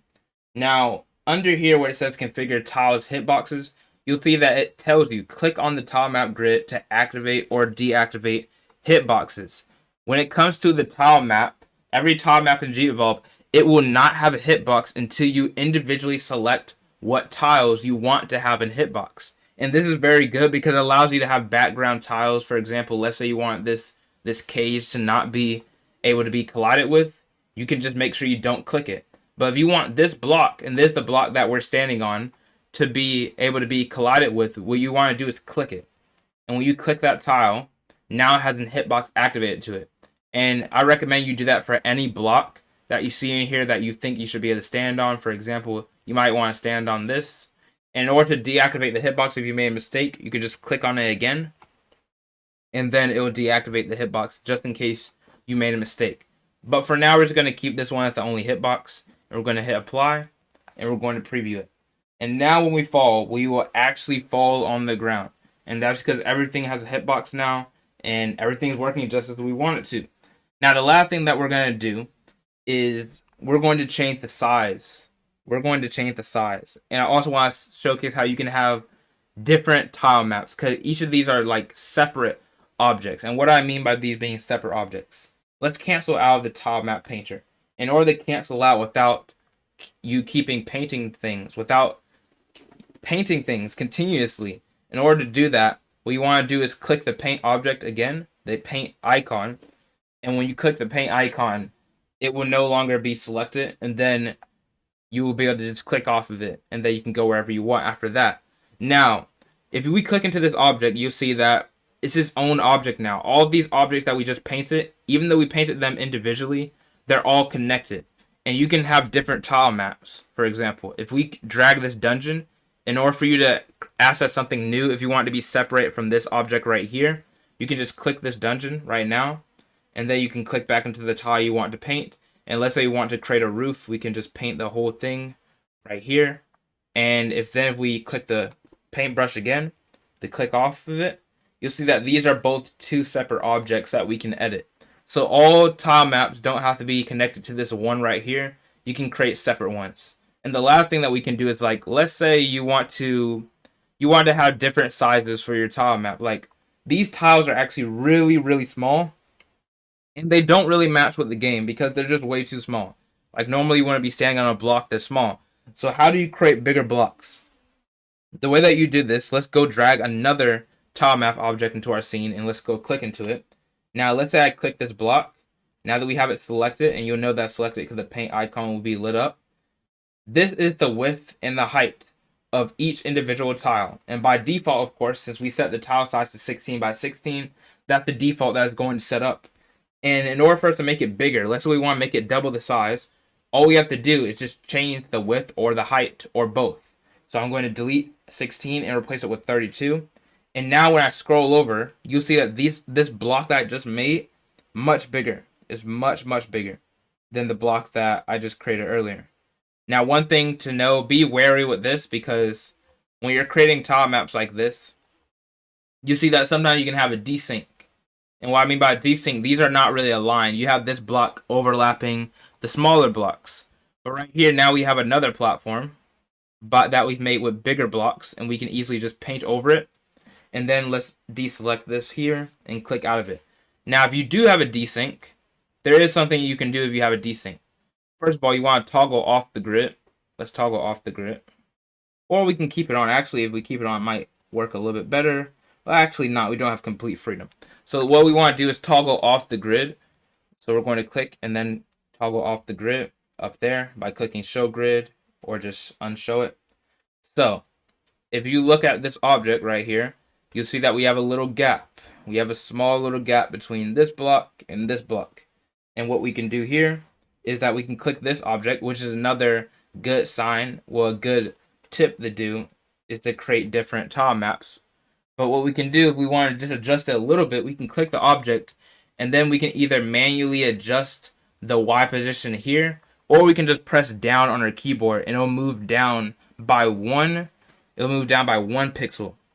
So now that I moved it down like this by one, you'll see that it now aligns with the ground without overlapping it.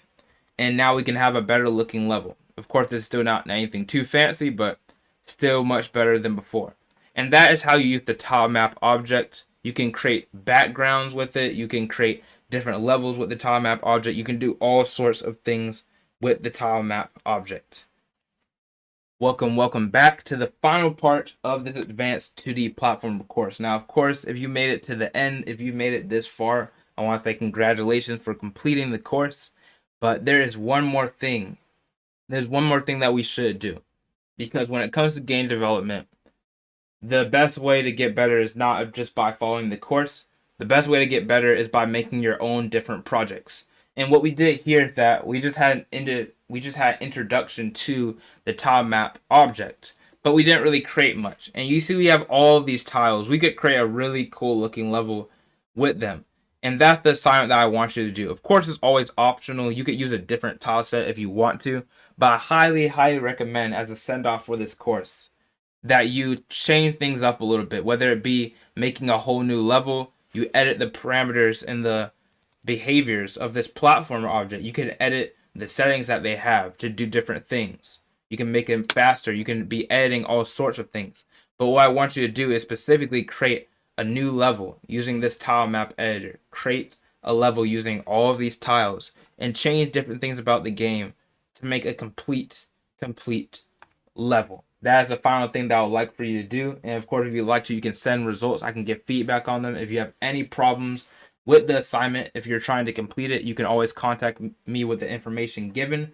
But it's best that you start practicing and making projects, because making projects will show the most growth out of anything you do when it comes to game development. So once again, congratulations for completing this advanced 2D platformer course, and I'll see you somewhere else in the game development universe.